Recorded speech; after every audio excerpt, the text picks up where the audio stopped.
Eminence. Go throw them knees up in the air.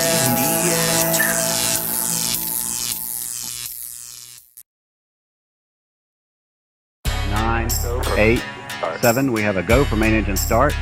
4, 3, 2, 1, and liftoff.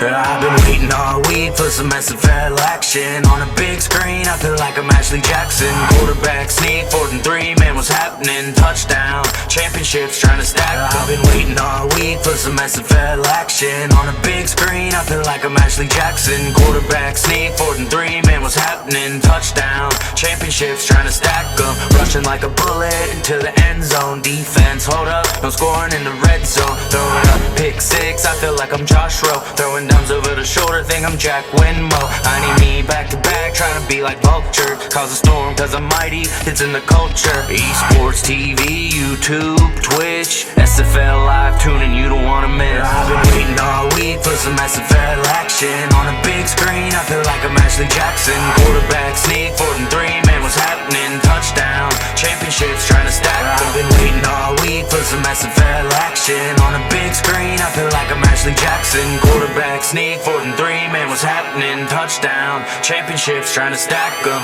Next level like my entertainment. NXT on a stream, 8 p.m. on a beat. Catch me on the cam like I'm SFL commish. Yeah, you only got one chance, you can never miss. For the glory, revolution, feel my fury. Cause I'm a legend out in Canton, and I'm playing with dragons. I'm the king of this legion. SFL action, tuning this season. I've been waiting all week for some SFL action on a big screen. I feel like I'm Ashley Jackson. Quarterback sneak, 4th and 3, man, what's happening? Touchdown, championships trying to stack. I've been waiting all week for some SFL action on a big screen. I feel like I'm Ashley Jackson. Quarterback sneak, 4th and 3, man, what's happening? Touchdown, championships trying to stack. I've been waiting all week for some SFL action. What is up, SFL Nation? Welcome back to SFL Nights with A.J.Striker. Thank you so much for joining me today or tonight or whenever you decided to hit that play button or turn on that radio dial.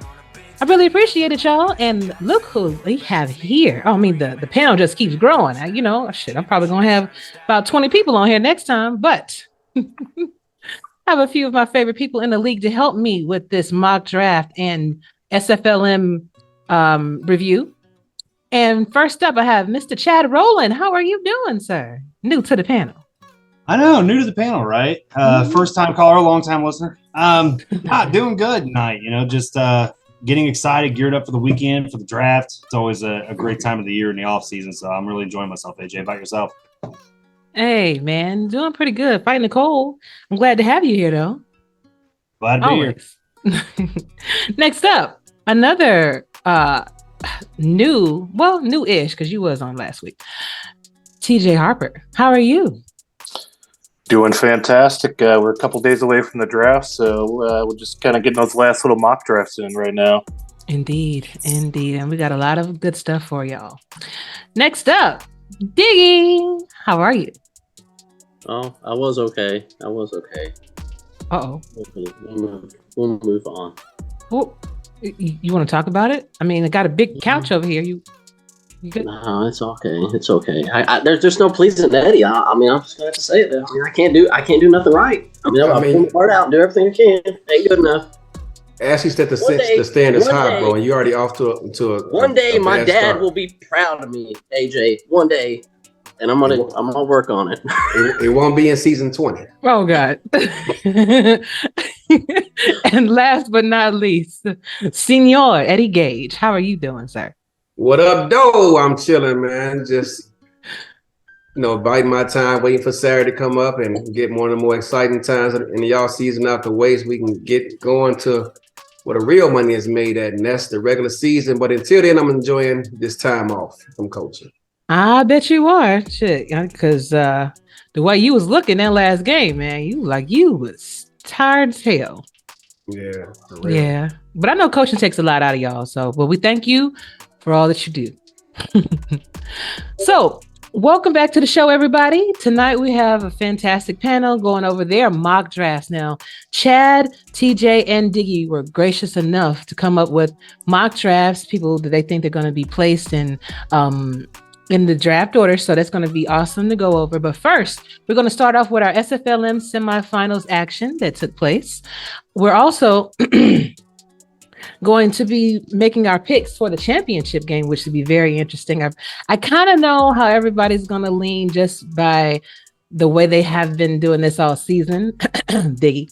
But we're gonna go over that anyway, really quickly, and then we're gonna slide into our mock draft selections. After that, I have my 4th and goal interviews featuring Alex, aka Bread, the DOC of the Canton Classics, Mr. Jorge Torres, strong safety and GM for the Jacksonville Kings, and then rounding things off will be rookie class member Alex Marshall, free safety for the Albuquerque Adams. So it's going to be a great show.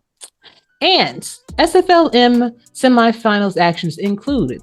Now, first of all, I want to say I apologize. Got called out last week. We actually got the games mixed up.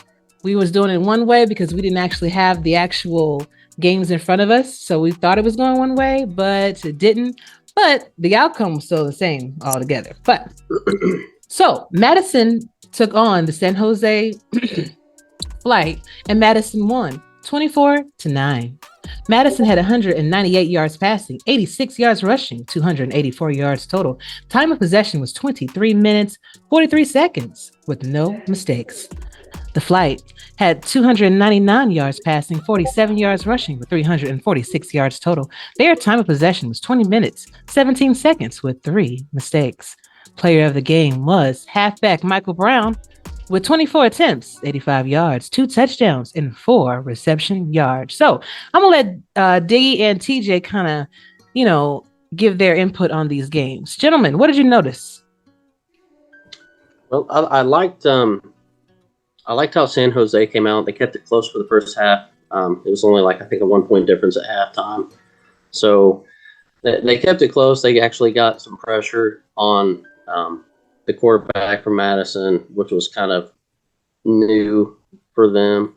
I did like Madison coming out again and kind of switching some stuff up and trying to get that run going. I think this is, their third running back. For them, Brown was their third running back on the season, and to finally get him in a group here towards the end where he's effective has been a plus for them. But the second half came and Madison just pedaled to the floor and finished out strong. So it was a great effort by San Jose, and like I said, getting some of that pressure on Madison's quarterback was good for them in the first half. It's just they didn't have enough left at the end to really close it out and take down Madison there. So it was a great game to watch. Props to both teams for making it. Awesome. TJ, anything to add? Yeah, I just wanted to say props to the Madison Lynx. They really held down Jay-Z Bacon, and they held him to 30 yards. And for me, I think that was one of the big keys for Madison. They did give up 300 yards. A lot of that was later on when the scoreboard was more than 2 scores ahead. They got some late yardage there, but they really went in and shut down Jay-Z. And then their young guy, Brown, at halfback, had a very solid game of 85 yards and 2 touchdowns. So Madison's kind of on a beautiful roll. We're going to get the matchup we want next week, which I'm really excited about. And I know the guys from both of those teams are super excited about it. And Madison's kind of peaking at that right time, and they're getting a run game going, and just not being one-dimensional going into that game is going to be fits for Albuquerque when they do get there. And I'm really excited for them. I'm disappointed it stopped me, but I'm going to be there and support. And they took care of business against San Jose. It was just too much talent on both sides of the ball for Madison, and they're deservedly won and going to be having a shot at the championship. Indeed. Indeed. Yeah, Ashley, I couldn't help but notice that your man up there, our new GM, he was trying really hard not to smile while TJ Harper was sitting there talking about all the wonderful things that Madison were doing this past weekend. I mean, I don't know if you could tell, but he was fighting it real hard. I almost saw his wisdom teeth. He was smiling so hard.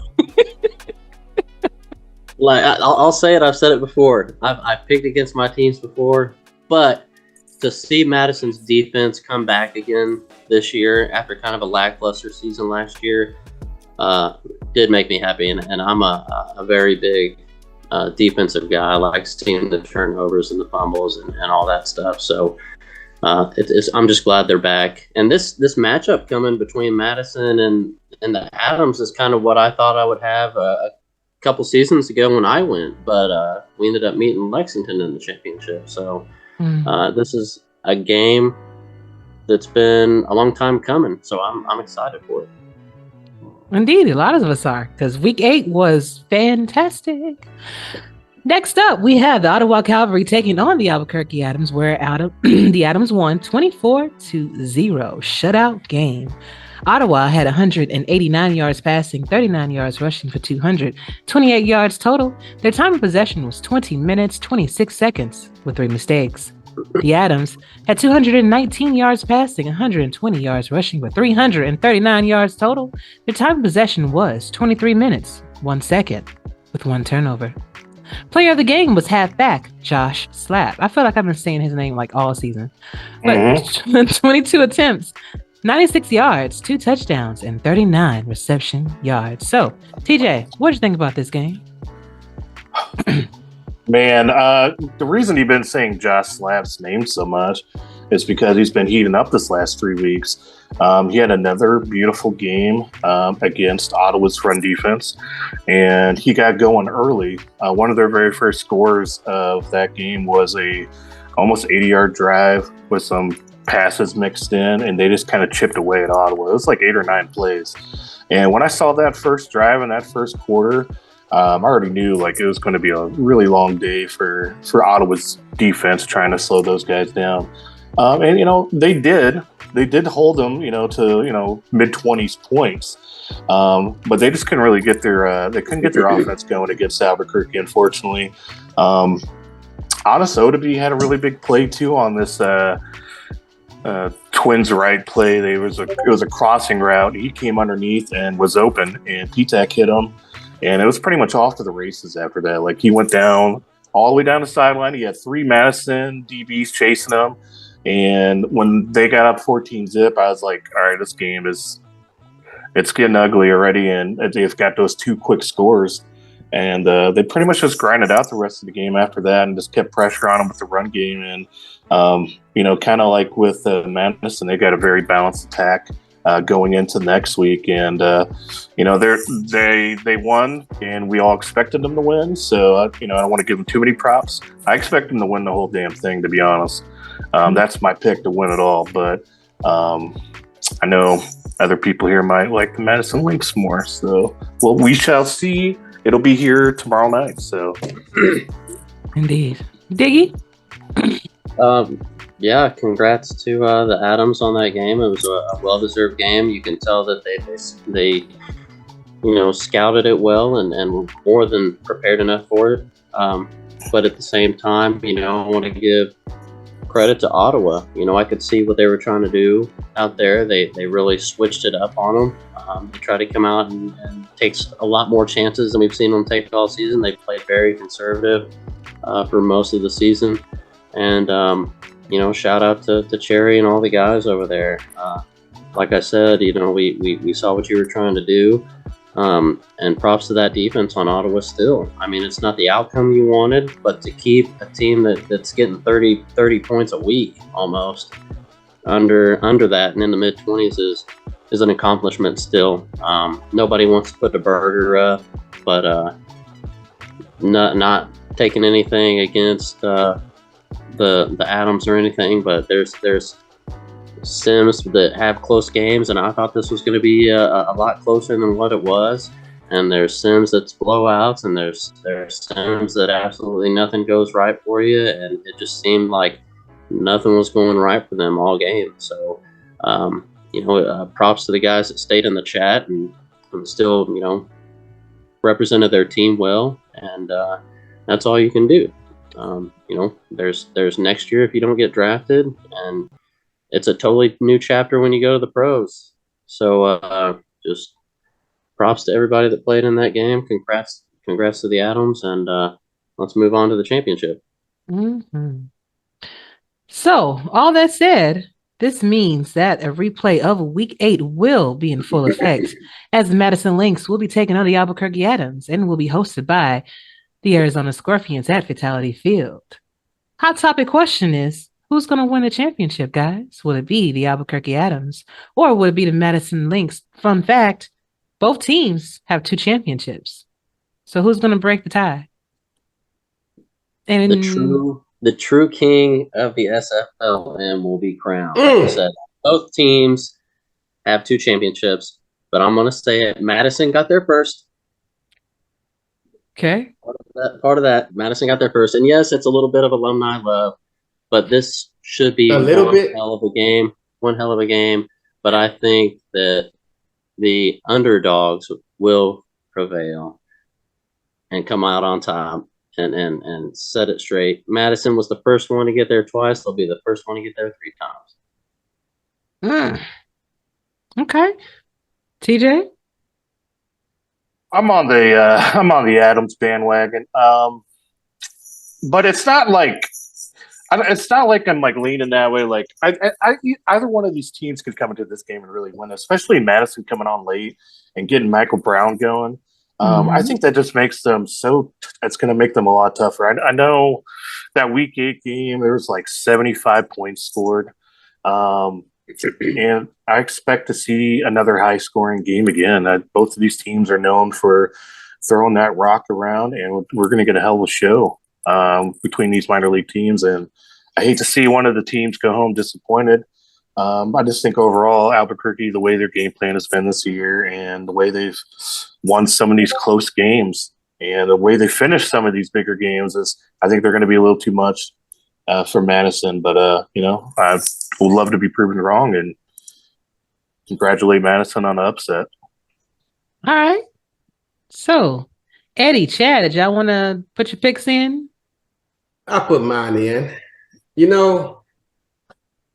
Up until this last game, I was leaning more so toward Albuquerque, but I don't know if Madison got the memo because I was not expecting them to come out and run a ball. I think it was like 28 times or something like that in this last playoff game.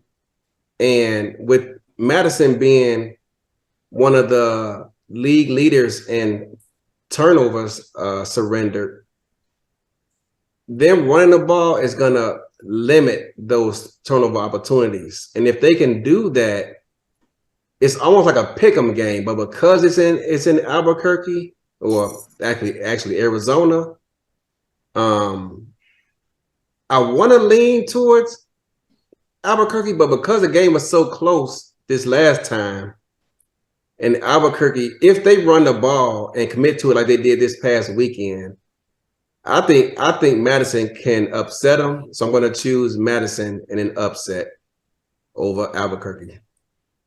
Apologize to Josh Williams and everybody, but I'm going to pick Madison in an upset. Ooh, okay.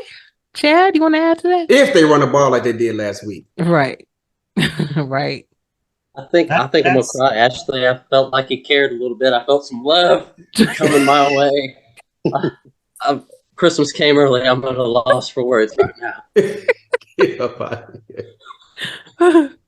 And if that's what Christmas is coming in early, then you might be getting a big lump of damn coal. I'll tell you that. Because I mean, here's the thing, right? I did some SFLm broadcasting this season. Unfortunately, I wasn't able to call any games between Madison and Albuquerque, or any of their games, period, right? I always seem like I got paired with like San Jose and Ottawa. But you know what? I mean, both of these teams are really well coached. Let's put it that way first, right? You know, both of these coaching staffs are really good. They've done a terrific job this season. You know, and really what I'm looking forward to is the fact that these players get to elevate up and then play in a championship game, giving the GMs another look, one more look before that draft happens this weekend, right? So I'm actually not going to pick a winner because there's certain reasons I can't pick a winner. That's fair. That's fair. But yeah, so but like I said, I'm really looking forward to watching a fantastic game, and it's going to be a lot of fun and seeing these rookies go out there for the final time before the draft to make their mark and show exactly what they can do. You don't have to pick a winner. Can you say who you think it's favored more towards? If that's not picking a winner. Yes, it is. That is too. That's exactly what that is. No. Yes, it is. Yeah. Somebody's on a roll. Somebody's not. They just want to see which way I'd fall, right? They just want to see which way I fall. He is in the sort of a precarious situation right now. Yeah, I mean, that'll all come out whenever, but right. But yeah, so I mean, I can't really pick a winner. So. Well, I am going to go. Now, keep in mind, guys, when we pick these picks, please don't get offended. Don't think that you can't do it. But given the season that this team has had, even in close games, they wind up pulling it out. I have to go with the Adams on this one. I just think that they have a lot of momentum flowing in their favor right now. And so Madison definitely has the key to success. I mean, they went, week 8 was incredible. Went to overtime. Mike Daggs was calling like for 5 overtimes. So he was like, hell no, we ain't doing that. But it very well could have been good 2 or 3 because both teams wanted it just that bad. But I think that the Adams are gonna probably win it with a Yay Verity field goal to end it all. So we're gonna see who's right. Looks like we 2-2 on this thing. So now, before we actually start over to the mock drafts, gentlemen, did anybody get a chance to check out Axel Raven's Prospect Bowl with the rookie All-Stars? Mm-hmm. I saw some of it, did not see all of it. I saw it in chunks. Okay. I was multitasking. Of course. Of course. Me too. Me too. Really good game to watch, though. But, Diggy? Yeah, I think it was a great game. Axel always does a good job, not just putting the game out there, but giving content beforehand with it. To give a city for it to be located in and give some more background and meat to the game was good. He had to restart it. I guess there was a little lag issue, but in the end, the East pulled it out. I think that's our 3rd victory in a row for them, but it was still a good game.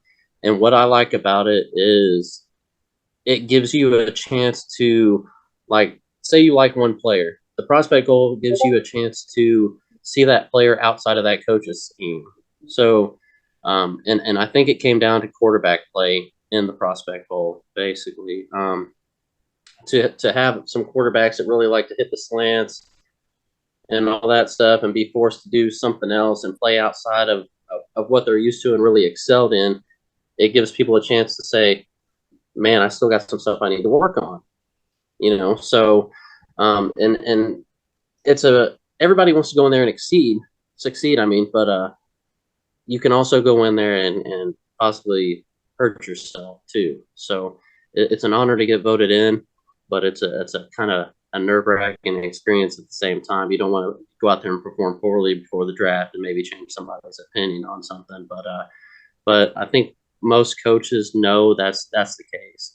Hey, you're outside of the regular scheme that a coach has put you into to have great success, and you might be in here and they take you with a grain of salt. But overall, it was a fun game. Axel and all those guys do a great job. So props to them, and I hope they keep it up. All right, good stuff. Good stuff. Now. I didn't mention this before, but the SFLm Season 6 championship game will take place on the 16th at 8:45 Eastern. So stay tuned for that. But we're also, on Friday, we're going to be having our All-Star game. And that's also going to be amazing. I believe that Stephen Forge is going to be coaching the West and Skinny Washington will be coaching the East. So, hey, Ashley. Yes, dear. Who was the starting quarterback of the Western team? Any idea? I believe it's me last time I checked. I believe it is. And I bring that up because I remember at one point you had said to me in the locker room, in front of everybody listening, our whole locker room, damn, well, I guess I'm never going to make the All-Star team. And when I heard that, it kind of hurt my feelings. And I said, you know what? I'm going to make it my mission to get Ashley Jackson in the All-Star game. So congratulations. You can thank me later. I'll go ahead and slip you that $100 you want. I appreciate But You got no, my PayPal man. account? How do you feel about Skinny coaching the East and going against the Scorpions? That is it. That did catch me by surprise when they announced that. I was like, this should be very interesting. He has been, running Sims, so we kind of have it's been interesting. I'll just say that. I'll say he coaches a lot differently than I do. I'll just leave it at that. Indeed. And it also got our O-line on there too. So It's gonna be the heck of a game to watch. So are you like the backup to the starter, or are you the starting quarterback in the All-Star game? I'm just for clarification. Starting. Oh, you the start. So that means you're the best of the West quarterbacks.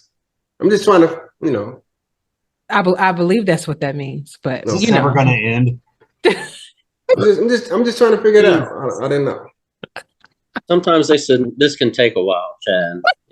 I just feel like now I know what it's like to be in Arizona's locker room. Yeah, I'm just trying to get some clarification because at one point you told me I would never get an All-Star game, and you kind of sighed and whatnot. I'm like, you know what?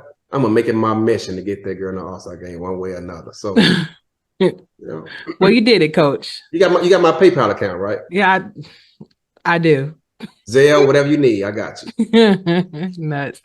And with that, we're starting over to our mock draft. Now, way it's going to work is that we're going to announce the team. Eddie is going to give a little bit of background information on the team as to what is needed. And if he knows any little tidbits of information in any history on them. And then we're going to start with Chad, then Diggy, then TJ as to who will be going to that respective team. So the pick is in for the Charleston Predators. Eddie, give us a little bit of information on Charleston. So I just happen to have an inside connect with Charleston. But they're not really saying much. They're keeping it all to the vest. And looking at their last season roster, they had 2 offensive linemen. Both of them are gone. But they also, could use a third linebacker, an outside linebacker to play the weak side. So there's a couple different ways they could go. But also, I'm not quite so sure because I've been trying – I've been talking to my man over there, DB. So I'm really kind of confused. So I think they can also go tight end. And I know that's kind of weird to say looking at their roster because they already have 1. But there's only 2 in the minor leagues that are eligible to be drafted this season. And one of them has already made it clear where he wants to go. So that only leaves 1 left. Did you draft that other one anyway, knowing he's not going to be there? So maybe they take tight end. Oh, you know what? That's y'all job. So I'm thinking they're going to go. I'm thinking they're going to go either tight end, offensive line, because now they're going to have any, and they had 2 last season. And Arizona knows how valuable offensive linemen are. We got 3 of them things, trying to get 5. Or they can go linebacker. So that's where I'm going, and I'll let y'all go ahead and discuss it from there. The pick is in. Chad, who did they pick? Oh, man. Why are you going to start with me first? Do you want somebody else? No. I mean, you're the second best GM in the history of the SFL, and the first one is the host, so she can't go first. So that's you. Why did I agree to do this? So with the first pick, I'm gonna listen to Eddie, right? I'm gonna take Max Van Linge, offensive lineman. Because here's now the thinking I'm going with is, look, yes, they could go with a linebacker here, but the linebacking core is pretty deep, right? Deeper than Atlantis. Deeper than Atlantis. So the linebacking core is deep. The wide receiver class is okay, right? I don't think they're not going to draft the 4th wide receiver, number 1 overall. I don't see that happening. The offensive lineman is very thin, right? And especially now with the announcements that the defensive line can't convert like they used to in the past. that really changes things, right? You got to go and get that O-line early. So I see Max Van Lynch going number 1 overall. All right. Diggy. All right. Hold on, wait a minute. I can't help but notice he just totally diverted from either the mock drafts, the Miller Report, the Heartbreaker, all of those. But I digress. Go ahead, Diggs. Yeah, You want me to bring him up? I did. No. I do my own thing. Do my own thing as part of bringing everything up. Okay, so the way I did mine, I don't have privy information. Talking to like they talk to these minor people. This is why I'm arguing for a scout to be down in the minors, so we can see how these people act and stuff. Because facts, you listening, Cam? Are you listening, Cam? Oh my God! People take stuff out of left field and take a player with no build at all just because they can do stuff. So it throws everybody's mock off. So that being said, what I do know is this is who I think they'll take outside linebacker Creech. Jacob Creech from Tacoma. Just because Creech brings so much more to the team. He brings passion in there. It'll help with the locker room. He provides a great wrap-up tackler. He's made an impact with Tacoma's defense. And not only that, he's willing to put work in. And from what I hear, he's got some other stuff at home that he can help out with the team in regards to like scouting and stuff like that. He brings more than just a player. So I think it's worth Charleston grabbing him. Hold on, wait a minute. Stop the presses. Look to your immediate left. You see that guy right there with his hat on backwards? His name is TJ Harper. What position did you play, TJ Harper? I play outside linebacker. He's below me. He's below me, Eddie. The disrespect. TJ Harper, if I was you, bro, don't hit him now because the draft is in a couple of days. I don't think he's suspended. But after you get drafted, feel free to go upside that brother's head. Go ahead. He's coming later. He's coming later.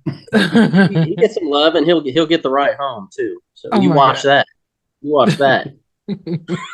TJ, what you got, honey? For me, I had a TJ Harper. Pick one. I actually had. I will pick one. I think it'll be more Max Van Lynch than Jacob Creech, but I do really like your points with Jacob Creech because he does scout and he does a really good job. I've seen some of his scouting already. And that's a big need for a lot of teams. I know I do too as well, but there's other players out there that do. I don't know about Geno McFly. I've seen him going in that spot, but I think Jacob brings more to the table. But because of positional scarcity, I don't think Chad's that far off at a potential lineman here.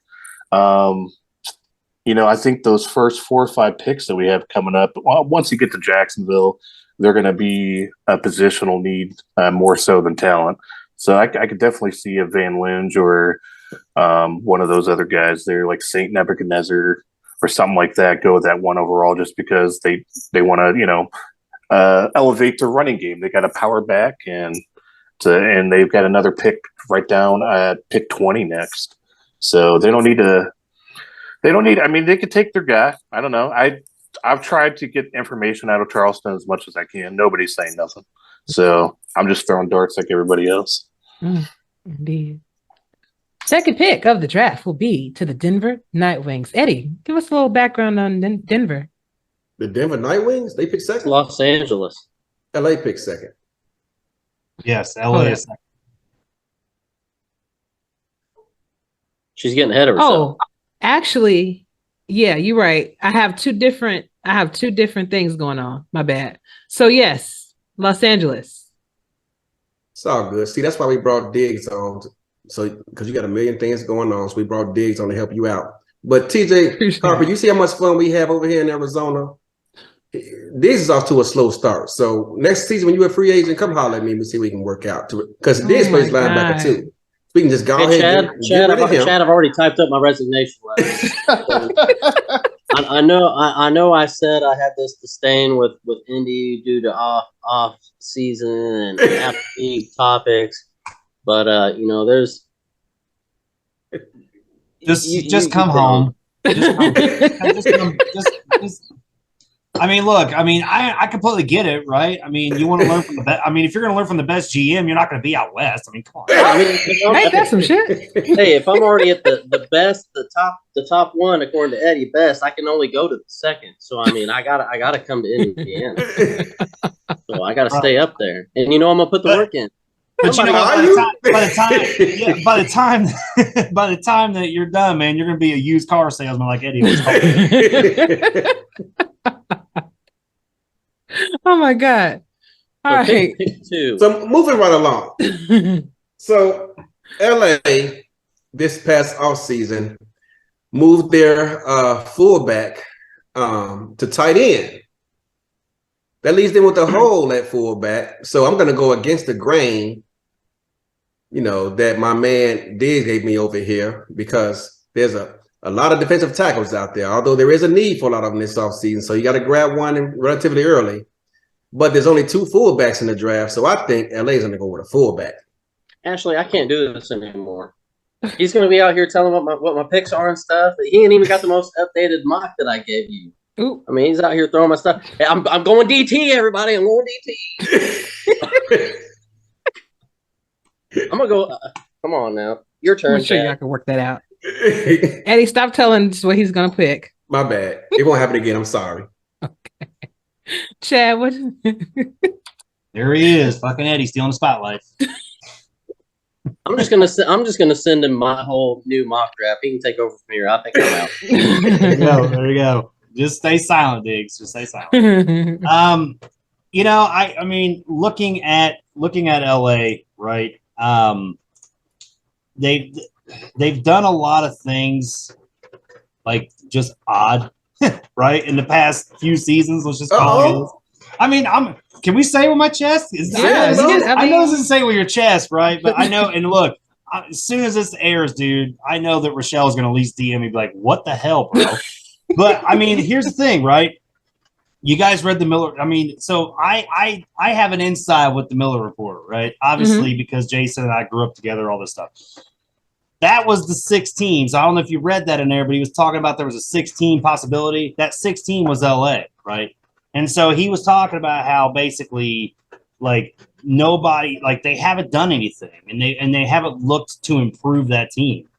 So, but I think that changes, right? I think that changes here, right? Because I think that when you're looking at the situation and what they have, yes, they could go fullback. They could do that. But right now you got 3 offensive linemen on that roster, right? Blocking wise, I think they're going to be okay. I know they moved Tommy Rahman to tight end, so that helps even more. They're trying to really solidify an offensive line, kind of like what Eddie's doing, what other teams are starting to do. So I'm going to go with what Miller said, right? I think Jason Bourne coming in as a defensive tackle, I think that's somebody that's really, I've broadcasted some of his games. He was really just a menace in the middle of that line. I think that could be somebody that could really be a big key and really turn that team around. I know it's crazy to think that a rookie can do that, but we've seen rookies do it before. So I'm going to stick with what the Miller mock says and go with Jason Bourne. All right, then. Diggy? You're muted, Diggy. All right. Pulled an AJ. Bound to happen sooner or later. Ain't that? I pulled the same thing as Chad here. I agreed. Defensive tackle with Tacoma, Jason Bourne. He's big. He's fast. He's proven he can get in the backfield and get the quarterback. Like they said, in 4 sacks and 10 tackles for a loss. I think he'll still be able to come into the pros and be decently effective. So and play well. So I'm going there as well. Defensive tackle. All right, then. TJ. I'm just going to play devil's advocate in case they don't go DT. They could go for like a Buford Van Dam or Jay Ballmer there, fill that fullback spot. And both of those guys would be happy to be a fullback and probably stay there for multiple seasons. Just kind of depends how they value, where they value. I know they're looking for that 4th defensive lineman. And, it's pretty much between Jason Bourne and LL Volt, their D tackle. If they go D end, I don't know, maybe like a Robert Brady there. But I think you're kind of right around what you're probably pretty good at where they're going to go is probably DT there. It's hard to argue against it just to fill that need. Gotcha. Who at DT? Jason Bourne. Okay. All right, then. Pick 3 belongs to Denver. So, Eddie, a little information about Denver, please. So here's the thing with Denver. This reminds me of the season when there were a number of good quarterbacks in the draft available, but only a few teams that needed them. Denver lost their quarterback, Eric Price, and he went to a division rival, Vegas. So they could go with a quarterback, but and go ahead and get their guy that they want. But if they pass him up, there's a chance he could go elsewhere, and they're forced to pick, their second or third best choice. In my opinion, the quarterback is the most important position on the team. And with me being a defensive player, yes, I said it. But perhaps they choose to follow the model that St. Louis and Atlanta did back in the day when everyone's trying to see where Dynasty was going to go and so on and so forth.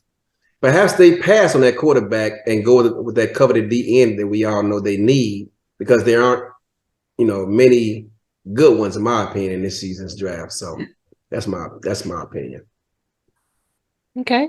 So, Chad, who will Denver select? With the third pick, or is this third? Yeah. With the third pick, so here's the crazy thing. Like, I am going to go with Juniper Belson, a kicker, right? So here's the thing, right? And this is what I'm thinking. Denver's got a lot of holes, right? Let's put it that way. They got, they don't have their quarterback, obviously. You need a defensive end. You need, you got 6 DBs on that damn thing already. So there's a couple of spots they need to go. I don't see them going quarterback this early. There's only 2 teams that need a quarterback, right? I think it's going to be one of those damn things where those teams are just going to fill all the spots they need, and then their quarterback will be the last pick of the draft, right? Especially in Queen City's sake. I think they're going to be the last pick of the draft. They're going to get the quarterback they want, right? That's just how. Like look at Dave Burr, right? When he was drafted in Houston. Look at other teams that have done that in the past. You got to get holes, right? And what do we know about Denver? Denver is one of them teams that have always had great kickers, right? And so obviously Kramer Jackman's a Hall of Famer, right? Or going to be a Hall of Famer, and everything else. So I can see them going and getting just Juniper Belson now, unless they really think that Queen City's going to take their guy. But I can almost bet that they probably already know who they're going to take, each other, right? But there's a lot of kickers out there, though. There's a lot of kickers out there, but I'm telling you, I mean, there's a lot of defensive ends out there too, right? There's defensive ends out there. I mean, you could go Robert Brady if you want, but I just see them doing something weird like that, just taking a kicker. I can't wait till Saturday. Diggy?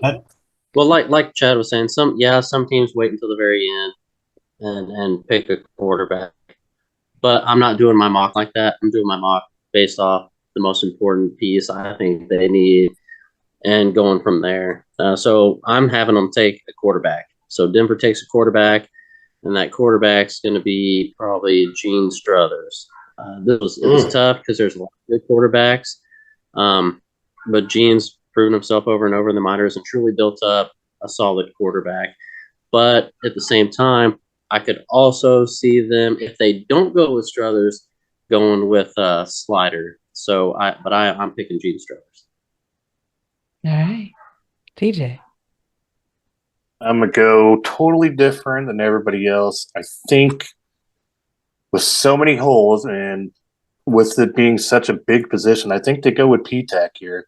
I think I like him more than Gene Struthers for an assortment of reasons. One, he scouts. I don't really know a whole lot about Gene.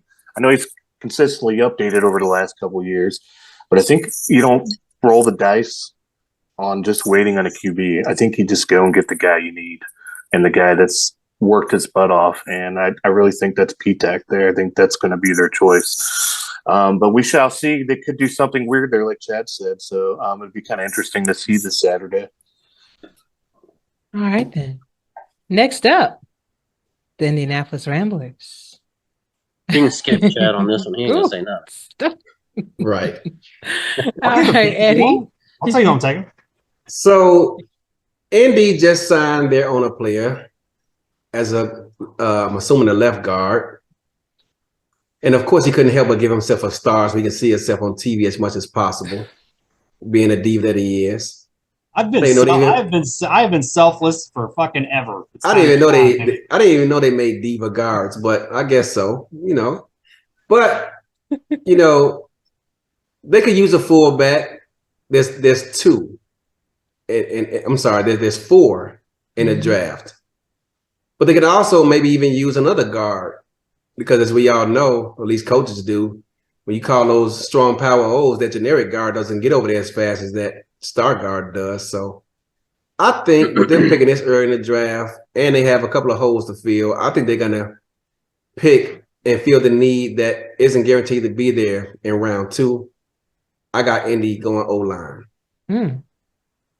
All right. Any truth to that?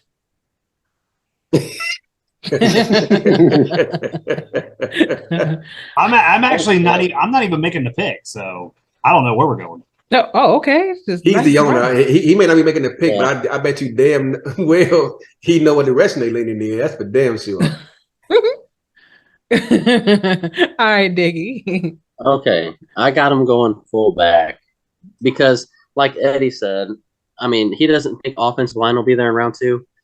Fullback ain't going to be there round 2 either. So I would fullback. I think they go Buford Van Dam, and I'm saying this. I mean, it could just be on name alone. Possibly come in there, do a little bit more than football, teach them some new moves, beat down the legend. I mean, this is a win-win. I mean, so I got him going with the San Jose Flights fullback, Buford. All right, and TJ. Yeah, I think they go with the boring pick here and just get the fullback to help their. To me, it's look. To me, I would never play fullback. It would be. I understand that some people get the enjoyment out of maybe occasionally catching a ball or maybe running the ball, but you need to check out some of Commissac's games from QCC. That guy could ball out. Hanzo.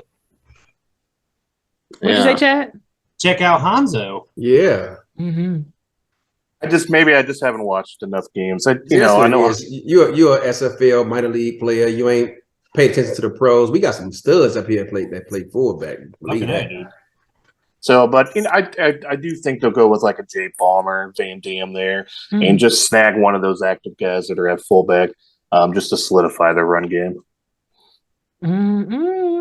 Look at Chad over there. We're trying to read your face, man. Damn, give us something.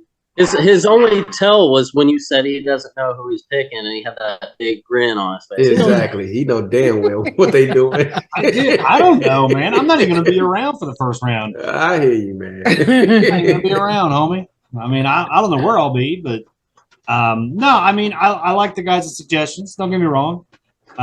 Maybe I'm not at for it. Okay. Oh, I've made trades before. You know that, Eddie. Oh, indeed. Just saying. All right. With the 5th pick of the draft, Eddie, please tell us who Jacksonville needs. Jacksonville needs a lot. That's what they need. I mean, they only got 1, 2, 3, 4, 5, 6. They should be drafting almost half their team. Yeah. So they got 7 spots to fill. And they can go with a slot wide receiver, which I don't think they're doing the first round. They can go with an outside linebacker. They only have a Mike linebacker right now playing the middle, so they could use 2 linebackers. They could use a starting corner. So if I'm Jacksonville, I'm definitely addressing that cornerback spot because they only have Bernard Gooden, as a corner right now. So if I'm Jacksonville, as much as I need another 2 more linebackers, I'm going to get if I'm just looking at numbers or value, I'm getting the highest rated corner available at this point. All right. The pick is in. The Jacksonville Kings select. Chad, who they taking? I feel sick on this because I have to agree with Eddie. But No, I believe the guy they select is Adam Nold, the corner from Annapolis, right? Here's the thing, right? There's corners that actually were played better, right? And maybe that's just the scheme of Annapolis or whatever Jay was doing. I don't know. Adam Nold only had 3 picks this season, so it's not like he was really up there in the stats. But, dude, the build is perfect, right? The build is solid. He's 6'2". He's got some top-end speed, cover skills. I mean, Miller just nailed it out of the park on his, man. And I think Eddie's right. I mean, you only got good in there. You got to go and solidify, especially like we talked about, that linebacking core is deep. So you don't really need to hit that at the moment. You don't need to hit that so damn early. So Nold is a guy, because once you get down to, 3/4 of that cornerback class, I mean, none of them, I don't even think, can jump up a damn 8-foot goal if it was lowered, right? Like, they're all like 6 foot or 5'9". So, you like to have big, tall corners. I grew up in the world of TJ in Baltimore, where every cornerback was 6'3". If you were 6'2", you're too damn short. So I gotta go with Adam Nold here as the selection. All right. Diggy. I'm just going to be straight up. I don't think they're going to get as much as they need build-wise through the draft to really fill everything they need-wise. It's going to take some time to build. It's going to take some time to work. So I think they need to go big or go home, and I think they go with Lincoln's running back, Logan Lee. I mean, to me, he made the decision to stay in the minors and continue to build his player for an opportunity to come in and make an impact. The opportunity is now. There's a big hole there for halfback that he can fill. He was a running back a lot of people didn't want to face this season. And being the first team to need a running back, I think they'd be crazy to pass up the opportunity to jump on it. In the first round? Yep. Okay. TJ? It's funny, as I actually have Adam Nold written on my sheet for that pick at 5. Like you said, like the height is I know some GMs prefer those taller, bigger, lankier guys, and he's got a great build with top end speed, and he's one of the better overall players. So I mean, it's almost like not only does it fill a need, but it's just a premier player, and there's only a handful of those in the draft, and they're gonna have plenty more picks later to pick some of those depth pieces out of linebackers. So I think they go CB. All right, then. On the clock is San Diego Mavericks with the 6th pick of the draft. Eddie, who do they need? There's only one person that they are even looking at in this entire draft. And I'm sure the rest of these educated panelists can agree with me. Everyone knows, we all saw that a certain individual got a subscription. And I think they're going to go with a wide receiver 4 that's related to a certain someone on that team. Next. Oh, okay. And the pick is in. So, Chad, who do they pick? Yeah, I mean, you got to go with who it's going to be, right? I mean, it's kind of just a no-brainer. But it's gonna be Lily Nakai, right? I think that's how you say it, Lily. Obviously, with the close relationship she has with the head coach, damn good and well that head coach is going to try to feed that player, right, Eddie? So there's really, this panel can roll through this pick quick because that's a signed, sealed, and delivered pick. So it's Lily Nakai. Diggy? Ditto. Lily Nakai. But just to change it up, if they did, that snowball's got a chance. You know what I'm saying? That's saying. Oh, but if they did, it'd be Prince Wonder. But it's Lily Nakai. All right. TJ, you agree? Yeah, let's just move on to the next one. I don't see how it's not Lily there. All right, then. With the 7th pick of the draft, Queen City is on the board. Eddie. Wow, talk about having, like Jacksonville, they have a lot of holes to fill on that team. In my opinion, they're going to go either in the first round. Again, maybe people wait on that quarterback spot, but whoever picks that quarterback first, the rest of them are gonna come flying off the board after that. So I'm gonna go quarterback, but if it's not quarterback, then they're gonna go with maybe an offensive lineman. They used to have 3 offensive linemen. They had a left guard, a center, and a right guard. Now they only have 1 offensive lineman. So perhaps, and they almost lost him. He signed with Houston for 5 minutes until, you know, things happened. He went back to Queen City. So I'm guessing quarterback, offensive line, or someone in that secondary, whether it be free safety or strong safety.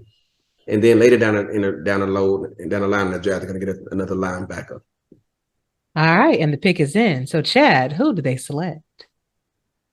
Yeah, it's definitely not going to be quarterback. Let's just call it that, right? There's no way it's a quarterback. You know, Queen City's got a lot of holes. Lots, right? I mean, right now, if you look at their ship, it is sinking like a mother. Right? Say it with your chest, bro. My goodness. It's stinking, right?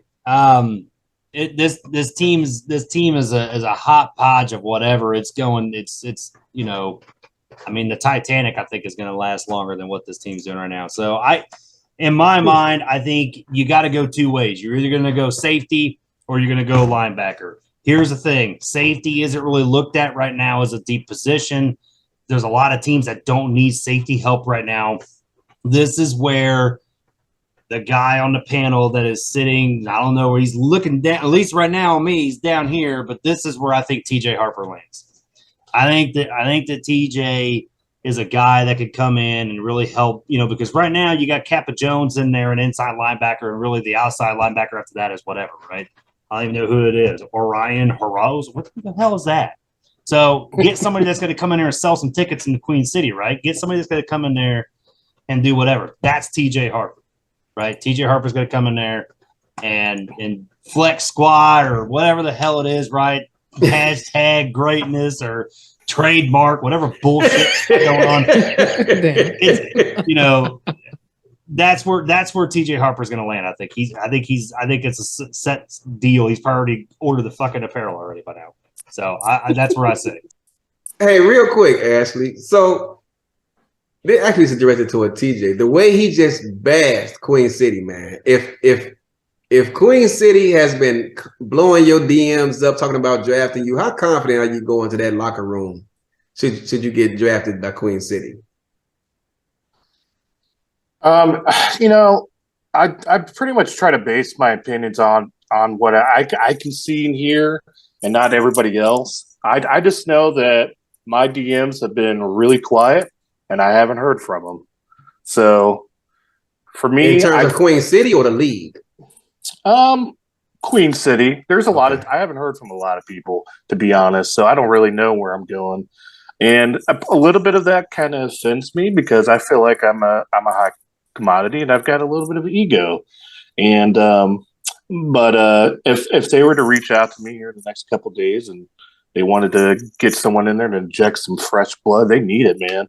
Especially since they're going to be rocking with, what is it, 6 or 7 rookies going into this season. Like, they need to really start stockpiling some personalities and people that are going to tough it out for the next couple seasons because they're going to be a ways away before being competitive.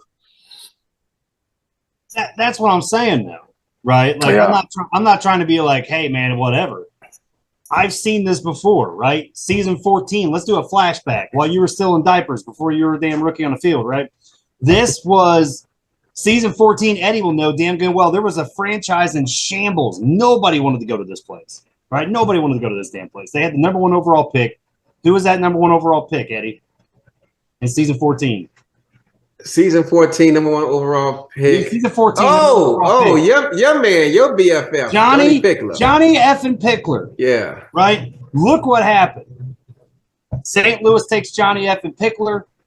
They go, and they ended up what? They ended up making the playoffs, I think, they went 6-6 and made the playoffs. They went 6-6 after going horrendous. They went to the playoffs. So coming in as a guy that, you know, with all the stuff you got, which is fantastic, I mean, go ahead and do it, right? Keep doing what you want to do. But that's what I'm saying is this team needs somebody that's going to inject some life into it because right now all the cannons have just knocked this ship down. You need to patch them motherfucking holes, man. Oh my God, I can't wait till this show Just ends. saying. Patch it, patch it. I can't wait till this show ends. Hey, Chad, what position was Pickler? Quarterback. Quarterback. Oh, that's right. So that leads me to my pick. QCC is going to pick a quarterback from Lincoln, Kenny Slider. And if they don't go Slider, it'll be type attack. Why can't he slide over type attack? Type attack scouts. Just based off build. I mean, they need major help over there. Yeah, and he scouts. Yeah, they need somebody that's going to help scout. I'm just going to be quiet. I'm just asking, No, man. Diggy said I said what I said. Well, I mean, based off, from Eddie's shows before, QCC was fine with me when I was over there. Commissar was a great guy and everything, but Commissar's not in the picture anymore. I don't know much about the owner. He was very cordial with me when I left. But at the same time, OJ never got on your show to say anything, so nobody knows what's legit in the locker room, what's not in the locker room. If Patak goes over there, will the scouting be welcomed, and will his scouting even make an impact? What's the new staff like? Nobody knows. I'm not in the locker room. I'm gonna let me hop in here real quick. I can you hear me? Oh no. Yeah. Mhm. Okay, cool. I'm gonna hop in real quick just because I'm a big OJ Bruin fan, and just from my stint in the league, just from my perspective, from July on to now, I couldn't name you more than 2 people that play on that team currently. I couldn't tell you who the owner is right now if you put a gun to my head. And if I was in OJ's shoes this last season, I would be pissed off too. Like, I totally get, like, even if he did have a little blow up, like, I totally get his frustration. And, like, not seeing him in game chat, not seeing him out there hooping and hollering, just being positive, jumping around. Like, it looks like a dumpster fire, so let's call it a dumpster fire. But that doesn't mean it can't be changed. It just takes a couple good people in there. And if Patak doesn't go to Denver at the 3rd pick, if I was QCC, I would go with Patak there just to get somebody in there that wants to work and start rebuilding this thing. They need somebody like that. You're right, Chad. I don't think it's going to be me, but they need to get somebody like that that's ready to get in there and get their hands dirty. Well, that's why I said Kenny Slaughter or type attack. I can see either one going. I can't wait for this show to air. Okay, listen. Love you, OJ. You know what? Real talk, just real quick. Pick, Harper? Because this show not about him. I did speak with some players on that team, and there were 3 players who defended him and what he did over there. So I just leave it at that. Okay, got you. TJ, did you say who is actually going, or?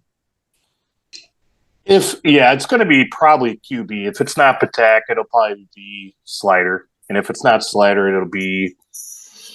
I think they Green and go Jackson too. Yeah, and they could also wait too, because they're going to be picking again not too much longer and just take the best of the rest. Good point. Carolina is on the clock. So, Eddie, what do they need? Carolina could use a few pieces, but overall, I think they had a pretty good offseason. Bringing in the best running back available, in my opinion. But I mean, they could use probably a tight end too. Maybe they go with another offensive lineman, perhaps a linebacker, and maybe even a punter. Who knows? I'm still kind of trying to get a grasp on how they do things down there with their new GM.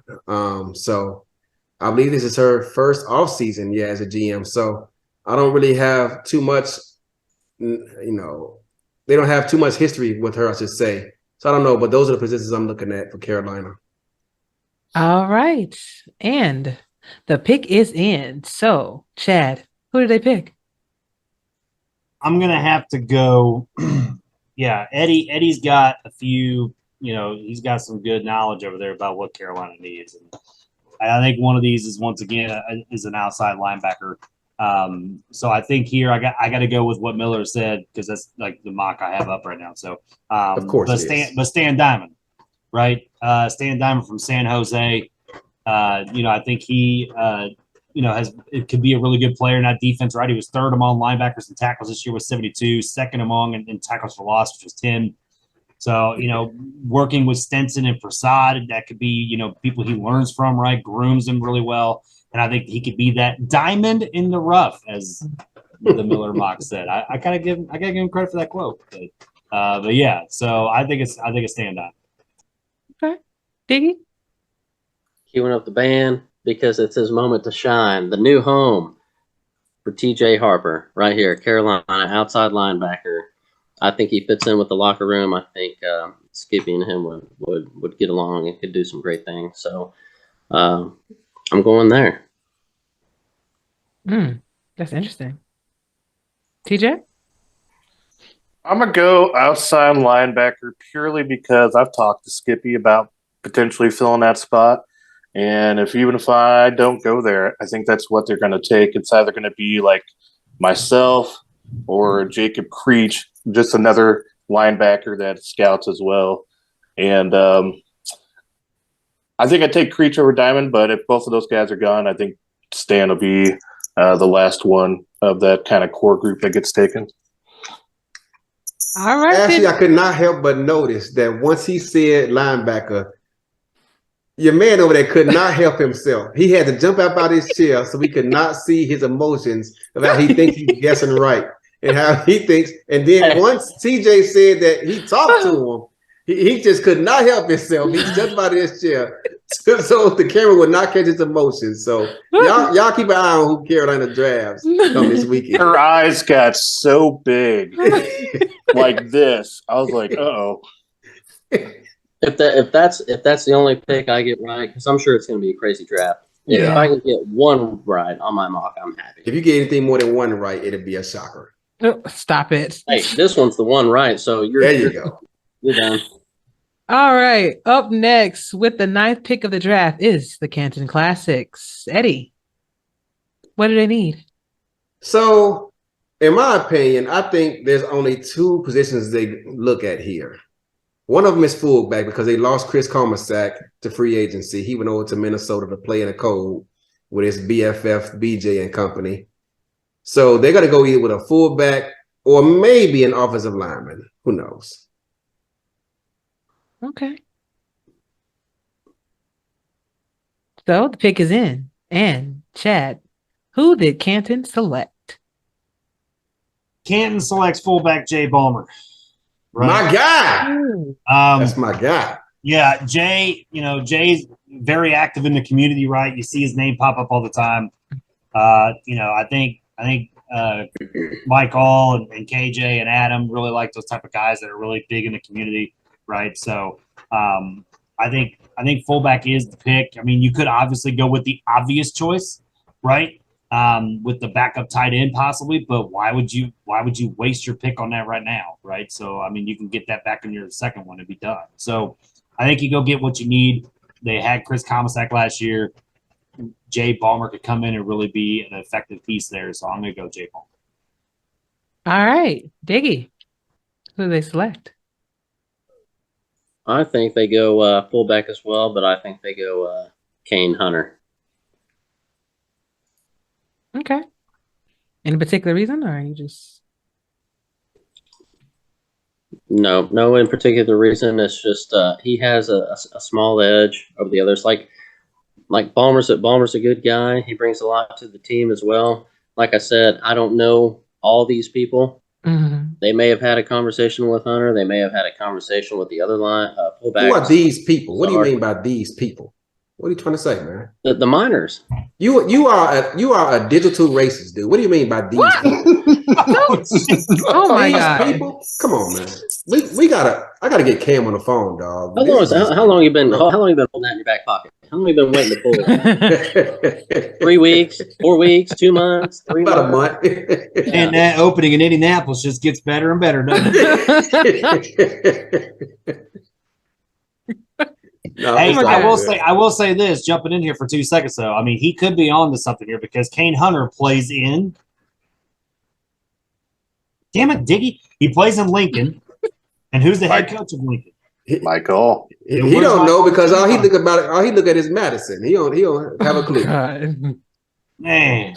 Come on, Diggy. I gotta stop messing with my guy, man, before he leave me. You gonna make him quit for real, and I'm gonna be pissed. Don't leave, Diggs. Don't worry, I'll take good care of him. I got a present wrapped up for you. I'll take good care of him in 21 minutes. When you open it up, it's gonna be empty. That's all the hopes and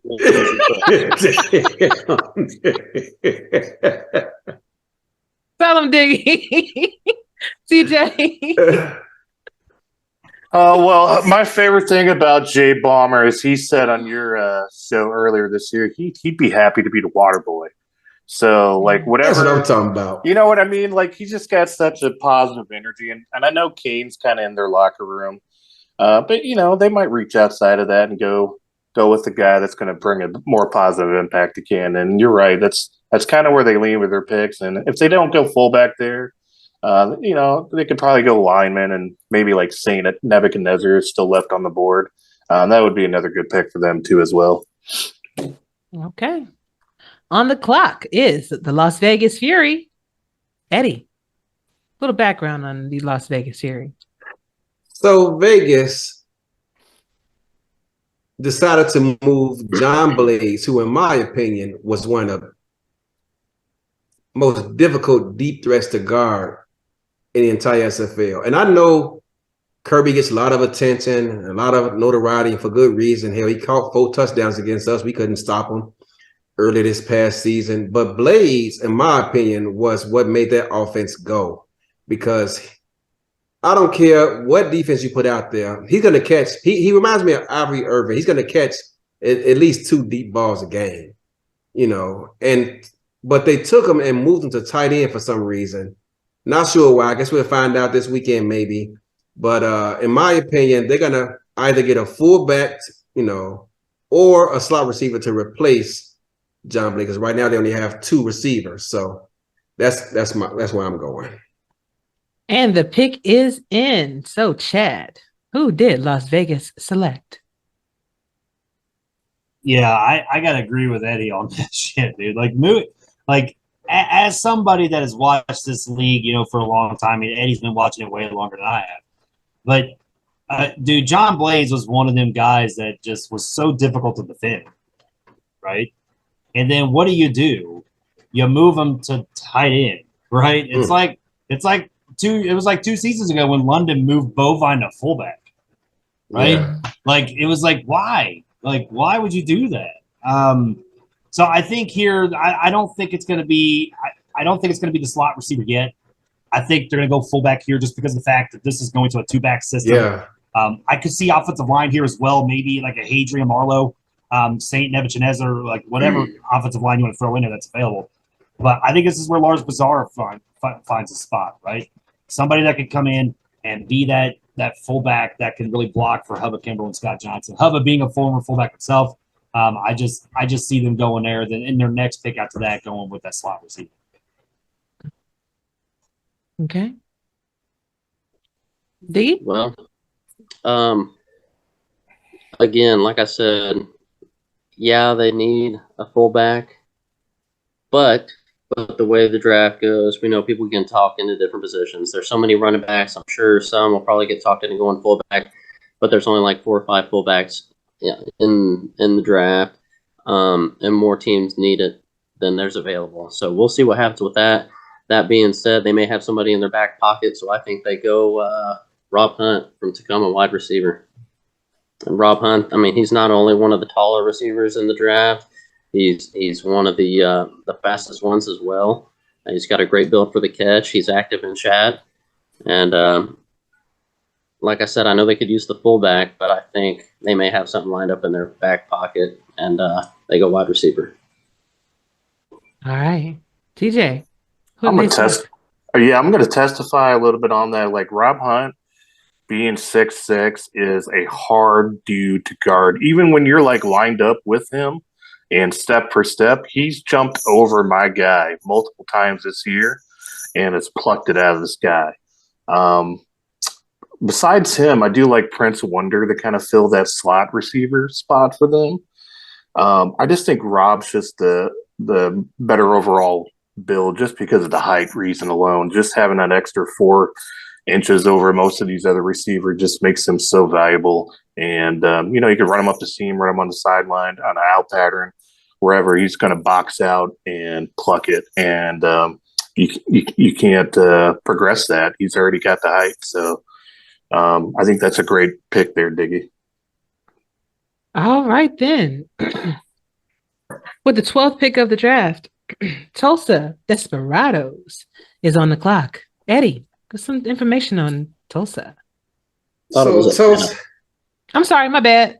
It is Atlanta. Excuse me. With the 11th pick of the draft, Atlanta. Don't mind me, Eddie. I'm just doing my job. Good job. The Atlanta Swarm is on the clock.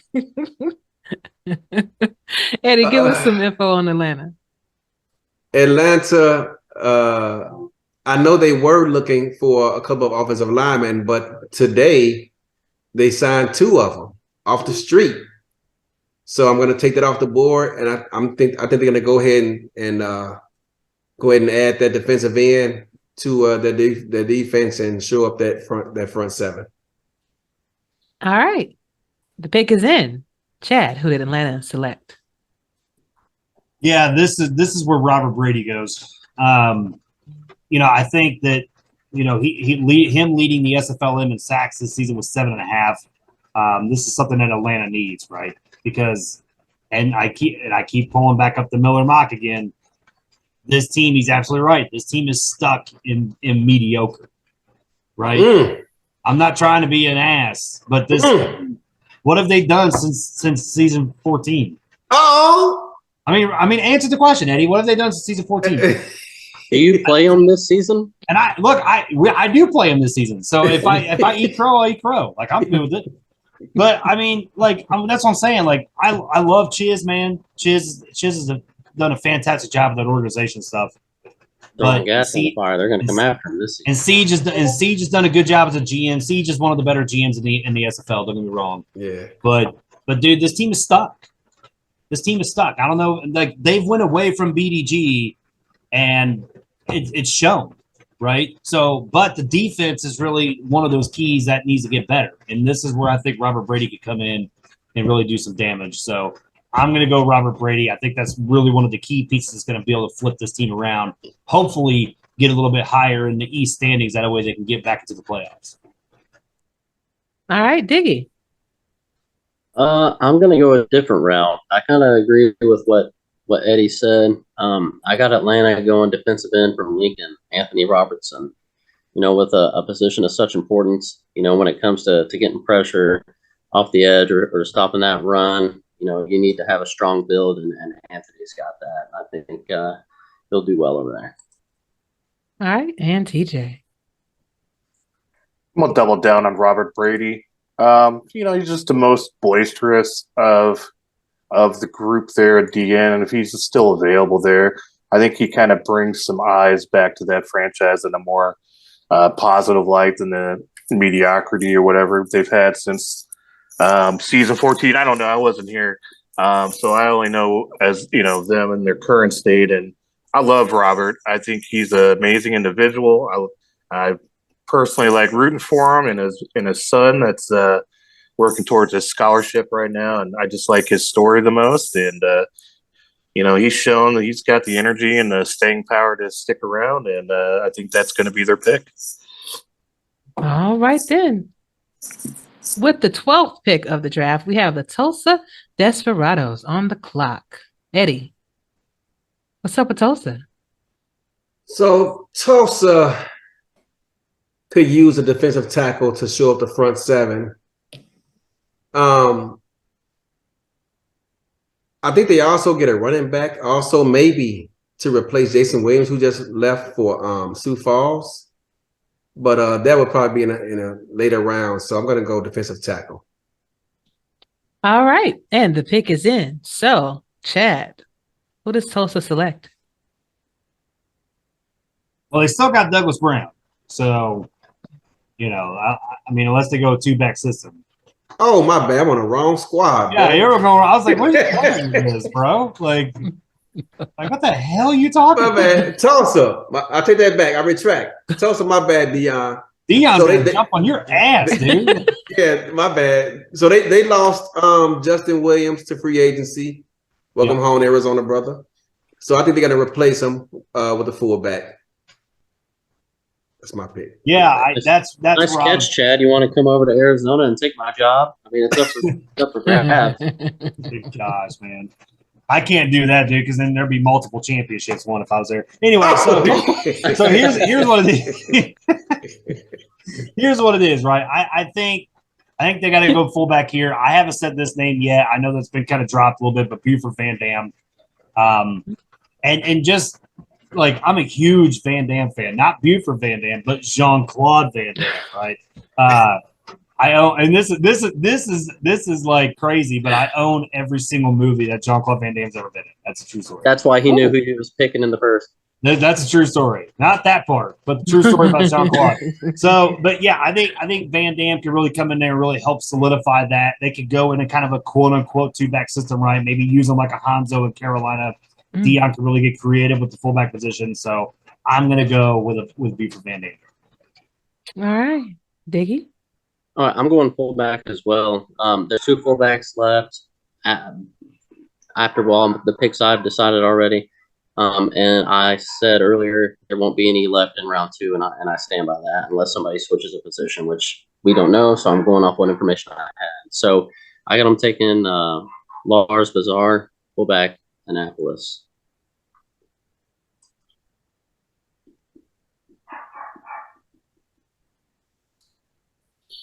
All right, TJ.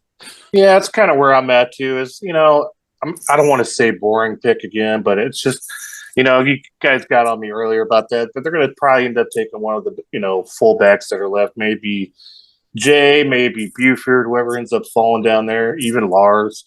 I think that just fits their need the most, and they're kind of being where they're at in the draft. They kind of missed out on those big studs. So I wouldn't even be surprised if they actually move down 2 in that pick and try to get another pick. All right. Good deal. Good stuff, gentlemen. So with the 13th pick of the draft, the Fort Worth Toros is on the clock. Eddie, what does Fort Worth need?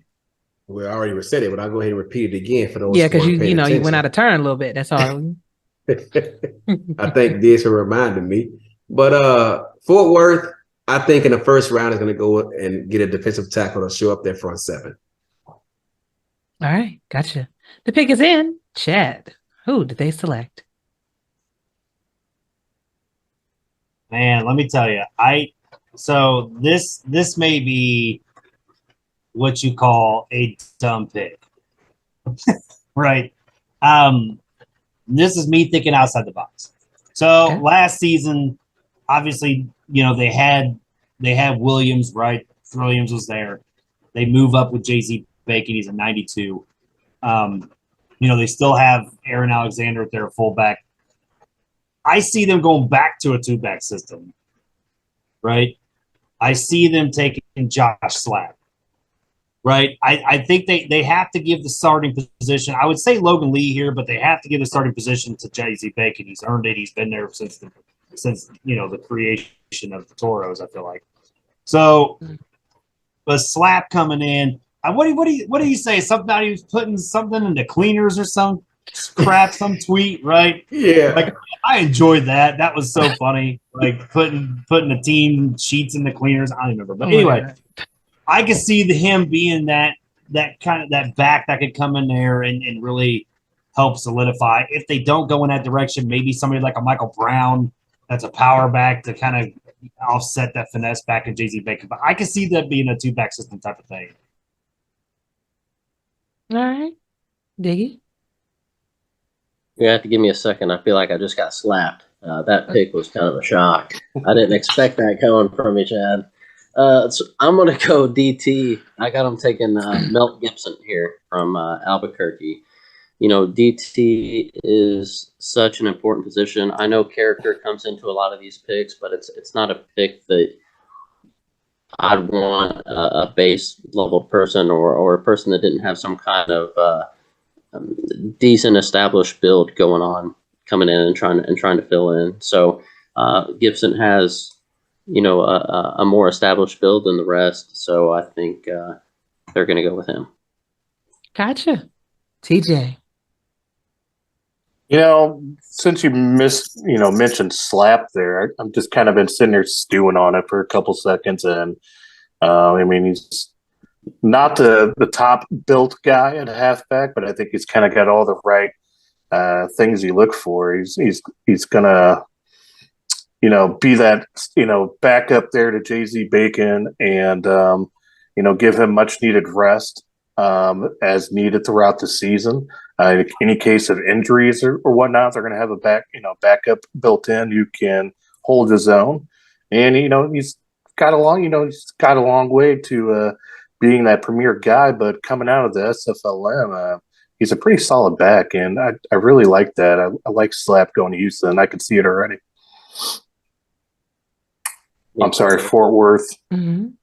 Okay. Shoot, I thought I messed up again. I was like, damn. All right.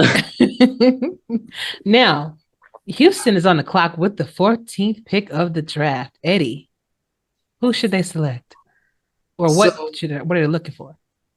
Literally just about an hour ago, Houston reached out to the league about 30 minutes before the deadline and signed up some owner players. They're going to play. I'm sorry, one owner player that's going to play on the old line. I anticipate that's where they're going to go. I'm sorry, I take that back. Two owner players. They're going to play on the offensive line. How that's going to work, I don't know. I just know that they reached out trying to sign two, but they only have two owners. And Simmons still playing, and so is MSG. So I'm not sure if they're owner players or what he got worked out, but I know he wants to make one of them a tackle, one of them a guard. So I'm going to just sit back and see what that's all about. But assuming that that's the route they go, I think with the roster the way it's set right now, they only have 4 guys in that secondary. And I think they're going to get a slot corner or, safety to play that nickel spot. All right. And with the 14th pick of the draft, the Houston Headhunters select Chad? Dude, that'd be a bold move if they went like O-line or owner, because of the fact that, one of them two would have to retire. It's something going on behind the scenes that I'm not fully aware of, but I know they did reach out to the league and they denied it at first, but because it was sent in before the deadline, they approved it. So we'll see what happens. Yeah, I mean, if I had to pick which one would retire, it'd probably be Mike St. Green. Just because of the fact he hasn't done anything since he left London when I was a head coach. Anyway, so no, I stand corrected. They got one of their wives, if not both. There you go. Okay. Oh, you know what? Actually, I think you're correct on that, because I remember seeing a name come up in the sub log. Yeah. And I was thinking about that. That makes total sense. Anyway, back to what we're doing here. So Houston with this pick, I think this would be one. I think that this will be a steal of the draft. Calling it now, if this happens. Houston selects strong safety G.B. Wallace. I think it is his wife. So Damon's wife and whoever Fern Gully is. Yeah. So but back to what I was saying. Thanks for interrupting, Eddie. I think I think it's going to be G.B. Wallace, right? GB's got a really good build. They were able to take Josh Rowe as a safety and turn him into one of the best safeties in the SFL. I could see them doing it, having him under Rowe's wing, really learning that position, solidifying that back end of that defense, right? Getting that fifth DB. I think that, the build is really solid, so I'm going to go with G.B. Wallace here. All right. Diggy. Well, that was kind of anticlimactic, wasn't it, Chad? he expected this big thing when he dropped that name, and Eddie rolls in. Hey, toilet paper's on sale. Pretty much, right? Yeah. Like I'm sitting there trying to discuss the pick, and he's like, "Man, I really want some ice cream. Maybe I want some ice cream." Yeah. I haven't ate anything. Chocolate chip, man.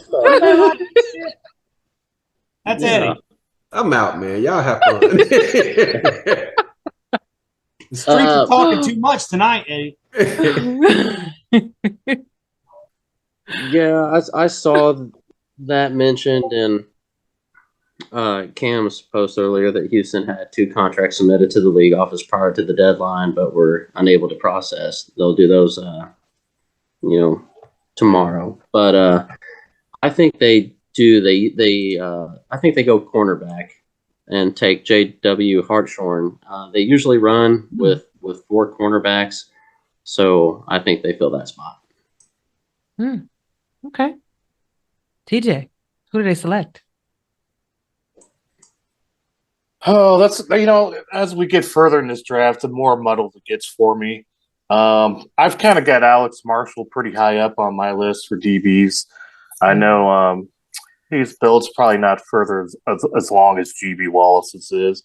But just the activity standpoint for me, I would probably lean more towards a Marshall than a GB myself. But either one of those guys would fill an immediate need for them, and I don't think they could go wrong. But I prefer my guys, just like Marshall more. All right, then. All right. DC Dragons are on the clock, and Eddie. Sioux Falls on the clock. Jesus. You know what? Let me put my +2 reading ability on. Hold on 1 second. Okay, +2. There we go. Just don't take it away from. Just don't take +2 away from pocket composure. That's why I be throwing so many damn interceptions. Okay. So, not this year. You're all-star this year. That's true. That's true. The Sioux Falls Sparrows, they're on the clock. And Eddie, give us some information about Sioux Falls. So Sioux Falls could actually, they have a number of holes to fill, but when you look at their roster, they don't necessarily need them at key positions. So, I mean, they can go with an offensive lineman. They don't have any. I know they used to have 2 in recent seasons. Maybe they can add a punter. I don't know. Maybe you can throw us off for a loop and add a running back 2 position to give Jason Williams a blow because they feed him a lot. So I'm sure he's gonna get tired out there. I mean, they running backs in the league in catches, so Jason gonna get tired. So I mean, there's different ways they can go. I mean, and maybe Sioux Falls plays both the 3-4 and a 4-3 in the same game a lot. Maybe they add a 4th linebacker. I don't know. All right. So with the 15th pick of the draft, Sioux Falls selects who, Chad? Tight end Xavier Sullivan. They don't have a tight end on the roster. I know they've rolled with it before without a tight end back like a few seasons ago, right, Eddie? So I mean, they could go in that direction, like Eddie talked about. They have run 3-4 and 4-3 in the same game before. It could be what they do, but the back end of that defense is already solid with 6 DBs. They got a kicker, unless they want to go left field and take KL Barrett Jr. But I just think tight end here, Xavier Solomon's a guy. He's a big target that Tyree can really throw to. I know that their offense seemed better when they had Ackerman in it the past season, right? And then Ackerman moves on to Baltimore. So I just see them going and getting that guy that can replace Ackerman, and this is where Solomon can land. All right, Diggy. I agree with Chad. I had him going tight end, Lexington, Xavier Solomon. He kind of fits them. He's the faster tight end of the 2. His route running's up, and I think he was just a little bit better than Lung in my book. So I had them taking Xavier. All right, and TJ. Yeah, if they didn't end up going tight end there, they could easily go offensive line because the fall off is gone, especially if there's 2 or maybe 3 of them gone at this point. They might take like a Max Van Linge or whoever's end up left of that kind of like 3 or 4 group there. I know it's not the sexy pick there, But after that, it really drops off because once you get down to like Adrian Marlowe, there's really not a whole lot of them left. All righty then. 16th pick of DC Dragons has a 16th pick of the draft. So, Eddie, give us some information on DC. So DC this past offseason decided to move their fullback, Chuck Steller, and make him a power back to back up Kevin Say to give him a blow because he's another back that's used early and often in games. Sebastian Synergy, their offensive coordinator, used to be a pass heavy OC. Now since he's been in DC, he's been pretty run heavy. So maybe they go with a fullback to replace Chuck Steller, but I don't think they're gonna do that in the first round. I think they're gonna try to replace those defensive tackles they lost and some big ones, some good ones at that. So I think they're gonna go in the first round with a defensive tackle. The pick is in for the DC Dragons. So, Chad, who did they select? Yeah, I gotta agree with Eddie on that. Of course you do. So listen to this. So I think the selection here is Robert Thumb, right?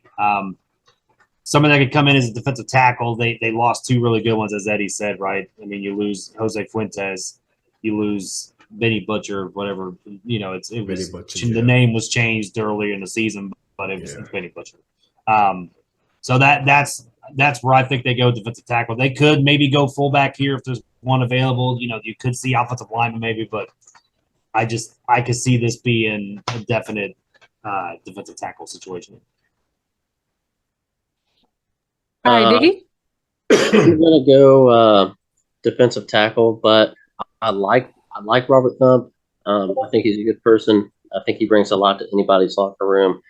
But I got to go with Charles Michael, only because losing somebody that made a big impact as Benny Butcher did over there, you can't have somebody with a weak build. I think they need, like Eddie said, they need two defensive tackles. So at least one of those has to have a decent to strong build, and that's going to be Charles Michael. They need to get at least one good solid base build in there to kind of ease that blow they took. So Charles Michael. All right. And TJ. Oh, okay. Can I raise my hand, Miss Jackson? Huh? Can I raise my hand, Miss Jackson? Sure, dear. Yes, go to the bathroom. I believe, just so you know, there was a Charles Michael that signed an ACA today as a guard. Is that the same Charles Michael? Is it? That was yesterday, wasn't it? I think that is the same Charles Michael. Same Charles Michael? I just saw that name and I didn't know who it was. So yeah, there was a Charles Michael that signed yesterday an ACA. Yeah. Did he take a role? No, I don't know. He's a guard. He doesn't have any value, I don't think. Isn't it? So he must have dropped his player and became a guard. So okay. I just noticed that yesterday. I was wondering, like, who the hell is Charles Michael? And then you said that name, and so that's why I say something. Okay. And it is the same one because I checked the Rattlers roster and he's not there anymore. Oh, well, there you go. That's crazy. That's crazy. I mean, that's a smart move. You make sure you get some self-walk into a team, That's going to be it. I wouldn't have done that. Say it with your chest, Diggy. I wouldn't have done that. I mean, you had one of the best builds in the minors. You were going to get a home no matter what. And there's plenty of teams that needed them. Like DC, you're still a first round pick. You're still going mid to early. I mean, hell, they could have moved up.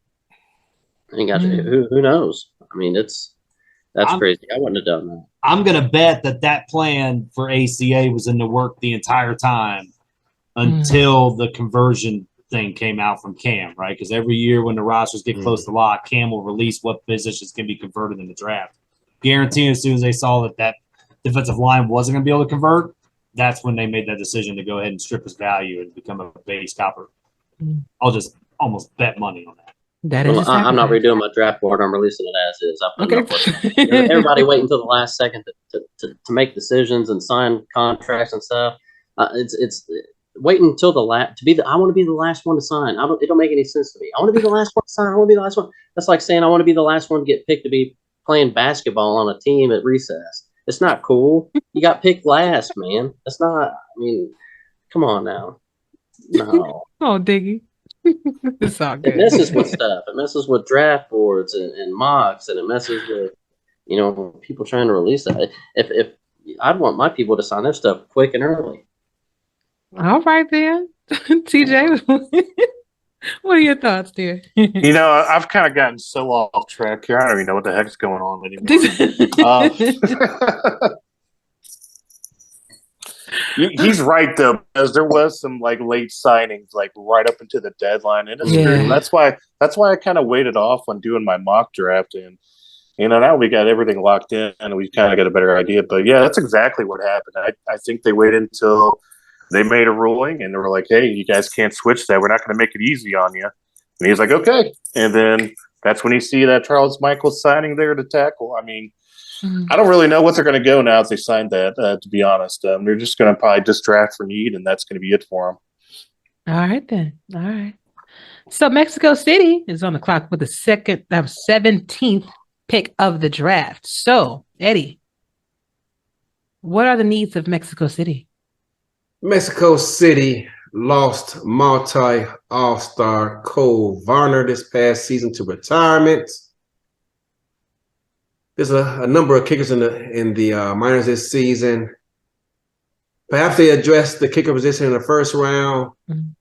Maybe they decide to get a fullback in the first round. I don't know, because Ramos tends to do things differently. He tends to be a pioneer, so maybe he goes with a 3, running backfield with a fullback to complement, Ray and Phoenix. I'm not quite sure. Maybe they go with a tight end too. Bill Henry is stepping up to try and fill the shoes as best as he can of, Hall of Famer Mike Daggs. Or actually, he's in as a Hall of Fame in the broadcast, but not for a player. He should be in the Hall of Fame. Why he's not, I have no idea. But maybe they go with a second tight end. That's my guess. All right. And the pick is in for Mexico City. Chad, who did they select? Yeah, this one's interesting, right? Because, it screams kickers. But yet, there's already been, at least in my mock, I guess, there's one kicker off the board. So, could this be a place where maybe K.L. Barrett Jr. goes? Right? Mexico City's done some different things. Yeah. Right? You can get a kicker later on with a pick if you want. You don't know when the punter is going to be taken. And I don't know if there's ever been a punter selected in the first round. So, there's not really a hole that they have, right? You could go get a fullback if you want, but I think you're right. I don't think Ramos is going to do that. So, in my mind, I think go get K.L. Barrett, heck with it, right? Or you trade down, but I can see them taking either kicker or punter. You know what? You onto something there because K.L. Barrett, the receiver, is K.L. Barrett, the punter. There you go. And despite the fact that they took a cap hit this season, they have a lot of cap left. Yeah, that's going to revise some contracts. So maybe they make him a two-way player and make him a punter and a kicker this season. Kicker. There you go. See? There you go, Eddie. Okay. Diggy, what are your thoughts? If they go that route, and Eddie and Chad are right. But in my mock, I had them taking Juniper Belson from Madison. It's probably to me the best kicker on the board, and the way they're going to want the special teams to be effective, and why not go with somebody with the strongest and most consistent leg, and that's Juniper. All right then, TJ. I really like that K.L. Barrett pick there. You were talking about him being a little doing things their own way, and then we had a kicker go in the top 3 last year with Mickey Malio, and Juniper is still going to be there. You're going to have Topher Kiefer from Lincoln still there, but I think there's only really one true punter. That's worth a damn. So I think that's a possibility you could definitely see there. I really like the way your brain's thinking there, Chad. Chad, it was my idea. Blind squirrel finds a nut every once in a while, right? Eddie? Indeed. All right. The London Knights are on the clock with the 18th pick of the draft. So, Eddie, give us some give us some info on London, please. Number one, I'm trying to figure out why owner player William Davidson moved his player from defensive tackle to defensive end. Maybe it was because of some moves they made in the offseason. I don't know, but I always thought he was a pretty darn good defensive tackle. So, but Bovine decided to apply for free agency and took his talents to Queen City. I almost said something I'm not going to say on my chest today. Yes, I will. Rest in peace, Bovine. But maybe they decide to replace his fullback with another one to try and keep the accomplishments that Robert Merrill had going in season 20. All right. So the pick is in for the London Knights. Chad, who did they select? This is an interesting pick, right? Because, London is a team that really pays the back end of that defense well, right? When you look at that squad, all those guys, which is crazy to think, all these guys are signing the highest contracts they've ever signed. Yeah, in the defensive backfield, and in your back whatever that number is. Your linebacking core is hired. I mean, Tony Roberto moves into the inside position. So I really can see an outside linebacker being taken here, right? Just because you want to go get that third one. But then again, that linebacking core is so deep that if you need to, you can afford to wait. So what are they going to do, right? I think they could go offensive line here if there's one available. If there's a fullback available, they can get it too as well. So I think that I can't really say a name because I can't even remember who all I picked. I didn't write this down. It's just all up here. So I think they go fullback in this situation. And I'll actually take it back. I got a name, Kane Hunter. There we go. I forgot I haven't said his name yet. So Kane Hunter, I think this is the guy that could go in there and really help lead block for Robert Merrill, because that was the key, right? I never had a fullback when I was the head coach in London. They get a fullback this season. Look what Robert Merrill does. I think they go fullback here. So what you're saying is it had nothing to do with your coaching. It was the fact that he added a fullback is why he was so productive. Yeah, it had nothing to do with me coaching. Gotcha. Just checking. Straight up, dude. I mean, I got him to new heights, but I didn't get him 11-1. That's for damn sure. I gotcha. And Diggy. Kind of scared right now. It's not looking good for me. I ain't got a place in Arizona, and Indy's not going to remember. They said they'd give me a spot because he didn't write the offer down, and I mean that's all the offers are up here, brother. All right. We'll see if you remember it. No, I got him going fullback. It's the last fullback I have on the board, and just because I mentioned him last doesn't mean anything. He's a great person.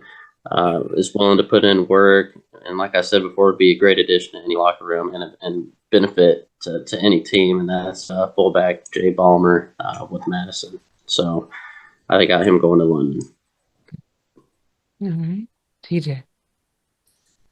I had a linebacker going here, but it was kind of like a toss up between like Stan Diamond, depending on where he goes, or like Mojo McLean. I know he's an inside linebacker build, but he's super active on the Discord.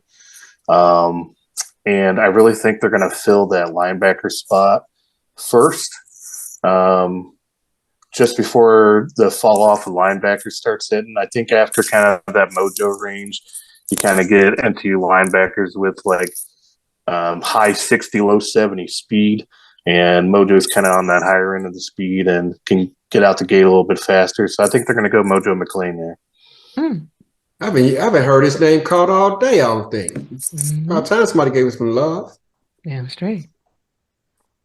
Now, this is unusual. Baltimore will be drafting. I'm sorry, I'm just not used to seeing that. But they have the 19th pick. And so, Eddie, give us some information on the Baltimore Vultures.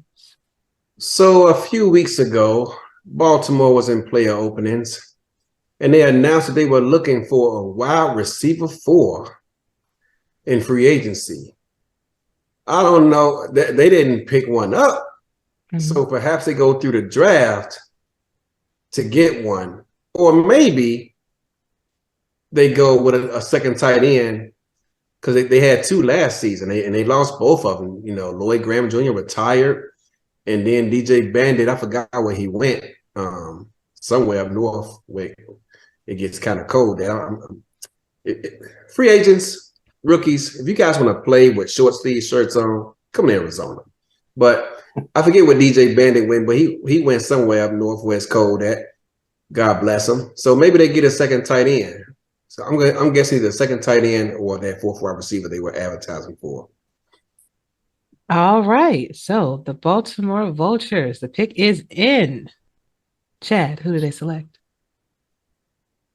Yeah, they've been posting about it for a hot minute, right? They need a 4th wide receiver. They're going to go get a 4th wide receiver, and this is where John Fullerton, I think, lands, right? You know, John Fullerton's a big target of 6'4". More than likely, will probably go on a 2-way contract and you know, and play there and be able to have an opportunity to still play back where he's from in Lincoln. But yeah, I just definitely see this as being a John Fullerton spot for sure. Okay. Diggy. Well, I think that's all smoke. I think they go tight end. I think they get Bob Lung from Tacoma. You know, he's a big guy. He showed his strength and ability this season, and I think he can fill the spot.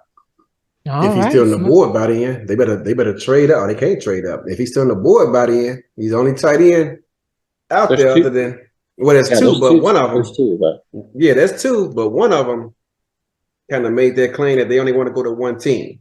So we'll see how that holds up. All right, TJ. I'm going to speak up for my buddy Easy Money, Mr. John Fullerton. I've got a little inside info, and I know Baltimore's talked to him. So I know they're interested in John, and he's a super great personality, super supportive in the locker room. I'm really excited to see where he ends up going. And plus, like, having that 6'4" frame makes him a lot more valuable in the end zone. And just in the prospect bowl this last week, he had 2 tutties late into the game. So I think he's like that perfect guy that'll fill that role for them. And he doesn't mind doing the kick return duties, the punt return duties, you know, going back down to the minors to get that extra playing time down there. I think he's kind of the perfect guy that'll fit right into Baltimore's team. And I think that's a lock at that point. All right. That inside intelligence can't go wrong. The Charleston. DJ Bandit went to Tulsa. Oh, okay. Tulsa. Okay. Really cold. Don't get too cold up there. You don't get too cold. Thanks, Diggy. All right. And Charleston is back on the clock with the 20th pick of the draft. So, Eddie, where do you think they should go from here? Should be Charleston. I said Charleston, didn't I? That's what he said. Oh, I thought she said Tulsa. Negative. See? I better go put this back. Yeah, you better go do something productive. So we talked about this already. You know, should that second tight end be on the board? That's where they're going. Maybe they go offensive line if they're still on the board, which I'm kind of doubting if there are any available in the second round. But then again, last season, no offensive linemen were grabbed in the first round after all the owners complained about not having enough of them. So if they don't fill that that linebacker position in the first round, they do it in this round. There you go. So are they splitting this? I just want to be on the same So page. with the teams that don't have picks in the first round, the teams that don't have picks in the first round, the people who are slated to pick in the second round get moved up those 9 slots. So there'll be multiple teams with 2 picks in the first round. Okay, I just want to make sure because the first round still has 28 picks in it. They just Correct. Okay. I just want to make sure it was 100%. If you read your GM handbook. Well, you said second round. You kept saying second round, but it's Did I? It's second pick. Oh, my bad. Second pick of the first round. So check.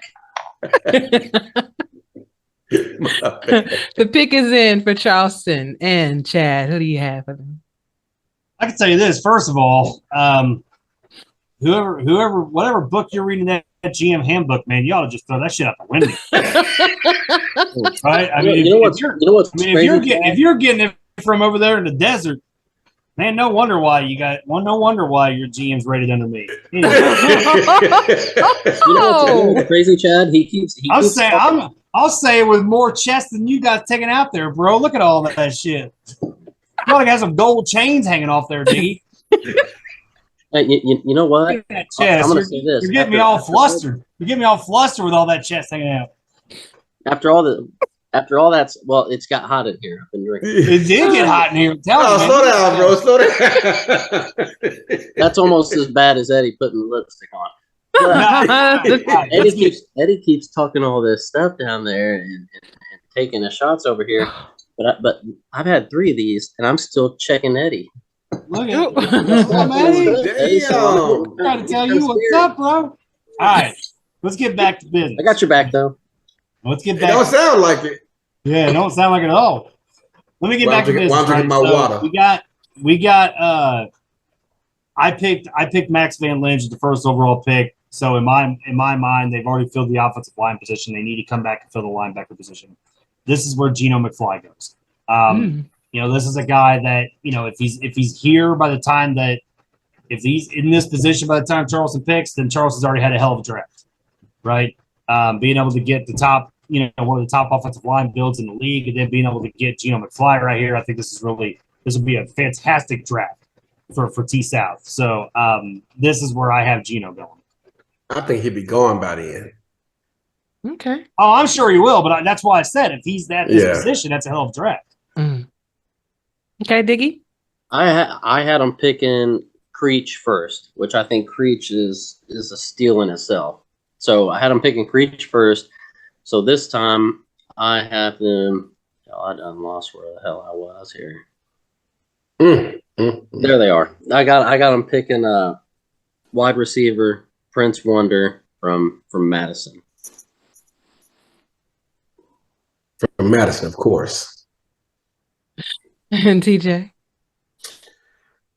Yeah, kind of in my mock, it was kind of leaning, safety or linemen. So depending on where they end up going, I kind of had them picked for taking that DB first early on and then taking a linebacker second. I think that's going to be their best value. They're going to get the most return. And, one of those linebackers are going to end up falling. I mean, there's only 7 starting spots they have to fill at linebacker and the pros. So they're going to get their pick between all those guys we had mentioned earlier and just take the best available. I think that's their best move to solidify their defense. Okay. All right, then. Didn't make sure I get this right. Denver's second pick in the first round. 21st pick. Eddie, what say you? Well, Chad is predicting them not to pick a quarterback in the first round, so they better go with a quarterback in the second round. Second pick. Still the first round. I'm sorry. Yeah. What's in the water over there? Something that Mackie can't see, apparently. It affects that memory too. Y'all need some electrolytes. Hey. Look, TJ wants to leave. Look at him. He's done. Yeah, he out of here.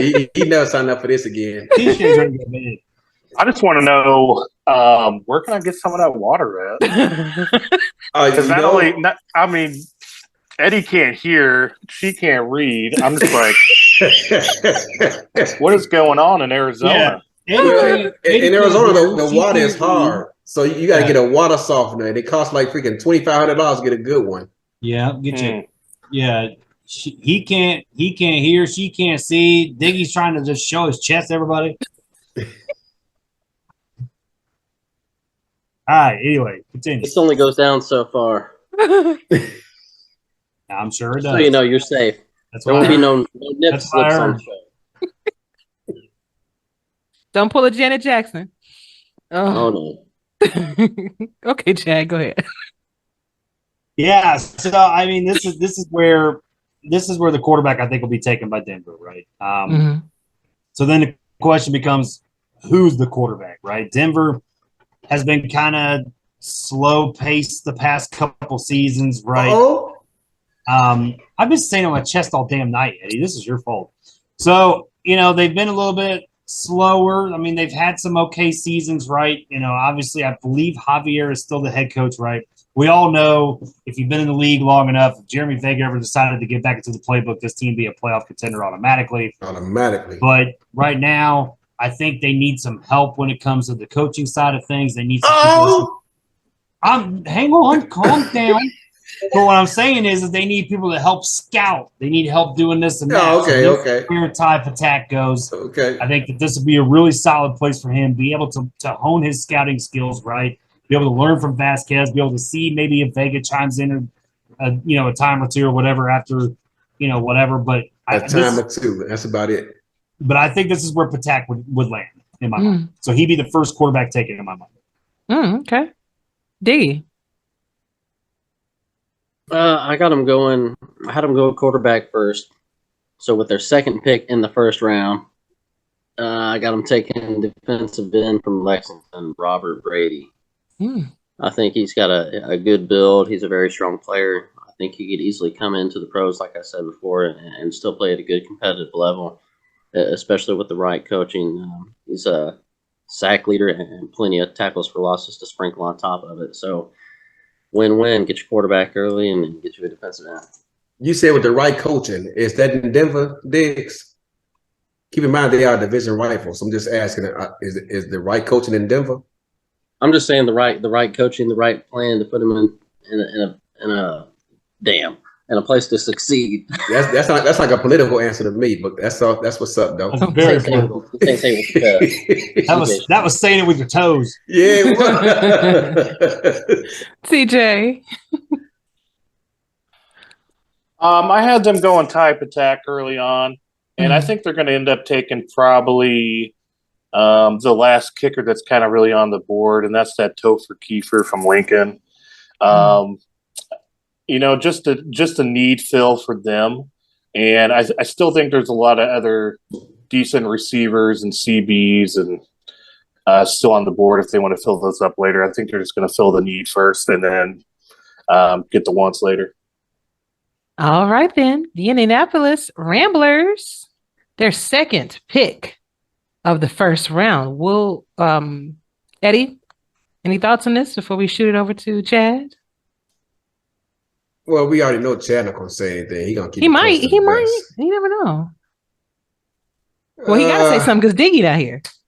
That's true. Maybe he gives a nugget. Who knows?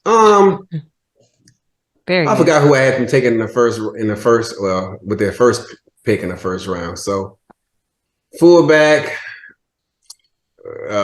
tight end 2, kicker. There you go. All right. Offensive line, maybe. Offensive line. All right. Chad, be sweet and tell us who you're going to take. That's a good question. He's calling his GM right now to find out who we talking to. I mean, that's what I'd have to call Chris Britton and ask. I don't know. And even if you did know, you still wouldn't say nothing because you want to mess it up. So I get it. I think it's probably going to be James Manzai. Okay. Doubt it. Wherever James Richards is, that's what I'm taking. No. Oh Got it. God, Diggy. What I had them going with Van Dam with the first pick of their first round. Yeah. So this one, we know Chad loves his O line, so I'm saying they're going to take Tacoma's tackle and Max Van Lienge or Linge, however you say that. You know, if it falls, and like you said, last season they didn't even pick offensive line in the first round. If this does fall, it'd be a great steal for him. He gets both filled. He has worked great amounts on the consistency for an offensive lineman, and it's pretty much the chef's kiss to a lot of these coaches. So I think it'd be a good one for him. Alrighty then, and TJ.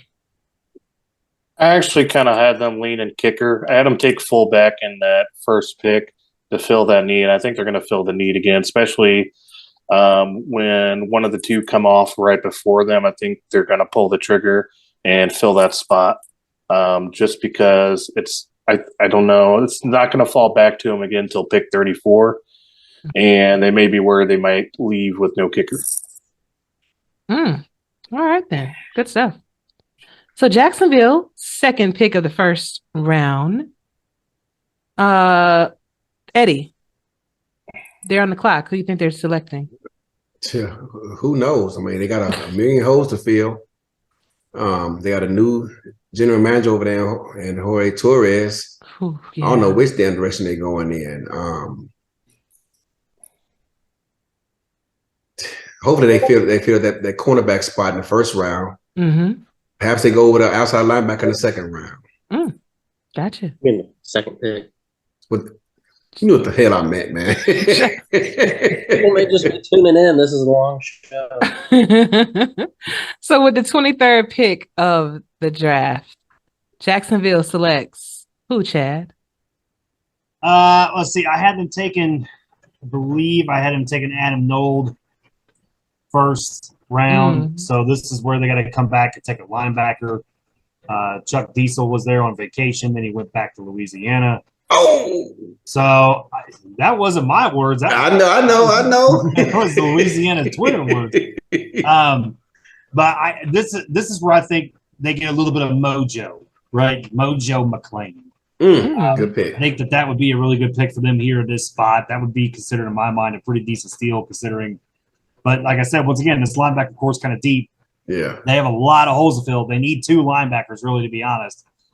So you might as well grab one with one of these top two picks you got and then move on down the line. So this is where Mojo McClain comes in. All right then. Diggy. So I had them taking halfback first with Logan Lee. I think they rounded out, and I know people have this guy possibly going first, but I have him going to Jacksonville with the 23rd pick, outside linebacker from Annapolis, Geno McFly. You know, what better spot to fall to? You can still come in here and have a starting role and continue to shine, you know, being that linebacker 2 spot. So if they called that out to him and said, hey, you can get this starting role over here, but we're going to pick you in a little bit, I mean, he may do it. You think he's going to still be on the board by then? It's a possibility. We've seen these drafts. Anything's possible. Like I said, Creech is my number one. I'm going to stick by it. All right, then. TJ. Yeah, I had them going Nold early on with their first pick, and I think they're just going to end up taking whatever's left of the half or the linebackers. I mean, to answer your question, I think there's only so many spots left, starting spots. And you got myself, you got Creech. I'm drawing a blank on all the names right now. Geno, you got Mojo, you got who else am I missing here? I mean, once you get outside that 5 or 6, it's pretty much nothing left or covered. So if one of those guys are left at that pick, I think that's who they're going to end up locking in. And they should be really happy with their first 2 picks. All right. Yeah, I had Creech, and then Harper finding his home in Carolina, and then McFly. That was my linebacker order. All right. Queen City's second pick of the first round. Eddie, do you have any idea where they're going to go with this 24th pick? If they don't go with a quarterback in the first round, which I have a feeling they will, actually, then somebody in the secondary, whether it be free or strong, is going to go, I think. Okay, gotcha. And so with the 24th pick of the draft, Queen City selects who, Chad? I think this is I'm trying to remember who did I have them picking first? TJ Harper, yeah. So here I think they come back and select kicker here, right? With attack on my mind off the board. They can, like I said, they're gonna wait till that very last pick to take quarterback. That's just, I could just see how it plays out. So in my mind, this is where Topher Kiefer lands. They need a kicker. They need Judah Dorgan, I believe was who their kicker was last year, retired. So I can see somebody like, Topher Kiefer coming in. I mean, they got a lot of spots to fill. Don't get me wrong. They need a lot of shit. But I think go ahead and go get the kicker solidified. Go get somebody that's going to be a really good kicker for you and get some points on the board. So I'll take Topher. Okay. Diggy. After securing their quarterback, the first pick, I think, like Eddie said, they get more into the secondary, hit the key areas. I got him going J.R.Lawless from Ottawa, strong safety. It's he's got the ability to wrap up and bring down the competition, as well as some decent height and great coverage ability. So I think that's where they roll. All right, and TJ. I had them taking Creech, I believe, with that 7th pick earlier. So I think they're going to end up taking the quarterback. Patak should be gone. I don't think they go Logan Lee. I think they go with King Jackson out of Tacoma.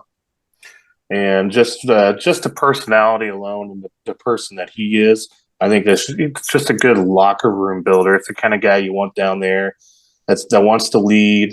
He wants to be the team first guy, and I think that's kind of the perfect guy for them to go from that mediocrity to where they're at to being a front runner, quickly within a season or two.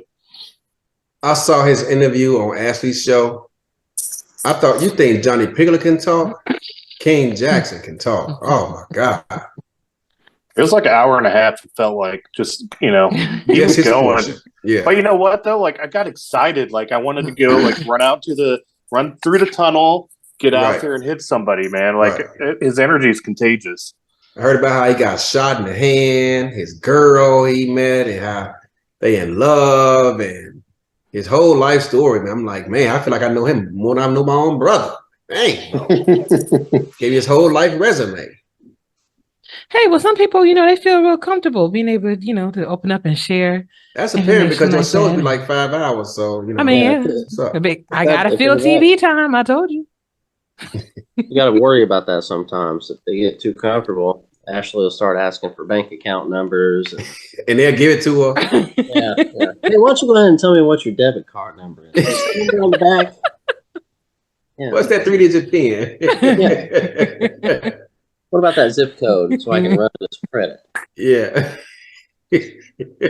Y'all are nuts, man. Who are we on? Carolina? Yeah. Pick 25. All right. So Carolina with their second pick of the first round. Outside linebacker. Oh, okay. Cool. All right. Okay, Chad, you're next. What that do? Yeah. Carolina. Carolina? Let me see here. I had them picking linebacker last time. Mm-hmm. If I go back and look at their roster, I don't know. I think Carolina forfeits pick. No,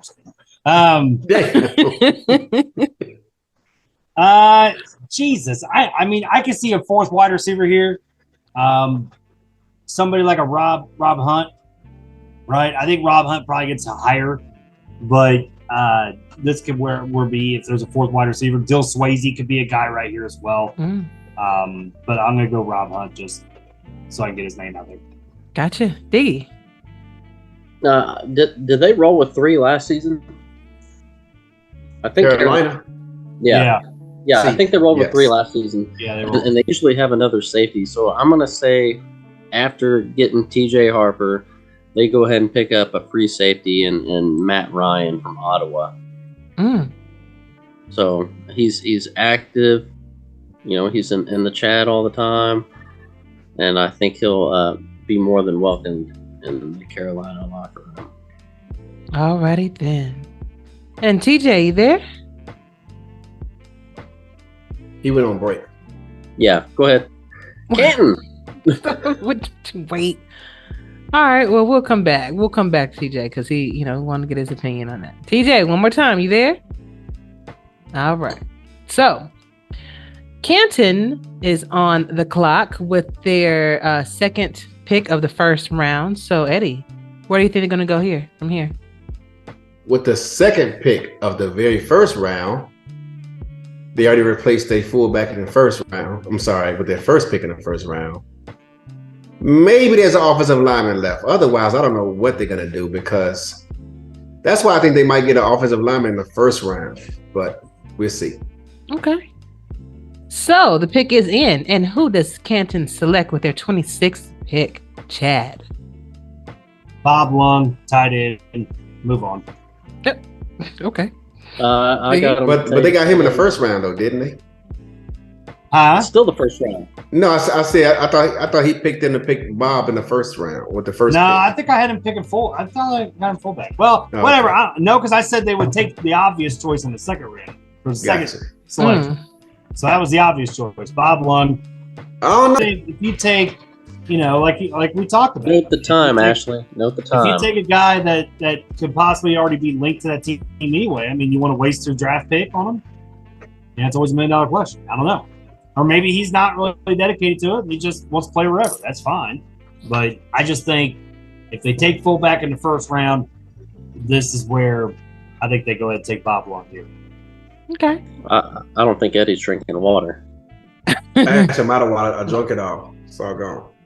Jack and water. Go ahead, Diggy. Yeah, you go. Well, since we're on Canton's second pick, TJ, just so you know, you can catch up here in just a second. Mm-hmm. I had them taking Kane Hunter first, fullback. Now, I got them taking Adam Nold, cornerback, Annapolis. All right, then. So, TJ, give us who you think is going for Carolina's second pick of the first round and Canton's second pick of the first round. I really think Carolina's going to end up going receiver, and they're going to go with one of the other big receivers that's kind of left, and that's David Anderson, who's like 6'4", big target. And he's only going to be a wide receiver 4, so they can work on his build throughout the season. And if they lose one of their main starters next year, they got him ready to go. As for Canton, I think what they're going to do is, and I had them taking a fullback earlier, I think they're going to play on the fact that Bob Lung is their guy.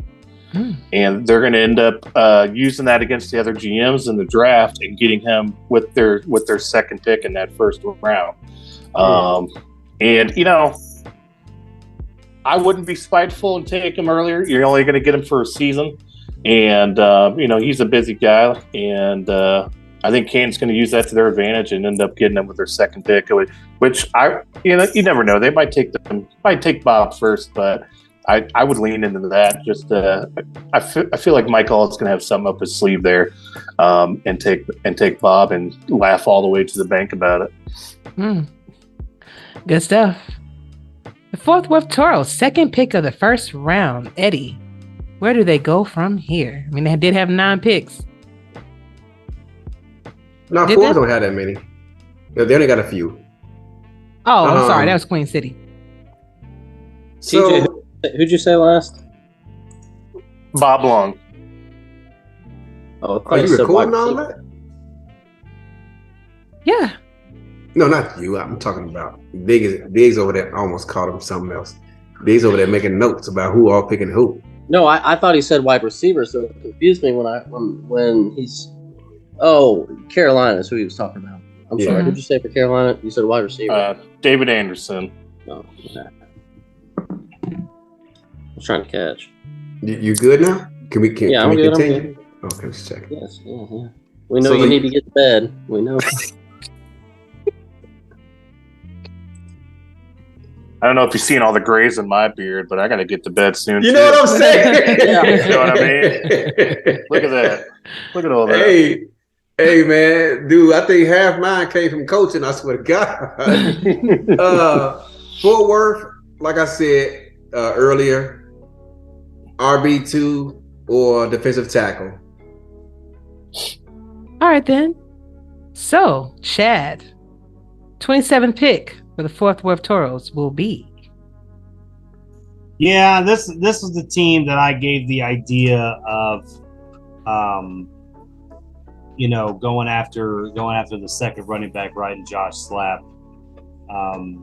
So what I'm looking at is Mel Gibson, right? Because I just have to throw a name out there as a defensive tackle. So Movie star Mel Gibson. It says Melt Gibson. Gotcha. That's how you say it. So, yeah, I think that's where they have to go, right? I mean, I can't remember because can DEs go to defensive tackle? This season, I don't know. I can't remember what that conversion was, right, off the top of my head. I'm looking it up right as we speak. I'm trying to look it up right now too. We're both slow. Well, while y'all looking that up, yes, they DT can. to defensive end. Yeah. Okay. Gotcha. Okay, cool. So, if it's not Mel Gibson, you could see somebody like LL Volt, Anthony Robertson, one of them two guys maybe converting over to defensive tackle to fill that final spot there for Fort Worth. So that's where I would go. All right, then, Diggy.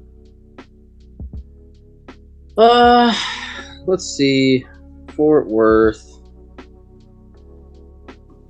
They could go wide receiver. I already had them taking defensive tackle. Or they could hit offensive line if it's still available. I said the one offensive lineman already. Who was that I said? I had him going to Chad there.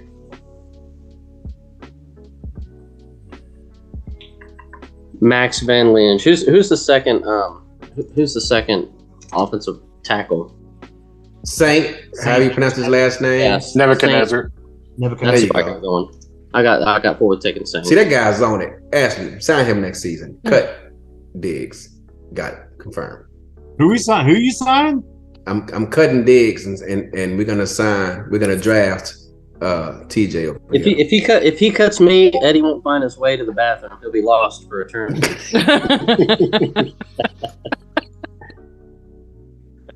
It shouldn't be too hard to find. I mean, usually them old people homes will have them in the same room. Oh, damn. Oh.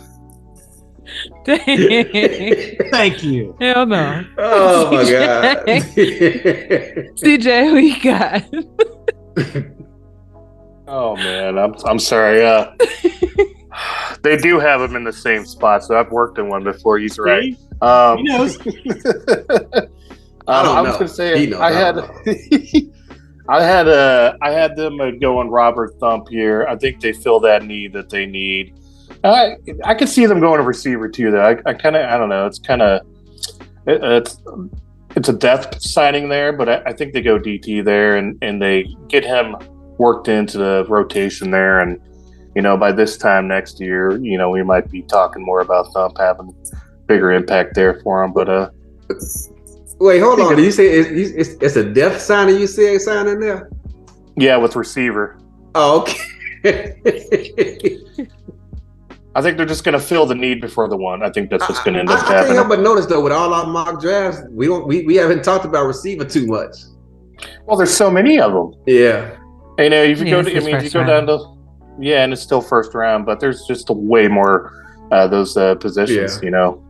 Same thing with CB and safety. There's still a lot of those left on the board. That one name we haven't even said is Nano Matthews. We haven't even talked about him, or J.W. Hartstorn, or Ricky Robinson. Like, those are all guys that are going to end up being rotation pieces, or maybe even potential starters for Jacksonville or Queen City. So it's just more as well.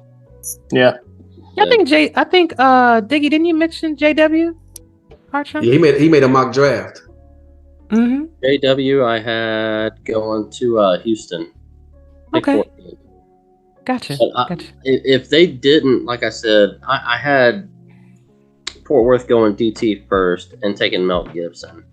But if they didn't take him, I could see them, like TJ said, taking Thumb there. Thumb, like I said, he's a good guy. He's done the interview with you. He's willing to put in work. He's a military guy as well. So you're going to get a good one with that. He's going to get shit done. That's what I heard. There you go. I like military guys. I respect that. Thank you, sir. I appreciate it. Diggy, you military? Chad, were you in the military too? No. Okay. He just looks like it. Oh, okay. There you go. Last pick for the first round goes to the Sioux Falls Sparrows. So, Eddie, where do you think they're going with this? I mean, who knows?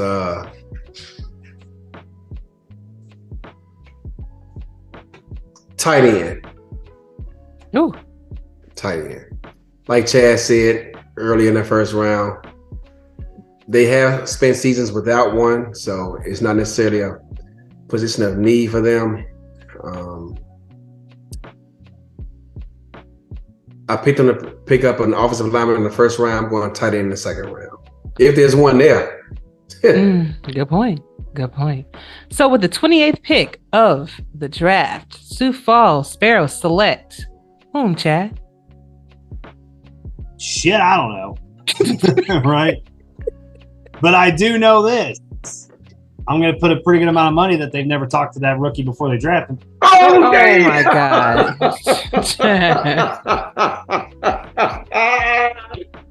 I gotta make you an honorary member on my job. I'm gonna do that right now. I'm just saying. You put a name in the hat and just pick it, huh? Just bam. That's the kind of chest you gotta say it with, Diggy. Yeah. All right, now look at him, noticing that thing zipped up now like a turtleneck. But now yeah, in all honesty, I don't know. I mean, that's just some fun ribbing at Sioux Falls. But I don't know, in all honesty, who they're gonna take, because who freaking knows, right? That's true. By the time you get to this, I wasn't prepared for Sioux Falls to talk about them. So I really don't know, in all honesty. Like I said, I mean, you got tight end. If there isn't any offensive linemen, they could go 7th DB. God only knows what the hell they're going to do, to be honest. So maybe they take a kicker, and you can't convert a punter anyway. Maybe if KL Barrett's sitting there, they just draft him for the hell of it, right? Fill a roster spot. Who gives a shit? I don't know. All right. And so, Diggy. I had Sioux Falls going Xavier Solomon earlier with the tight end pick from Lexington. And I got them making the last pick of the first round with KL Barrett Jr., the punter. Okay. And TJ.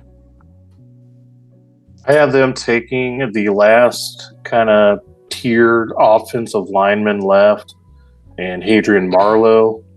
I know he's like a project, and he's not as far advanced as Van Lenge, I'm not really sure what they're going to take. I think at this point, in a couple days from now, once we're watching this draft, all of our projections are going to get blown up. I don't really know how any of these GMs are going. I don't really know where Sioux Falls is going to lean either.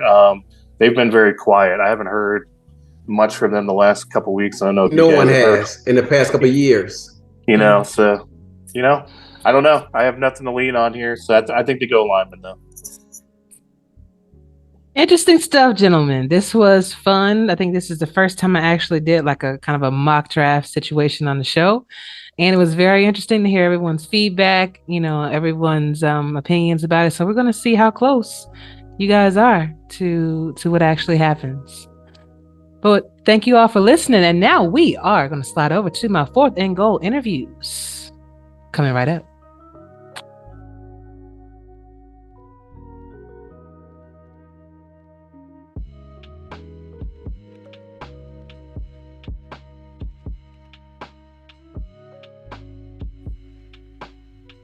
What is up, SFL Nation? We are back with my 4th and goal interview featuring rookie class member Alex Marshall. He is the free safety for the Albuquerque Adams. What's going on?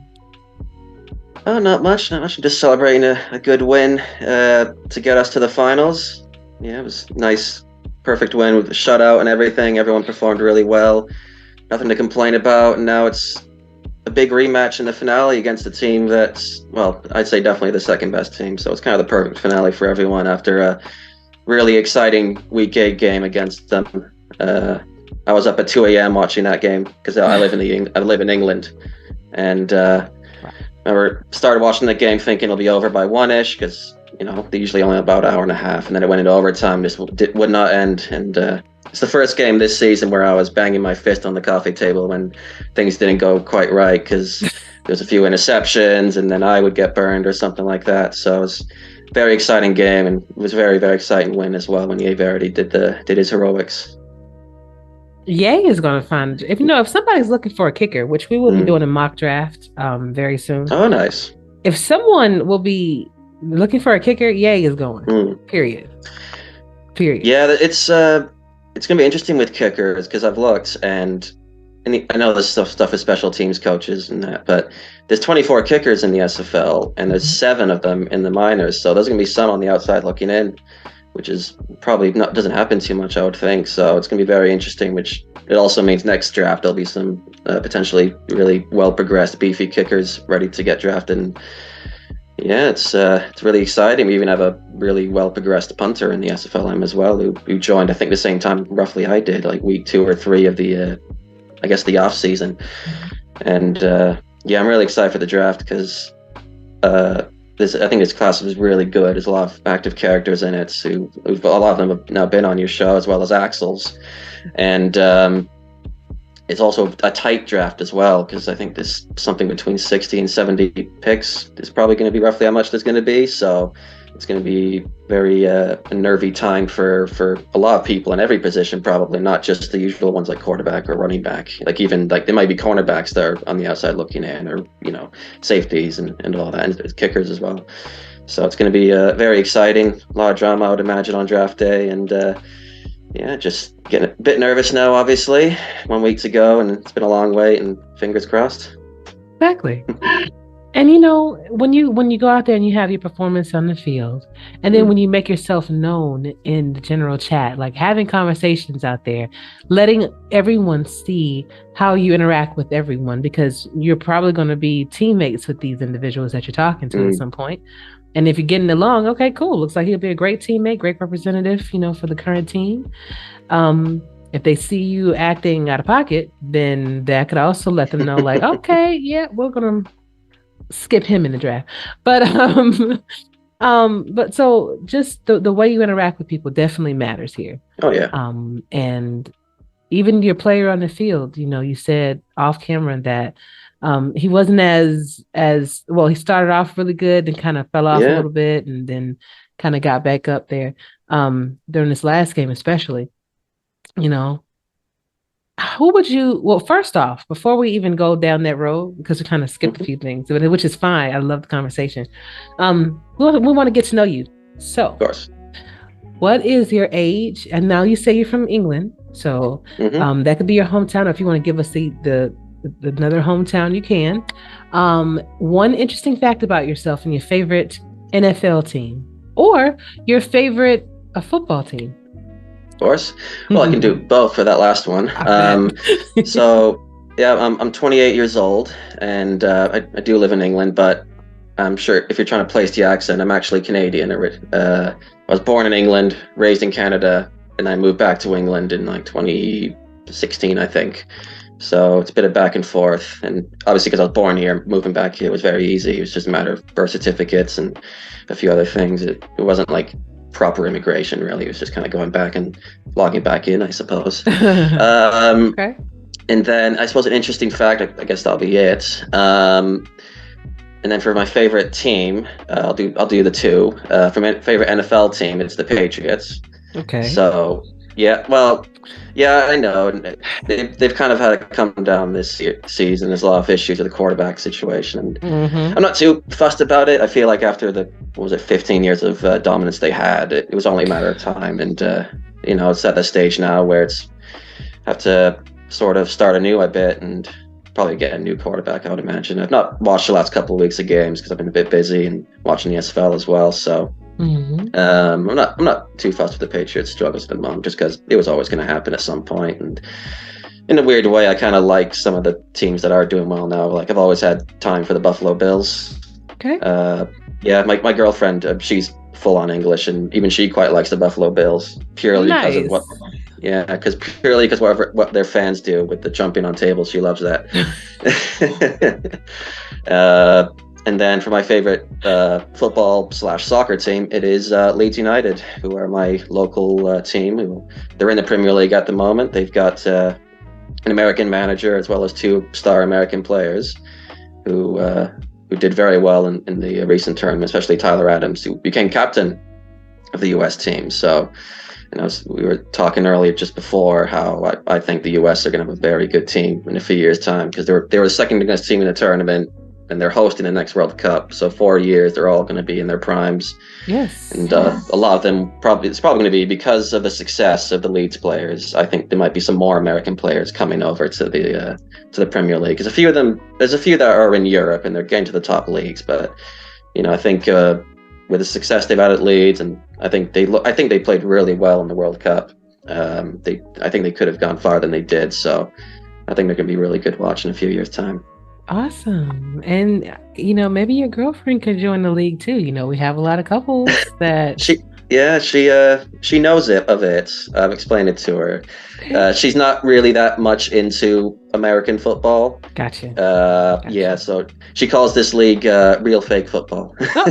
See, there we go. Yeah. See, but if she joins and then hear her name being called when she maybe kicks that field goal through the uprights, or maybe catches the ball and goes back for pick 6, then she'll be like, oh yeah, this is it. Maybe, yeah. She the first game of the SFLm season, I had a couple deflections, and she was watching with me. She ended up going to bed because it was late. But she did get excited when she saw me doing something. So you never know. Maybe I can convince her. Exactly. So you said that you were born in England, and you grew up in Canada, and now you're back in England. What is the similarities and differences in both areas?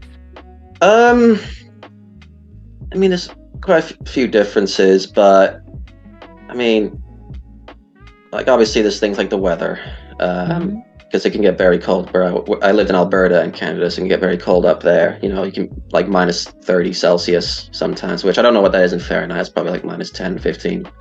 Yeah. Still too low. Yeah. While here in Leeds, it's cloudy and dreary sometimes, but in recent years, the weather's actually gotten better. It hit 40 degrees Celsius in the summer here, which is unheard of for England. So it's crazy. I read. But in terms of differences, it was, like London was on fire. It was crazy. And yeah, like a lot of the houses here are not built for hot weather or cold weather. So sometimes when we get a cold snap, which we're unfortunately having a bit right now, with the energy crisis now, it's pretty tough. I can see my breath in my flat pretty regularly. I finally had to concede and turn the heating on this week, because I just couldn't bear with turning the heating on and dealing with the bit of the kicking I would get for it in the next month's bill. But it's all right. It is what it is, and I've got some credit in my account and all that, because I've done things smartly at least. So that's good. That's what you do. That's right. Yeah, absolutely. You overuse in the summer, or overpay in the summer, sorry, and then you don't have to pay as much in the winter. Exactly. Another difference is, I mean, obviously the sporting scene here is a lot different, because it's a lot more, I guess, tribalistic compared to American sports with like franchises and that, because, like with Leeds United, their biggest rivals are like Manchester United, Chelsea, Arsenal, I think, as well. So they're like blood feuds. You know, it divides families sometimes, and you'll see a lot more police at a Leeds game than you ever will probably at an NFL game. Though I do know there's some NFL teams that get quite intense. Like you're a Bears fan, aren't you? Is that right? Yeah. I imagine they get quite intense with Packers and Vikings fans, I would think, wouldn't they? Yeah, it does. So I just. Oh yeah. But yeah, no, it's there's things here like tailgating isn't a thing here. People just go to the local pub and have pints there and that. So because obviously tailgating in the US is like you camp outside the stadium, don't you? You actually like you get there that morning, like really early in the morning. You bring your grills, and you're out there with your friends hanging out into the game. Yeah, it's great. Yeah, and because I visited the US just a few weeks ago, and I got to see my first college football game. So I got to experience that for the first time, and it's good. It's probably the closest to the atmosphere of an English football game I would describe it, because it's it's a lot of it's based off families as well. Like it's just families where they're all like Alabama fans or Texas or what have you, and it's really tribalistic. Like it isn't just about franchises. A lot of them are like there's a lot of family history. Like my dad's dad went to Texas A&M and this and that, and the college football game I saw was Texas A&M and LSU, and that was a good game actually, because the Aggies have had a bad season. The LSU have been good. They were like 6th in the country or something. The Aggies pulled out the win. It was like the final game of the season as well, so it was a big win. And again, it was really fun. And even my girlfriend who was with us, it was her first time in the States. She really enjoyed it. Fantastic. Yeah. I like that a lot. And it's good to go out and experience other things, things that you may not be used to, or even I've been on a food venture, lately, just trying different foods from other countries and seeing the similarities and differences in that. So that's why I ask those kind of questions, just to kind of, because I would like to travel someday to go to different places, especially Canada, But it's just good to hear from someone that's been there what it's like. But how did you find the SFL in the first place? I think I kind of found it the same way a lot of people do, where just one day on YouTube scrolling through and you see a recommendation show up, and it was just some random game. I think it was Baltimore DC. And at first I saw the thumbnail and I thought, oh, it's probably just some Madden esports thing. I don't really care about that. But then I saw the words simulation football league in it, and that's what piqued my interest. Because when I was younger, and I still do it now, just don't have much time for it, when I would do like a GM mode or a franchise mode type thing, I preferred doing like CPU versus CPU games than actually playing it, because I found playing it really annoying and messing around with sliders and that, and obviously the CPU can cheese you, and then you can cheese it. It's really annoying. But when I saw those words simulation football, that piqued my interest, so I clicked on it, and I was really impressed with like the presentation of the games, because the commentary is great and the graphics are all there, and there's the news bar at the bottom. It's really impressive. And then I think it was a game where I think Cam would show up at halftime with doing talks and that. At the time I didn't really know who he was, so I thought, oh, he's just some guy that does this kind of commentary. And I think at first I thought this was like some online league, but maybe the players weren't real. It's just like one of those. But then scrolling through the description, I saw that, oh, these are real players. Wow. And went on the Discord, and then after a bit of researching, and been really impressed with how long the league's gone as well. 20 seasons now, or going on 20. That's what really, I think it's what sold me the most on joining, was how old the league is, and the fact there's a minor league system now that kind of like legitimizes the draft a bit more, a little bit, because I think before the minor leagues, you guys had like one game or something maybe to show off your player, and then it would be based off like your online activity and stuff. That's right. Which is still kind of what it is now with online activity, but at least now you have a minor league season to show what your player can do, and there's maybe a bit more earning it on the field to get drafted as well, because your player can impress, especially if you're like a quarterback or something, and it can take a while for your player to get ready to go. So it's always when you finally have a really good season of killing minor league players, it shows you ready to play against the big boys. And just seeing how old the league was, well, it kind of showed the league stable. It's got people join regularly. It's not one of those things where you're like, oh, maybe this won't last because it's maybe season 5 or something. But season 20, 10 years. It's unbelievable. So I thought I definitely should hop on, and thankfully it was early on in the minor league off season, so I had a lot of time to chat away with people and progress my player as well. So I was ready for the season. I'm impressed. You had to go back in our history in order to know those details like that. You know. Yeah, I think some of them were mentioned on your show as well, which was I just find it funny. Yeah, I think it's just funny that you had one game to show how your players playing, which must have been so stressful. Oh, I would hate that. It was, and I was a wide receiver, so I was like, okay, well, I'm hoping I can get a touchdown or at least help the team. Yeah. You know, don't drop the ball. That was my thing, because if I got one shot. And you know that actually wound up being a really good game for us. But you're right. We had to chat in general chat. We had to chat in all of these different chats, and we actually had a few more chats that have been taken down since then. Yeah. But you had to get your chat ranking up, and you had, if you were a gold player, if I remember correctly, you finished like either you're from 1 to 20. No. From 1 to like 15 or something like that, and then it went on down the line. But it was wow. You had to do a lot of talking, and then some people would try to spam the same thing, and of course they got rid of that because it's cheating. Like, hi everybody, 10 times in a row. Right. They try it. Good times though. It's just different, but I like the minors, because you do have that time to progress your player. Yeah. Even though you were back then, it's just different to see your progressions play out on the field from week to week versus having to wait and see what happens your first day or your first game in the majors. So amazing stuff, man. So what is the best thing about being on the Adams? I think it's just that overall as a team, I think we kind of have the best quarterback, Ty. I think if he doesn't get drafted, that's ridiculous. I know some are nervous because he's a scrambler, but I really like what his build is. I think it's different. And, you know, if you're a team that needs a quarterback, you're probably in that position because you need to do something different. So do something different and give him a go for a couple seasons. And if it doesn't work out, it doesn't work out. But I have full confidence in Type Attack to be a really good QB. And then I think our coaches are really great. You know, I've never questioned the progression plans they give us. It's always made sense. You know, early on in the season, we were getting a bit annoyed that teams were getting like garbage time touchdowns against us, or a silly comeback like Lincoln did when they got touchdown, an onside kick, touchdown, an onside kick again in like 4 plays. So the entire team was like, right, stamina +8, and then next game or the game after, shut up. So it works.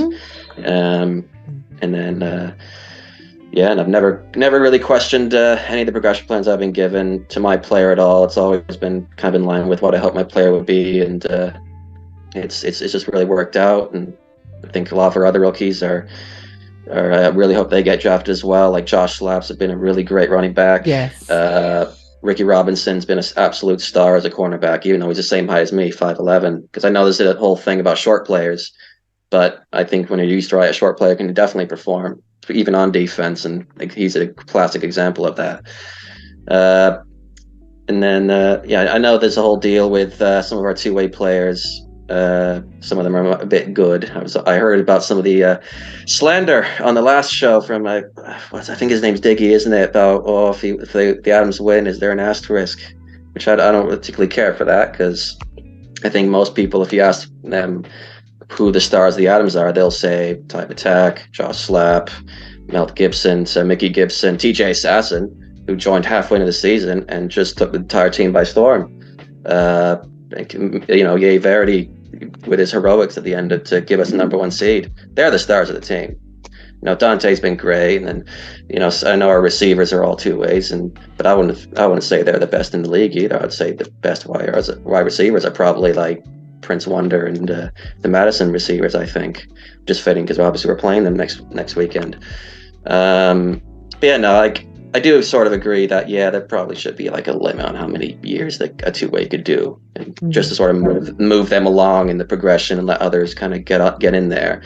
But I don't like. I know some people might be a bit annoyed with the Adams because of some of the two-way players, but we'd be lost without Josh Slap. We'd be lost without Mickey and Mel Gibson's. And Verdi would have, if it wasn't for him, we probably would have lost to Tacoma the week before when he got 7 field goals, I think it was, and obviously would have been lost to Madison as well. So obviously 2 ways of my teammates, and I'm always going to have plenty of time for him. But in terms for me personally, I'm always going to have more. I'm always going to give the more shout outs to the rookies because they're the ones that the minors are really, really for. And I'm always going to be a big advocate for the minor league as well because they're really important. And there is a small sense that there's some that don't care too much for it, and I understand why. But also, it's something that really should be promoted and protected as well. I agree because everyone was a rookie at one time. Mm-hmm. And you knew how important it was for you to see yourself out there on the field. You know how important it was for you to hear your name called, and you want other people to experience that too. So I think sometimes in the grand scheme of things, people forget that little detail. Even when you're that can actually translate into real life, when you're new and fresh on the job and, you don't want to necessarily help that person. Oh my God, it's going to slow me down. But you got to remember, you were once new too. So you would want someone to welcome you. If you didn't get welcomed in the best way, you want to change that mentality. You want to change that vibe and welcome them and help to set them up for success. So, it's a pretty good community, and there are a lot of people here that'll definitely help you. Even if you just ask, like, hey, my progressions, I want to see my player do this besides your coaches. If you just want some other feedback, you are more than welcome to go and talk to someone that's in your position that you see that are performing in the way that you would want to and have that conversation with them, which is a good thing. But speaking of progressions, who was responsible for your specific progression for free safety? Was it coaches? Was it you in conjunction? Or? No, it was coaches. If memory serves, I was asked by, I believe his name's Swole, because I think it's Jay Williams. There's 2 of them. It's a bit confusing, isn't it? It is. Yeah. But no, they kind of asked me and like, Joshua. Yeah. But no, I think they kind of just asked me, what I wanted my player to be, and I kind of described my player to be, because I want my player to kind of emulate myself a bit, because in real life I'm 5'9" and I'm kind of skinny, so I was like, well, I can't be a linebacker or a lineman then, that'd be silly because it doesn't look like me. So I'll give myself a couple more inches just to be reasonable, so I can at least kind of perform. All the offensive positions were filled up, and so I thought, okay, free safety sounds about right. And then I want my player to just kind of be like an annoying defensive back that just run around, deflecting passes and that's and being a nuisance.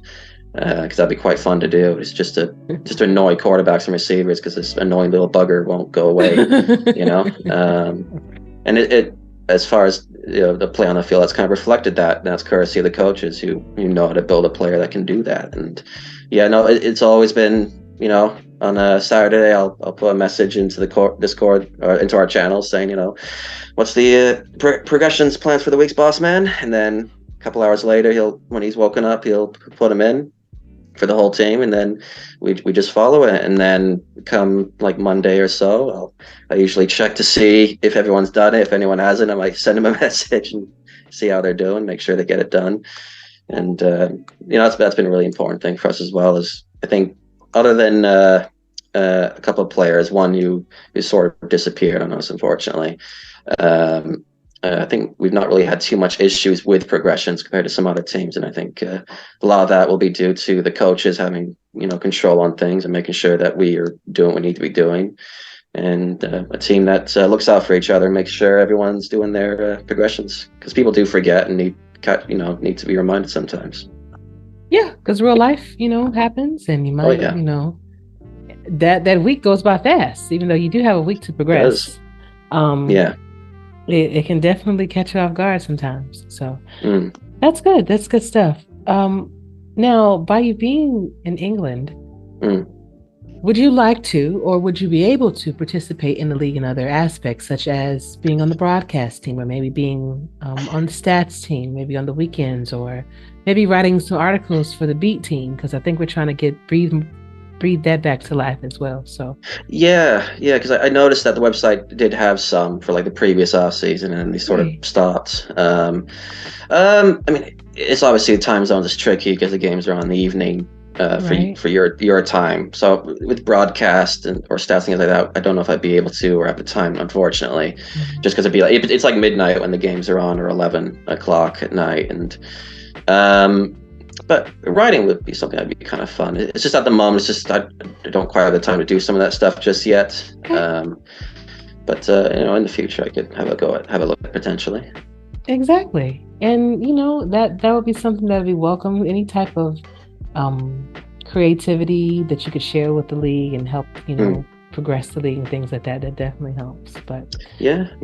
So draft is coming up, and I want to know from you, what are your expectations from the team that may select you? So how do you want their front office to be? How do you want their coaches to be towards you? How do you want the locker room to be? What's important to you? It's always good when the locker room's active, because it's always nice just to be able to talk to your own teammates, and because in general there can sometimes be too many people in there, or people talking about all sorts of other stuff, and you just want to talk to your teammates. So it's always good to have some teammates to talk to and talk about the game from or the one upcoming. In terms of like front office and that, I think I definitely it would be good to have coaches that are willing to listen to you on what you'd like to do for your progressions, but still be able to explain to you why, in a good way, explain to you why you say, oh no, you can't put this animation in. Because one of the things I have quickly learned is don't touch animations for a long time, and definitely won't be. So if there's any rookies listening because we have people signing up for season 7 already. If you are listening, don't touch animations, don't do it, because there's some players in the SFL and they're kind of stuck there because of it, unfortunately. But and what I mean by being explained nicely is, don't just say I'm the coach, listen to me, and that's it. At least try to explain in a way, explain why it doesn't work or something like that, and that's all I ask for, really. And yeah, I mean, in terms of what I expect for the draft itself, I have no idea. I'm just hoping to get picked at this point. It could be first or last. I don't really care. Okay. Yeah. Oh, I get that. I definitely understand that. Anytime you can hear your name called, that's a very special moment. And I do wish that. I know it's going to be a lot of players that don't make it. And what I don't want you to do is to be discouraged or just think oh my gosh, what did I do? It's not that. We have to think about the salary cap. We have to think about your particular value and how that would interact with our salary cap. If we have more than one player to draft, then we have to take all of that into consideration, And if you're a high value pick and I only have this much money, guess what? Yeah. So it's nothing against you particularly, or even your player's ability. It may just be something like that, So what I would suggest, especially, if you find yourself in that category, and that's for all the rookies that are listening, don't take it to heart. Just go back to the SFLm and make your player even better, because those something will happen. Things happen in life. People drop out all the time. You have people that just leave and not say anything. So you're going to have somebody to fill that void, and you want to be that person with the positive personality and the good player build in order to do that. And then you got to remember, your season is coming right back around the corner. The way these years are going by so fast, and the months are flying through, you'll be right back on the field. So it is about perspective. There's always so much going on, because with 2 seasons per year, plus the SFLm and the draft and the free agency shows and the schedule shows, there's something every week, it seems. It's crazy. Exactly. Imagine poor Camp slaving away over a computer over doing all this. It's unbelievable how much work must get done. Multiple computers. Oh yeah. It still amazes me how there'll be multiple games going on, and he's controlling the graphics for both, and how does that ticker work alongside the 2K one? That's just the Xbox 360. Does he have it figured out that it can be linked or something, or does he actually reset it constantly? It's unbelievable what they do. Because the presentation's first class. I think it's definitely the big draw of the league. I think is just that the broadcasts aren't if it was the the commentary from the game itself, it would get pretty dry after really quickly, because you'd be hearing Marshall on the 36-yard line doing, it would get really robotic after a while. So it's really great to have real people, real emotions, because when big moments happen, you get some kind of like iconic calls, kind of when a big thing happens, and that's always fun. Yes. That's one of the reasons that drew me in, was when I heard Kim and Andy Hamilton on the call. They have a way of just capturing that moment. And I know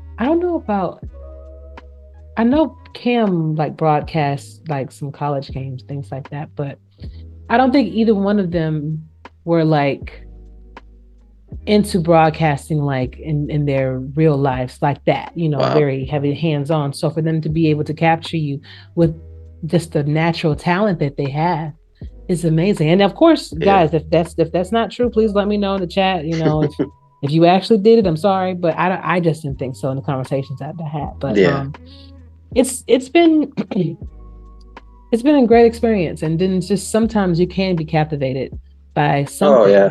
Even maybe it was a freak play, just like, oh my God, let me just join just to see if this actually happens all the time.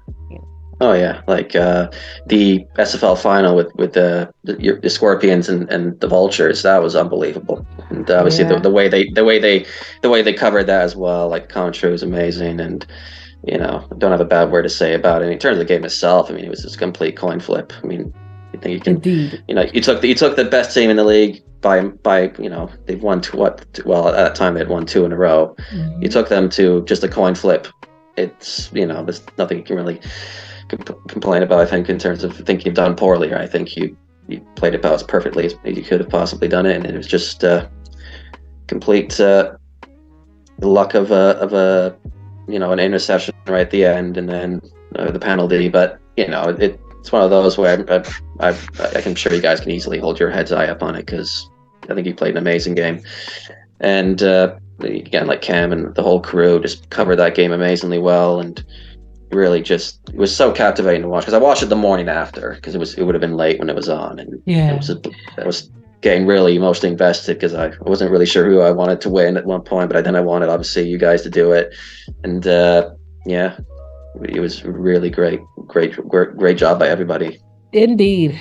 And I'm really close with Baltimore anyway. I used to have some of their players on all the time, and coach has been really helpful and things like that. So it is, but it's like losing to your, I said it was just like losing to your big brother. We out here playing games, and like, dang it, man, you already got 3 rings. Why do you need another one? Let me have one, So, but it was a fun game. And then being the first female quarterback in the league to ever be able to do something like that was special for me as well. So even though, we didn't win, it's still special moments that happen within that game that's memorable and priceless. Definitely. So what type of personality will you bring to someone's locker room? Like, what can they expect when they draft Alex Marshall? In terms of that, I like to think I try to bring some entertainment to the locker room, and maybe like I kept posting this picture, and it's kind of like an English football humor type thing, where it's a bow with the title HMS Pistol League, and I keep posting that, and I've like lazily photoshopped in on my phone ABQ in bright green letters, so trying to get people hyped up for what we thought would be a great season. So I'll be doing stuff like that, trying to get everyone excited and try to bring some laughs in at least. And I'm also, because for a living I work in finance, and I deal with like chasing bills down and stuff like that. So like I mentioned earlier, I have no issues on a Monday chasing people down to do their progressions. So if you're a teammate, do know I do it with love. But yes, I'll be DMing you on a Monday morning asking how you doing, and can you please do it? Because I've given you the whole weekend by that point. You've had Saturday and Sunday, and then a couple more DMs on Tuesday potentially, and go from there. So I've like just trying my best to be a big part of the team and not just somebody in the background. So even as a rookie, I don't have any issue. Like say for example, if I don't think it's possible because you filled up your team, I think. But if I was on Arizona Scorpions Monday morning, I go, oh, Eddie Gage hasn't done his progressions. That'll be quite funny, his reaction to that, I imagine. But, yeah, I don't care how long you've been in the league, what you've been doing for 2 days. Get your butt in there and do those progressions. What's wrong with you? Yeah. Yeah. Gonna be I love that. Be part of an angry rant on his show next Monday, probably. This rookie will not leave me alone. Don't you know who I am? Hall of Famer, the Eddie Gage. Oh my God. I think that's important too. You need someone that's going to be there, make a positive impact on the team. That's going to make a positive impact in the locker room, and even maybe encourage players and just be that positive source, especially when you have those times of adversity and things that's just not necessarily going in your favor. Speaking of which, how do you handle things like that? How do you handle adversity and even trash talk when someone's getting on your nerves with the, talking a little bit too much? Oh, luckily with the Adams, we had a good season, so we've not really been able to receive much of that. And if there was a brief moment where, because sometimes I like to wind up King Jackson a little bit, harmlessly, of course. But there was some new guy in the chat who was registering for season 7. He's like, "Oh, which team should I support?" King goes, "Oh, it's Tacoma." And I quickly typed up, "Well, it's a bit harsh. They don't have any more games to play." Oh my God! And he got a bit annoyed, he's like, "What have you done this season?" And then he goes, "Oh, you're checking the stats, aren't you?" And then I eventually post, and then eventually we said, "Look, it's been a great season for both of us. Don't worry about it. I'm sure hopefully we'll both get drafted." So, in terms of like, if I'm on a team and they have a bad season, I'll either try to see what the issues are and try to help if I can. Maybe, like, I'm not some great football brain. I don't know loads, like how Eddie's able to watch just from the one broadcasting and go, "Oh, that was 50 ZB dot," or whatever. I don't know.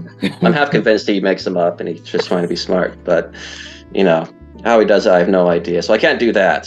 But what I can do is go, because at one point early on in the SFLm off season, when there was not much to do, I did think about trying to do my own little analysis, but I just didn't quite have the time to do it. But it basically would have just involved maybe me get an Excel spreadsheet out, put in like the game script of like throw left for 20 yards, throw right 10 yards, whatever, who catches it. Maybe do some like pivot table to try to analyze like the success for where the ball's going, So then I could go to swallow them and go, "Hey, we have a lot of success when we throw left. Why don't we just throw left more?" Something simple like that. But if you can do pivot tables and that, and see where there's a big exposure, especially if you're like, you can do that for both teams, obviously, and you can say, "Oh, this defense gets exposed to a lot on the right," so if you're able to get the ball there, 20 yards down or something like that, you might get a lot of success. And it was one of those things I toyed with. It's just a bit of time, because it is a time-consuming thing I found, because it was like, watch the play, pause, type everything up, watch the next play, pause, type everything up, and then start religiously checking over things. And I might try to get, like, after the draft and that, when there's a bit more of an off season, I might try to see if I can get back into doing that. And because I was hoping to maybe try to present something to maybe the Adams coaches or even somebody else and see what they thought, because maybe there is somebody doing stuff like that and it's a lot better than what my crappy little pivot tables would look like. So a good person you actually would love to talk to on that would be Hunter Norwood, head of Jack's Data. I'll give you his DM information. He's really good. Like, that's our statistician. That's our stats man, Yeah. And he actually does stats for the league as well. So he's a really good source to talk to, especially getting ideas, and maybe he could give you some ideas on how to present that in a different way, maybe put in different formulas to kind of help to, tabulate everything easily for you. So, hey, that's good stuff, man. And I think little points like that, could help the scouts team and could help the coaches. Yeah. So good job. I like that. Yeah, definitely. Because, a lot of it is just trying to, because I'm useless with, again, like, point out plays, or I can look at information and go, yeah, I think it's a shotgun. But I can definitely tell, yeah, that play that ball was thrown 20 yards to the left. or it ran left or something like that. But knowing just 50X simple spot and don't 90 Z need to know post, that. like, okay, listen. All right. Good stuff. Good stuff. So I have a few fun questions before I let you go. Sure. What is a sport that currently exists that should not be called a sport? Like, why are you doing this and calling it a sport? It's a tough one. I'm not sure. I think there's some things that have become Olympic sports recently that have been a bit strange. Like, I still don't get why, like, equestrian is an Olympic sport, isn't it? It's like, it's the horse doing the work, surely. And obviously there's a craft as well with managing the horse and controlling it and everything like that. But it's the horse. Is the medal does the horse get the medal as well? That's what I'm saying. What is it for the horse is actually doing all of that work? It's dancing and trotting and doing. Yeah.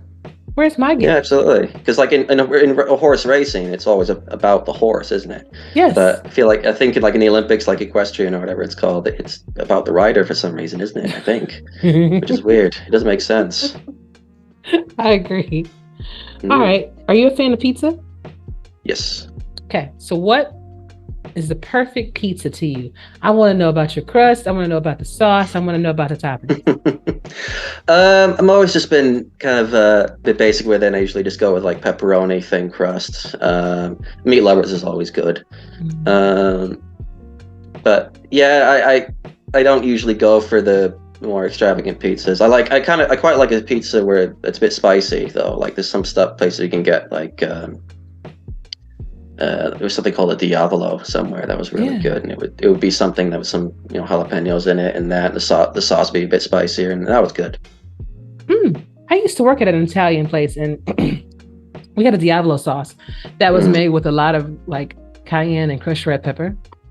Yeah, and that's probably what they put on the bot as the base of the pizza, because that makes a really, really good sauce. But you have to like spice. In order to do that. So that's good stuff. I've been getting some really interesting answers to that question. And I like to ask food questions because, food can bring you together, Definitely. Maybe it's something that you eat and then someone may think it's a little strange, but then once they try it themselves, like I tried poutine for the first time where you have the French fries with the gravy and the cheese. So I'm like, okay, when I first saw it, I was like, what happened? But it's just like, if you think about it, mashed potatoes with gravy and cheese on top, like, it's pretty much the same. So definitely, that's good stuff, Alex. But thank you so much for being on the show, and I really appreciate it. But do you have any questions for me before I let you go? Let me just see. Just trying to think now. So I have heard with yourself, you've always wanted Tokyo to get an SFL team, is that right? Yes, I wanted the Tokyo Samurais. Oh, that'd be good. Yeah. Yes. Is that going to be something that we should be expecting? Something maybe in a few seasons, or is that confidential? I don't know. I don't know. I really enjoy being co-owner with Eddie over here in Arizona, and I think the only way that happens realistically is if we move the team to Tokyo, which I doubt it. I doubt that. But I can't, maybe, you never know what the future holds, but I would love to see the Tokyo Samurai with their silver, black, and red accents. Oh, that'd be good. Yes, and then I have an idea for a night one, like the ninja kind. I call it the ninja mode, where it's all black, and then you have the accents of silver and a little bit of red in there. Oh my God, I just had so many ideas, Yeah, it's a great idea. Talking about esports for a second, that must be a perfect place to try to get into. Yes. For like marketing that, because obviously if Tokyo starts showing up in the league, where YouTube algorithms work, they'll start noticing it, and there's so many people there that they'll probably latch onto it. Because things like American football are definitely growing worldwide. It's even growing here. Like, I know my girlfriend isn't too big into the sport, but like in the UK, the American football is getting big. Like there's more games going to Wembley every year, and yeah, it's getting popular. And I imagine it's probably the same in other parts of the world. Well, I think they went to Germany this year, didn't they? So I must have missed that. Maybe. Yeah, I think they went to Munich, didn't they? Ooh. Forget who went. Yeah, so it's growing. It's getting really big. But going to somewhere like Tokyo and that'd be great for the league, I think, because much potential, for like advertising and all that, and just being because esports is huge over there, isn't it? Huge. Yes, they are definitely into gaming. So I don't see why I wouldn't translate. Maybe the time difference because of our games. Maybe that may have something to do with it, but you can watch the game the next day as long as it's put up. Exactly. So it could work. We could make it work. Yeah. But, maybe you could do a thing where the game's recorded and then it's published at a time it's better for them. Maybe. Perfect. I'm not sure. And you might just have to tell the other team, look, it's just 1 week and you can watch it after. It's fine. Exactly. I think that'd be, and you get the chance to, because we have some American football games that go like that comes on at 9:00 in the morning, Yeah. And so you got to be really up really early to watch it, Definitely. So if it means that much to you, you will, and I think it will, But anything else? Yeah, there was one other thing. Yeah. I heard you don't care for curling. No, I don't. I don't understand. Oh. Well, okay. Professional ice sweepers. To me, I don't like what. How is this? Oh, I don't get it. It's great. I've played it. It's really good. You gotta play please it. Explain to me, since you played it. Right. So obviously you got to get it to like the closest to the middle at the other end. Okay. And you're gonna have to contend with the other team. Will go after you, and they'll knock yours out of the way or block and all that. And it's really difficult to get the weight right when you throw it or slide it, I guess rather. And obviously you're just using the judgment of what you just felt and how you can see it going to tell you guys if they got a sweep or not. It is really difficult, and there's a lot of skill involved in it. It's not just lobbing a rock down the ice and guys madly sweeping, because they have to sweep and then stop because the guys thinks it's going too fast. And it's really good. You can probably go on YouTube and look up like great curling shots, and you see some really satisfying ones where they bounce off like 3 different ones to get into the middle and all that to get the winning point. It's great. I've only played it once, like 10-ish years ago, but I loved it. So what is the purpose of sweeping the ice? Is it to help guide the? What is it called? I think it speeds it up, because I think it cleans up the ice. Yeah, I think it's what it does. It speeds up. So if because there's 2 sweepers usually in there. So I think if one on one side sweeps, it might make the thing go a bit in that direction more or less. I'm not entirely sure, but they don't just constantly sweep aggressively and nonstop. There's a lot of stopping and going, and it's all based off instructions from a guy at the other side of the ice who just threw it, and he's trying to gauge from afar if it's going far enough, because you don't have a way to like measure the speed of it or anything like that. It's just pure, you're eyeballing it essentially. Okay. Yeah, you gotta play it. You gotta play it to get it. It's very good. So I've seen it on a few shows. You taking shots at curling. And I thought today I'd try to defend the Adams as much as I could against some people that are a bit annoyed with us, and defend curling, because at the end of the day I am Canadian as well, so it's a big sport in Canada, so I gotta defend it. Okay. I appreciate you defending it and helping me bring and help me get a deeper understanding to it. Yeah, of course. I do appreciate it. Maybe I will try it, but I still kind of feel feel the same way, but this is not as predominant as it once was. I'll say that. But thank you, Alex. Anything else? No, I think that's about it. Are you going to be watching the playoff final then on Friday? I sure will. I surely will. I had to go back and watch those games last night. I was not feeling 100% really since Thursday. I don't know. They have this bug going around, they have the flu going around. I'm not saying that I'm sick per se, but my body just felt tired. So just took a day off. Like yesterday was my day to just like listen, whatever it is, is going to wait until Sunday. So Yeah. I just had to take one of those little mental breaks, those Fair mental enough. days. But I was able to catch it, the replay of those games. Fantastic matchups. I know that we got the matchups wrong on our last show, but we were thinking, since we didn't have the matchups in front of us, we were thinking that they were going through a different method, except, instead of when they did. But it's all right. The results were still the same. So technically we were right. Yeah, definitely. Tell you what, San Jose nearly did it. They definitely nearly did it.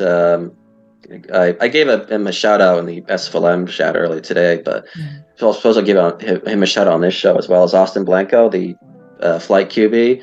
He joined like week 1, last second emergency after somebody dropped off unexpectedly, and he's had a great season. Definitely, because I imagine this season probably won't be the one he gets drafted in, but obviously with him, I'd say definitely stick with it. Because he's had a good season, surprisingly, despite not being that progressed. So he's definitely a good player in there, and stick with it for next season. And I think he's a sure thing to get drafted after next season. Phenomenal. Yeah. Well, Alex, thank you so much. But I cannot let you go without giving you the last word. So that could be a song, that could be a poem, or just a simple shout out right now. Alex, the floor is yours. Well, I suppose I'll just, with the final coming up, big shout out to all my Adams teammates: Ricky Robinson, Tobias Gordon, Mickey Gibson, Melt Gibson. God, those two names confuse me. Obviously, Type Attack, Josh Slap. Who else? TJ Sassanier Verity, Ace Singletary, Odaby, Ed Williams, Westlake, and obviously Dante Grimm. And then Gold Osborne Davis, who I don't know if he's still around anymore, but if he is by chance listening, big shout out to my teammates. Big game coming up. 1 game to go, and then we'll done it. HMS Pistol League. Hey, and the winner of the game actually gets to take over my show for a show. So, if Madison wins, I have an outfit for that. If the Adams win, I have a whole outfit for that, so we can all celebrate together. All right. That'd be good. Yeah, it's both teams have 2 titles each, don't they, as well? So they it's do. Kind of decide to see who's not just the best this season, but best all time. So that'll be very good.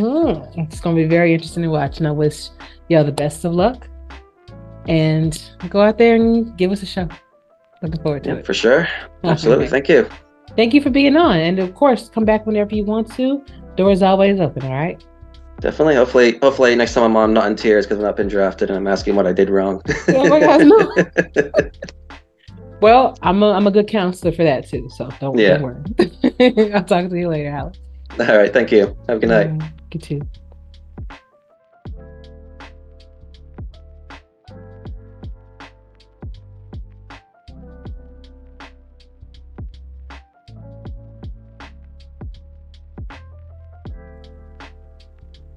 All right, and we are back with my last 4th and goal interview featuring my good friend, Alex Bread. How are you doing? I am well, thank you. I want to know, who gave you your nickname Bread, aka Raw Toast? Who gave you that name? So, Bread and Raw Toast are 2 different people who so Bread actually happened to me before I came to the SFL, and happened in a Home Free Discord where we talk about Home Free.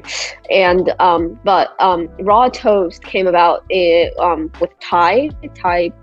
I don't know how to pronounce his last name, but he plays for Albuquerque, and he was like, "Your nickname should be Raw Toast instead." Yeah, I think that's the guy. But he was like, Raw Toast sounds like a really good nickname, so you should use that, and I'll call you Raw Toast by now. I was like, sure. So that was that. That was that. I wish I had a more interesting story, but no, that's interesting. That's interesting enough, and I figured it was someone in the league that gave you that name. So I was just kind of curious. I was thinking, is it because you like your toast with no butter and nothing sweet on it? Like what? I mean, I don't. So you're right. I remember us having that conversation. We were talking about, was it tea or something? And I said, or coffee. And I said, I think I like mine sweet. And he was like, ew, no. I was like, but tell me, so how has your experience been over there in Canton as the director of communications? Man, I could not be more honored. Can I just say, they're the best people over there.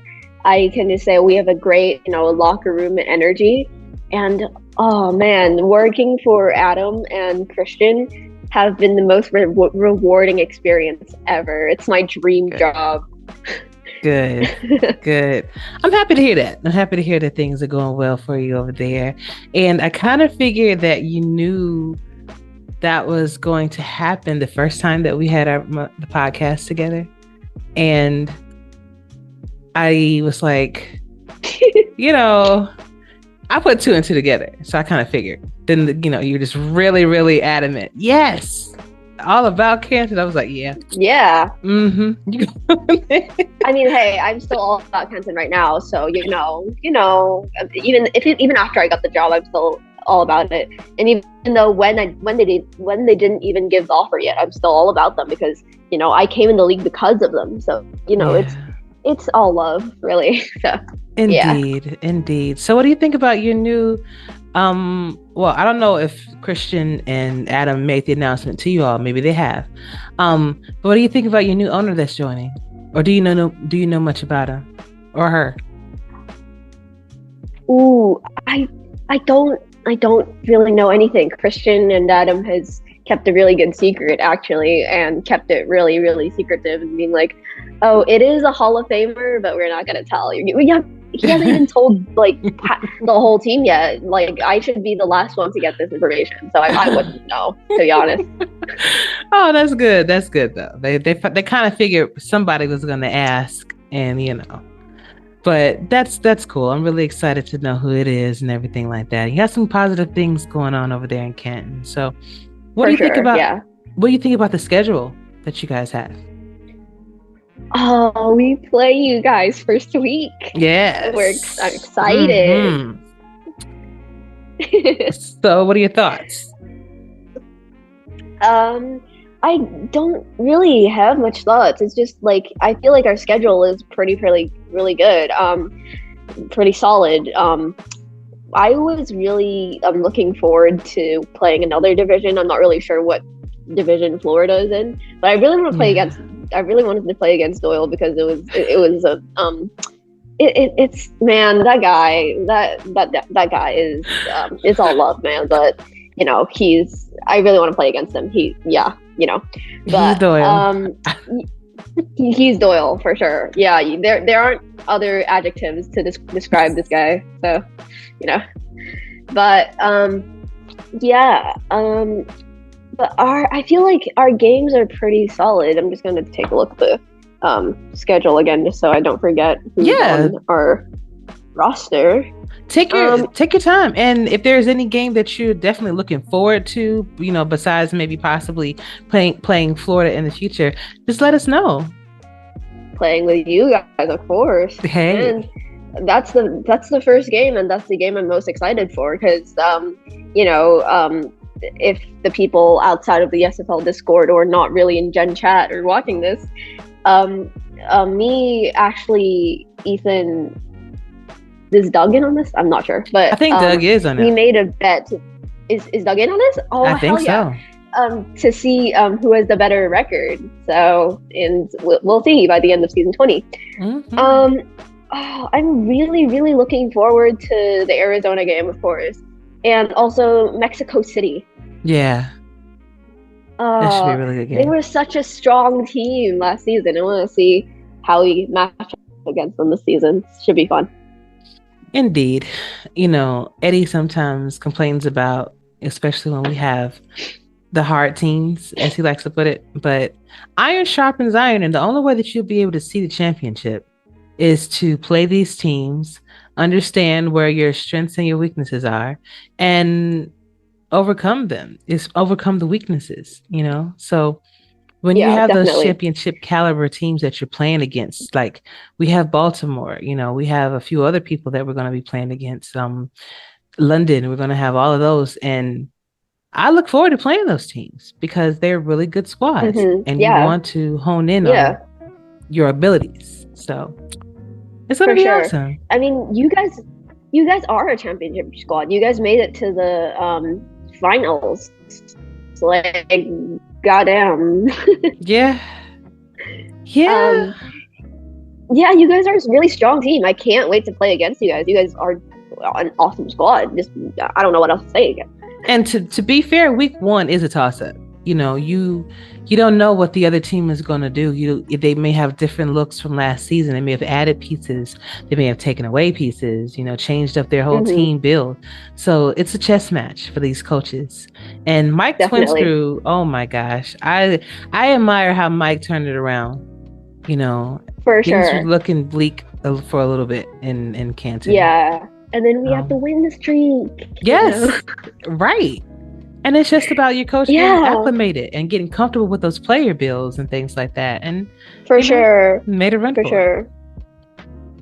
So also, I got to give a shout out to Chris Porter for Chris that Porter because too. I feel like because at the start of our journey in season 19, our defense was it wasn't great.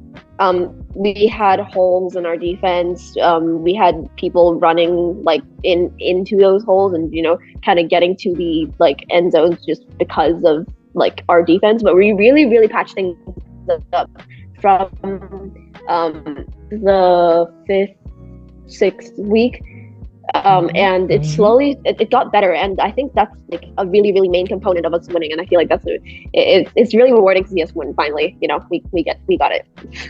Yes, that is important, and to see the progress is important too. When you see your team, going to getting those closer wins and actually starting to win and things like that, that had to be great for the locker room. So, what did you notice about the locker room that made you say, you know what, I definitely, or even dealing with it, because I don't know if you probably were in contact with a lot of Canton's locker room before you joined Canton, but since you've been there, what is so special about Canton's locker room that you would think would be different? What is so special about Canton's locker room? Oh my God. I mean, it's a really strong sense of community, to be honest. I mean, I feel like that's going to be the same for every locker room. But then again, I've never been in any other locker room. So I feel like our, like, I don't know. I can't really say about anything. I can't really say anything about it because I've never been in any other locker room except Canton's. So it's like, I don't know. I'm not sure. Okay. So maybe I can rephrase it. How... By you being in a whole nother country, whole nother background, how has Canton welcomed you into their fold?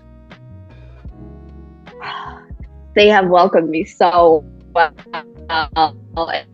It's amazing. I love the team's energy.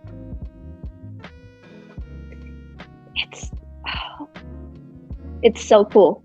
Canton is a wonderful team that has amazing members, Indeed.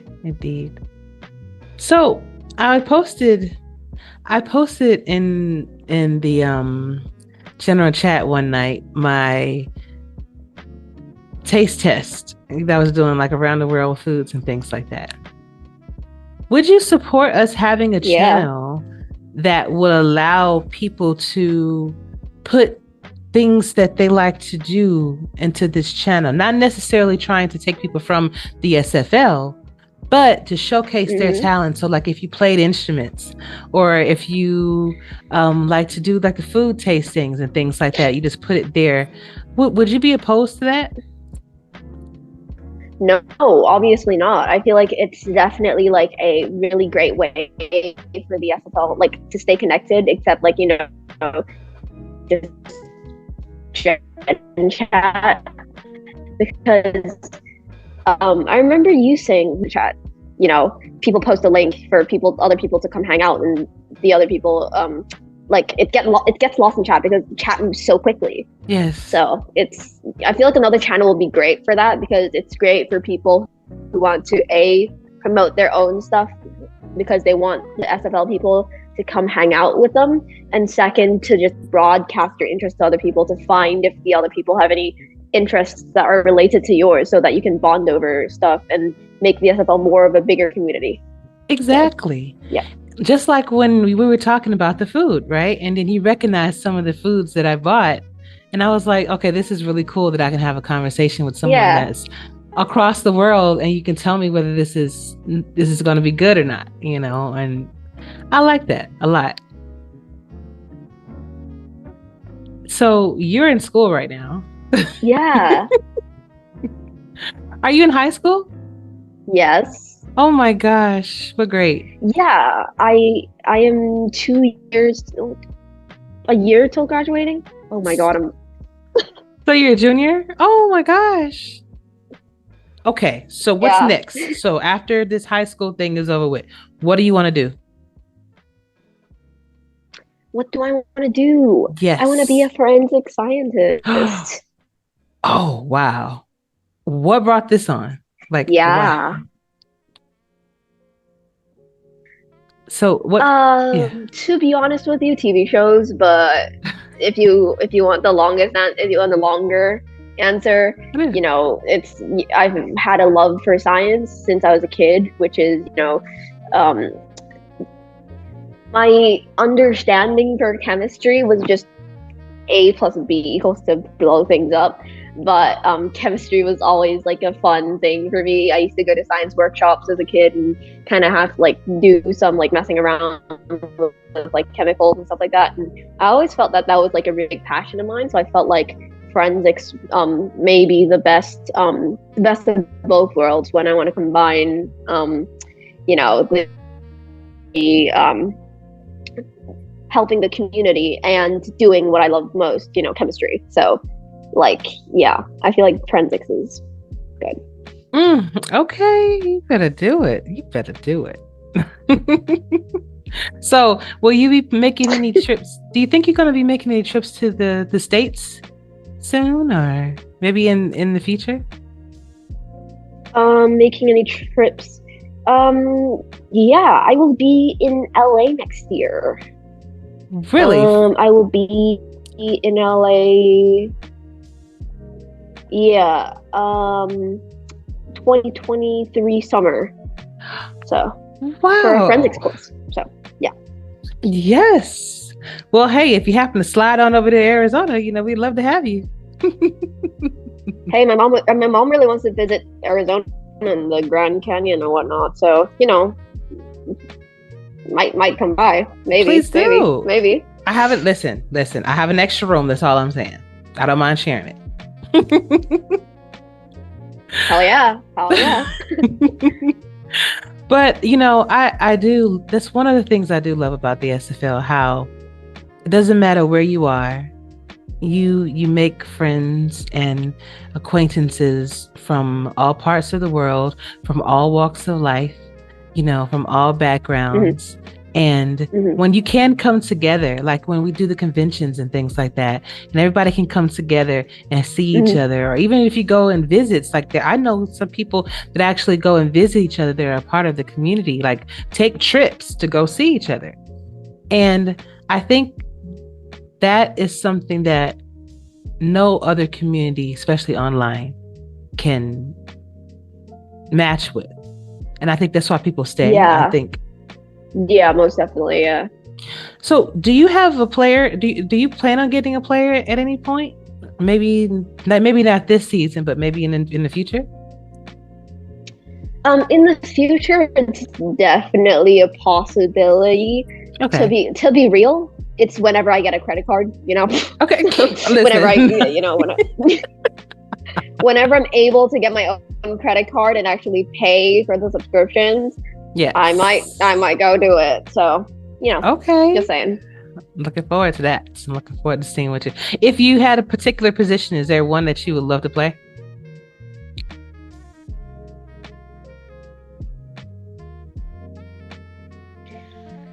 Yeah. One of my favorites because of the SFL, like one of my favorite positions is wide receiver, tight end, and quarterback. It's like the three most flashy positions, but you know, it is what it is. That's right. Yeah, that's right. Why wouldn't you want to be a leader? You know.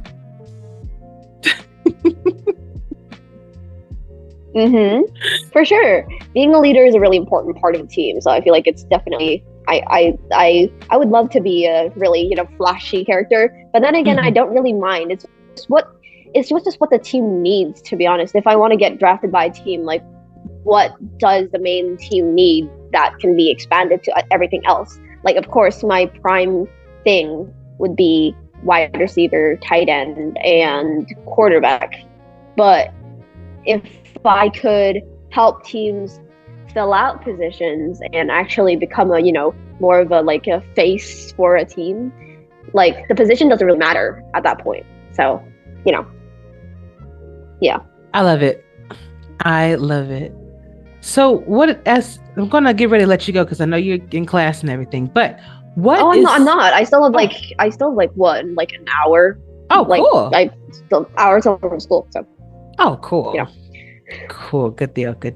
So what is your responsibility as director of communication in Canton?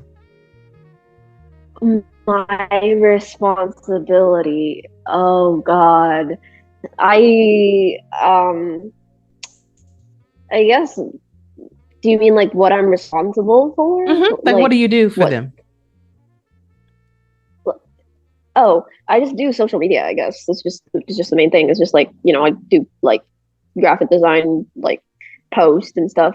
And usually in the team, since Adam has like a whole like tour life going on, yes. I, try to help out wherever I can. I like to be helpful, in a team. So wherever I can help, where Adam isn't able to because he's busy, I try to fill in and do what I can. So basically, I guess my responsibility is filling in for what Adam can't do. Hey, and that's important too, because you have to have those pieces in order to make everything work the way they need to. Things have to be announced. We have to make a big deal for sure. When things come about. So yeah, definitely understand.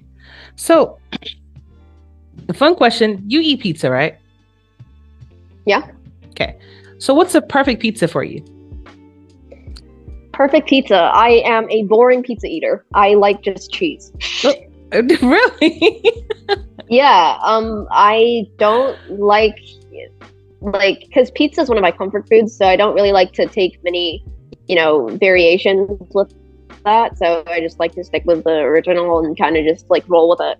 Hey, there's nothing wrong with that. Actually, I have Skinny Washington, one of my newer teammates. Mm-hmm. His favorite is cheese. Mm-hmm. And of course, everybody gave him crap about it. Gave him crap about it. But I'm like, you can have every topping in the world and now you want cheese. Yeah. I mean, like cheese that's what it is, So I get it. What's your favorite ice cream? Favorite ice cream? It's hard to choose because there's different. I'm stuck between two.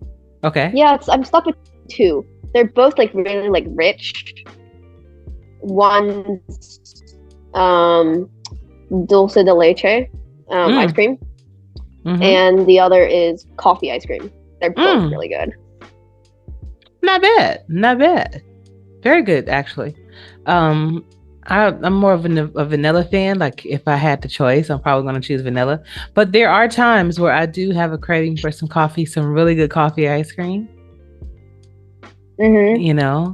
Yeah. And there are sometimes you can make. Well, I used to work for a few different restaurants, and we would take a scoop of ice cream, and then you would pour a shot of espresso over it, as well as a little bit of Bailey's. Well, you probably don't know about the Bailey's yet. Good. But yeah, I know some stuff. I I have the resources of the internet, and internet's all about drinking. So, yeah, but that sounds really good. That sounds really good. It's like just a little shot of espresso. Like, awesome. So awesome. So good. What are you looking forward to the most about season 20? Oh my God, where do I start? I mean, I'm looking forward to basically everything, every part of a season. I mean, this is the first season where I actually get to wait for the wait for the first game in SFL Gen Chat, and I'm actually involved in the whole SFL experience. So it's literally everything, I guess. It's what I'm most looking forward to is I don't know, the games, the energy. I mean, just the atmosphere, everything. Indeed. I know that the coaching is going to be, it's going to be, I think everybody's getting so acclimated with their playbooks and with the legend settings and everything that they're starting to understand it. So these games are a lot more competitive. So I think we're going to be seeing a lot more competitive, very close games. I mean, some heartbreaking losses and some triumphant wins like we had last season and some of them. I think we're going to probably have more sponsorship opportunities coming down the pipeline for teams, individual teams, and maybe for the league. Mm-hmm. Definitely being on television. Oh my gosh, seeing your team on television and even having the possibility to go to a restaurant and just sit there, and then you can turn on your iPhone or hey bartender or person, can you please turn my game on ESTV, and then it's right there. So it's gonna be great. That sounds amazing. Yes. I sadly do not have that chance here in the Hong Kong, but I that would be amazing. I would literally it would be so cool. Yeah. So if you have a Roku TV, then you'd be able to download. I don't. Oh, okay. Gotcha. If you do have a smart TV, you can get one. You can download the apps on your television and be able to watch it like that too. Yeah. And the phone works too. I watch most of the games on my phone, actually. I do a lot of things on my phone now that I think about it. Spreadsheets, all kind of stuff. It's crazy. Spreadsheets on phone? Are you insane? Spreadsheets on phone. It is convenient. It is right there in my hands. I can see it. Now, of course, you got to blow it up a little bit, but it's just right there. Okay, Google Docs on phone is fine. Google Slides on phone is barely okay. Google Sheets on phone is a nightmare. Why? Why do you do this? Truth be told, because a lot of the things that I do, I have a laptop, as you know, as I'm on right now, but I travel a lot. I work a lot. So I work from 8 to 5 every day. And so if I'm wanting to do anything, I just transfer spreadsheets and everything to my phone. Even when I do my my advertisements, all of that is on my phone. Everything I do is making the graphics, all of that is on my phone. Making your graphics on your phone? Yes. Oh God. All of it. Hard. You'd think so, but it's really not. It's just convenient. I do everything on my computer, so I am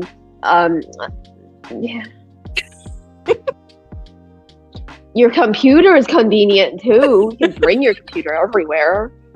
You're not in the 80s, 90s anymore. You don't need dial-up. You don't need something connected to your computer. You can bring your computer somewhere. That's true. But sometimes you don't want to be lugging around this whole laptop with you, and then you got to carry it on your shoulders, and I have a purse I got to worry about, and I have to make sure I don't leave anything. So if I just have my phone right here, I'm just good. I'm good. I mean, fair enough. Whatever works for you, but I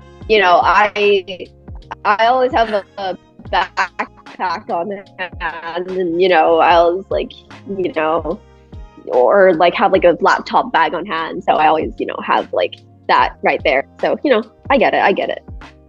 Yes, like you said, I think you said it beautifully. To each his own.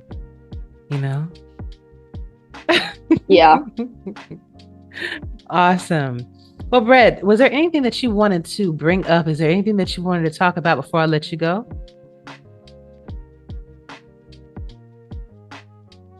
Oh, I did want to ask something. Please. I for the free agency, actually, I was very surprised when I saw Skinny signed to your team.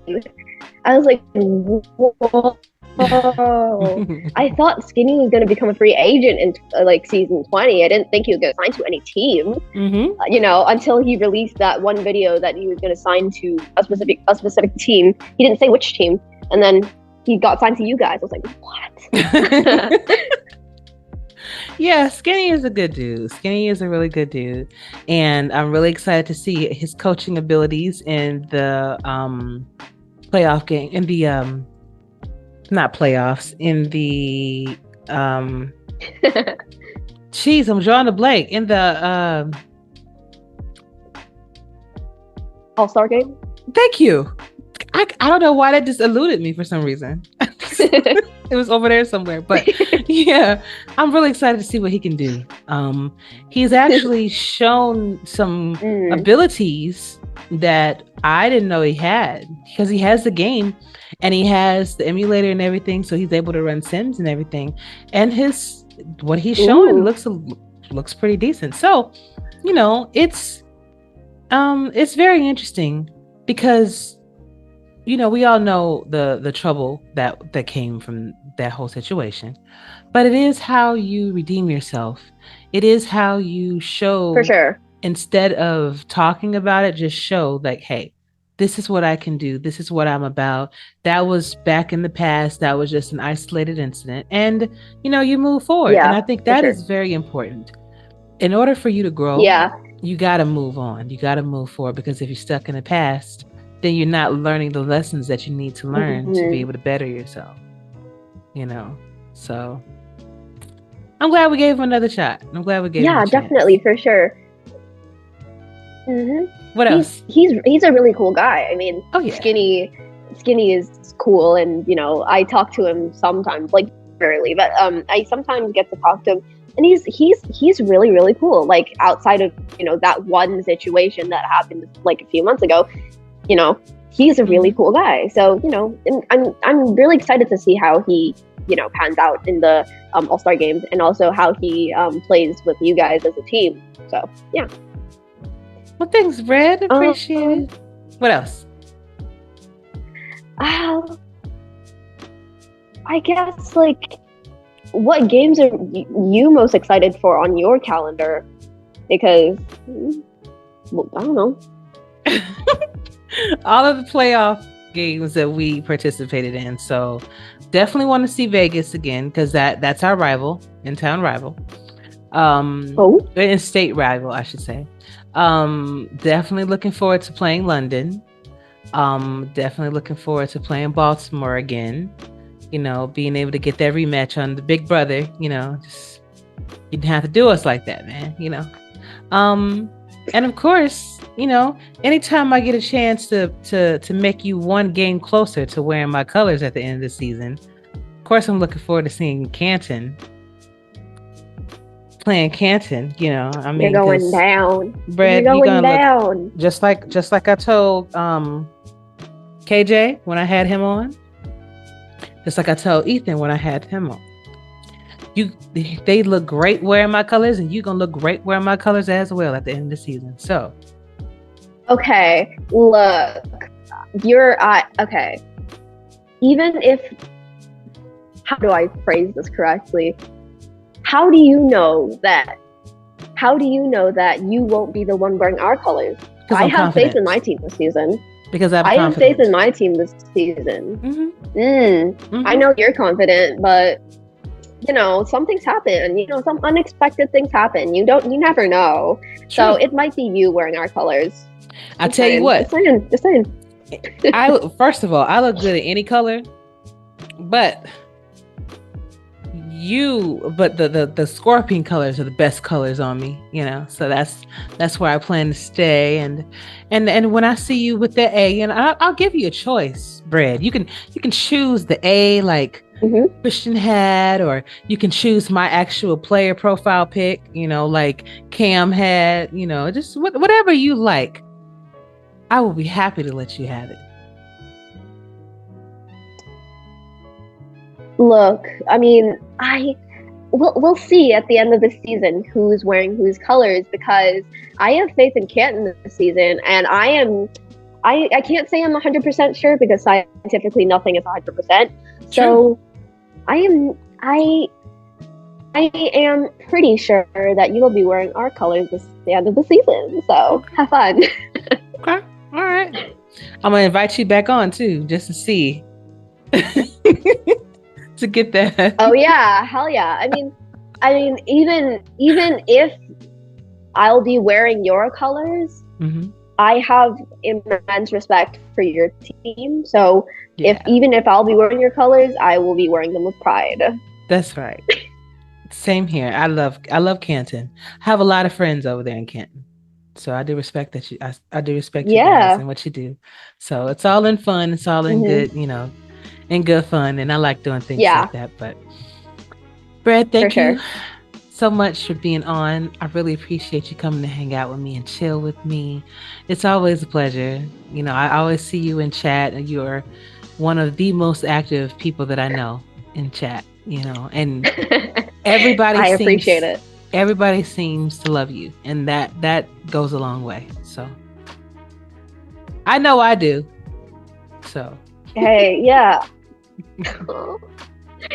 Thank you. You're welcome. I try my best to say, to see my efforts pay off. Indeed. And they will. But Brad, I cannot let you go without giving you the last word. So that can be a song, that can be a poem, or just a simple shout out. But right now, the floor is yours. Hell yeah. So I wanted to shout out, my team. Well, not my team. The Classics. They're an amazing team, but honestly, especially, who's the gem in our whole team? Van is our gem, and I love him. He's amazing. He is one of the best people I have met in the SFL so far, and I don't know what else to say. He's an amazing person, Awesome. Dan is absolutely amazing. I met his wife and his sister are amazing too. Great people, great family. So definitely. Awesome. Well, Brad, I'm gonna go ahead and let you go, and I cannot wait to have you back on whenever you want to. Of course, come visit me. You got any major announcements you want to share? My door is always open for you. Of course. I appreciate you having me on your anytime. Your show is always an amazing experience, and I always love watching it when it comes out. So, I love it. Aw, love you, Brad. Thank you so much. Love you too. Bye. Okay, I'll see you. Bye. Bye. Have fun in class.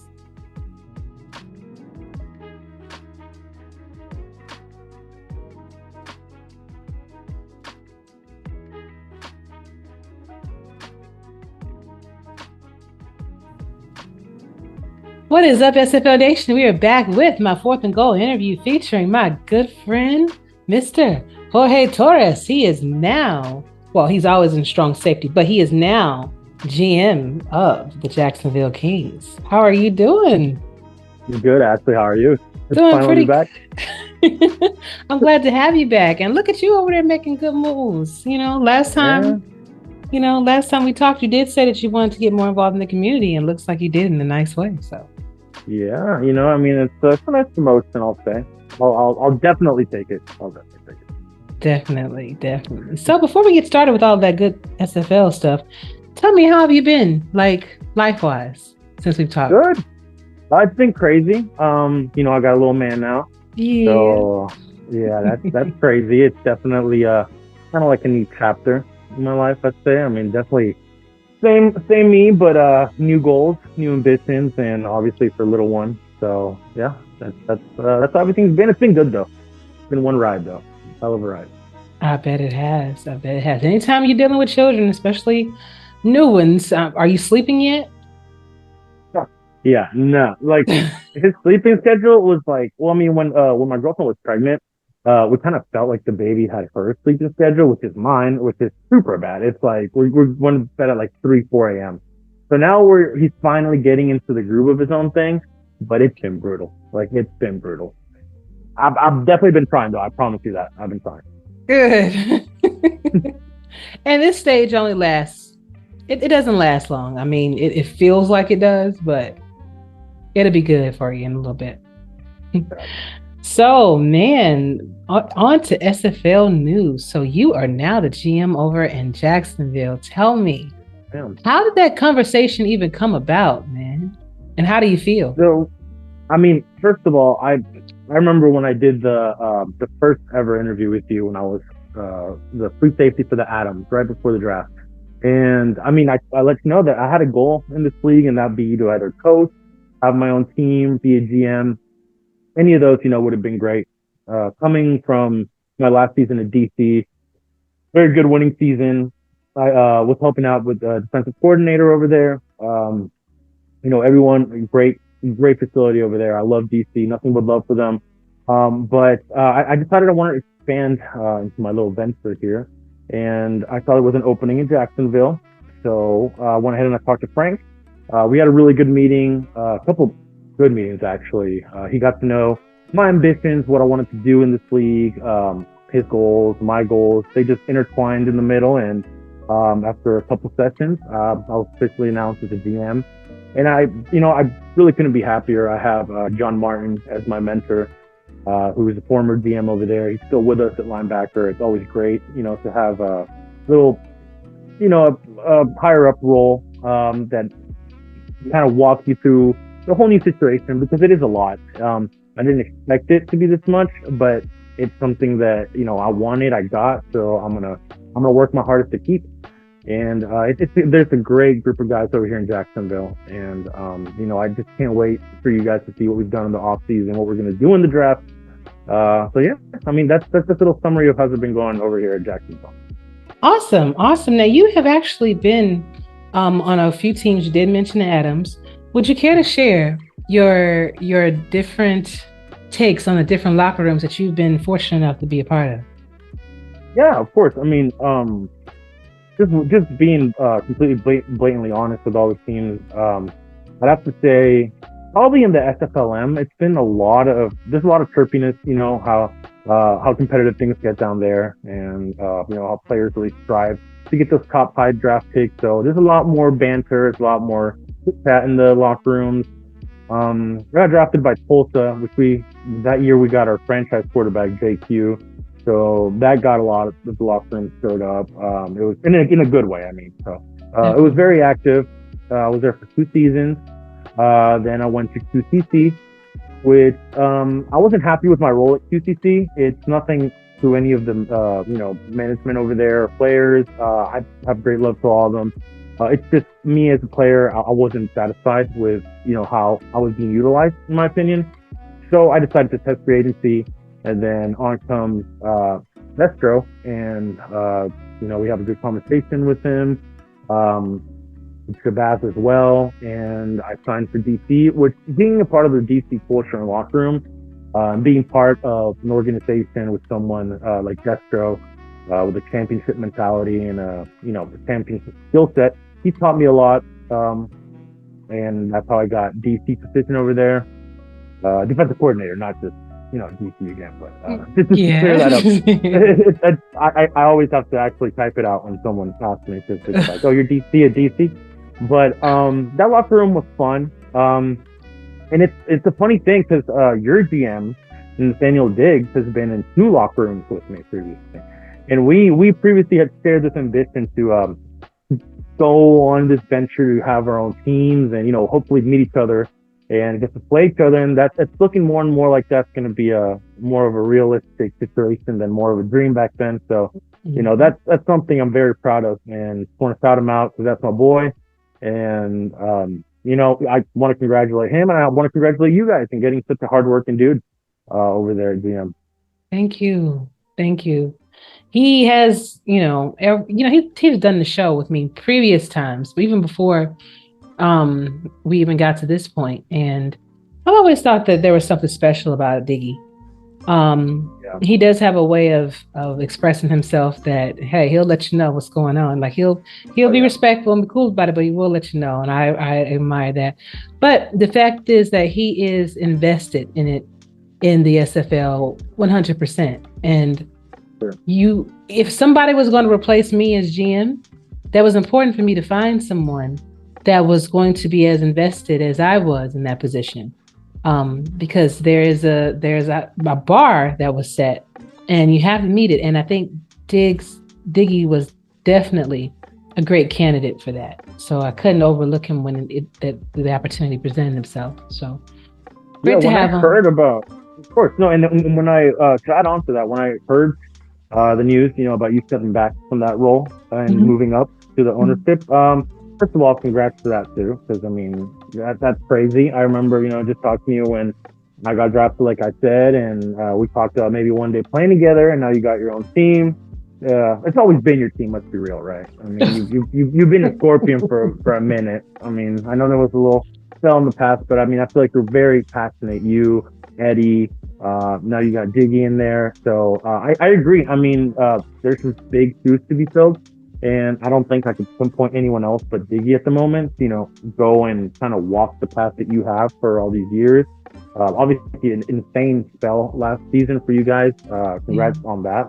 That was amazing, and I have complete confidence that he'll be able to keep that. I would like to say tradition that you guys have of getting there and hopefully getting that rank soon.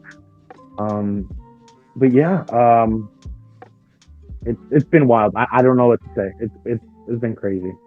A lot of dreams coming true around here. It's a beautiful thing when you see it. Yeah. It happened to some good people, that have the drive and ambition and want to be here and want to do it. So, and you're definitely one of those people. Jorge, I've known you for a while, and I've always wanted you to find wherever you were going to be, and this is for anybody that likes to, or that tests free agency. I want you to find where you fit or that you feel most comfortable, because I definitely don't want you to leave, and that's why we have 1 season contracts, just in case you do want to explore, perhaps get your SFL passport book stamped a few times, Yeah. And just to give you a little exclusive, I didn't mean to cut you off. No, you're fine. Especially with what you're saying, there was a time where I was talking to Diggy before I even tested free agency, and I was really down at the time. I was very overwhelmed with everything with the baby, and everything was coming at once. And I was like, "Hey, man, you know me, and I've known you for a while. We've been good friends for a couple of years. So, I mean, at that point, I was really ready to just kind of call it quits. And then, quite literally, the next day, within 24 hours, I saw the opening for the job at Jacksonville, and it's just weird how things work. Because I mean, I know it doesn't seem like oh well, I mean, it doesn't call for retirement. You could obviously do other things, take a bit with a step back. Obviously, IRL life comes first, and we all know that. But I just felt super overwhelmed, and I needed something, kind of just kickstart that motivation again. And it was like a blessing just came out of nowhere. It hit me on the head, and I got it, and everything the wheels started spinning, and it's been great. And like you said, I love the fact that it's not frowned upon to go and explore your options, especially if you're not happy with how you're watching yourself play every weekend. And it's definitely a good feature that the SFL has, and I hope that continues to be the case. Yeah, I believe so. I mean, you may have a few naysayers, but that's going to be everywhere. And, you're paying your money. It's about your experience that you're trying to have at the end of the day. And also at the end of the day, I am glad that you decided to stay, Yeah. I mean, let's be real. I was probably just being a big baby, and I was just going to still find somewhere That's what I told Diggs. I was like, hey man, I know I sound like a little baby here, but like, you know, I was probably still gonna sign. It was just dark time. Yeah. But hey, I was excited. I had offers on the table. But obviously one was more favorable than most. So I had to go where my heart kind of got pulled, and that's Jacksonville. And I do plan on staying here for as long as as long as Frank will have me, because Frank's a great guy. I love Frank. I love John. And I love our new team. We just signed OJ Bruin, Fantastic. Mr. Lefty. Absolute great. I have been trying to get. Speaking of which, the next time you talk to OJ, tell him I have a bone to pick with him, because he was supposed to be on my show last week, and MIA. I had one conversation with him, and he was like, "Oh yeah, I'm working at the station," which I know he's a firefighter, so I know he stays. I think he has to work like 72 hours straight, and then he's off for like 4 days, something like that. So I get it, I'm like, bro, just call, just DM me. Let me know what's going on. So here, what I'll do is once it's uploaded, I'm gonna be like, hey man, get to this part. There's a shout out incoming for you from Ashley, and then he'll just see this whole thing and probably just phone you right away. I would hope so. Yeah. Yes, ma'am. But yeah, I get it. Like I said, real life takes precedence over, this one. And so I definitely get it. My communication is just the thing for me. And speaking of which, what has been one of the, what is one of the most difficult things that you have had to come across as being GM? And then what is something that is like favorable to you, something that you actually like about being GM? Well, I think I'm going to answer for a lot of DMs when I say this about the least favorite part of the job. And that definitely is going to be letting people go. I've already done this for basically like my second, third day on the job. But as I tell the people that, have been let go, it's definitely nothing personal. It never really is. It's very rare if it is. But it's a team decision. There's a lot of guys here on each side of the ball. There's 11 on defense, 11 on offense, and there's one goal, and that goal is to get a ring. And especially with the way that Jacksonville suffered last season, there wasn't a lot of wins, and I was brought in mainly with the goal to get those wins, and not just get them for a season, but to have a monumental run and to get a dynasty going. It's like chess, you got to make moves, you got to sacrifice some pieces to add others. It is what it is. That's definitely my least favorite part of the job. My most favorite part of the job has to be trade talk, getting to be in that draft war room and making those calls, changing, those SFLm players' lives essentially, and getting them to the pro level where they deserve. So, I'm trying to think. There's definitely a lot of positives. That's not just one, but I have to say also, I like the feeling of setting a tone for a new culture in a team. And, I think myself personally, I consider myself a born leader. I like, to go and set things a certain way and execute and obviously succeed. So that's the culture that I'm bringing over here in Jacksonville. That's the stigma that I want my players to play with. And yeah. Good deal. I think Frank did, he knows what he's doing. Frank is a very smart man, and he knows what he's doing when it comes to making those decisions. And ultimately, if I'm not mistaken, people that you did have to let go, that hard decision, which I totally agree, telling someone that you won't be returning with us, or having someone say, hey, I'm going to be testing free agency. It does, I'm not going to lie, I'm not going to sugarcoat it. It does hurt sometimes, or at least for me, because you're losing a vital piece to the organization. And my thing is, I just want to know why.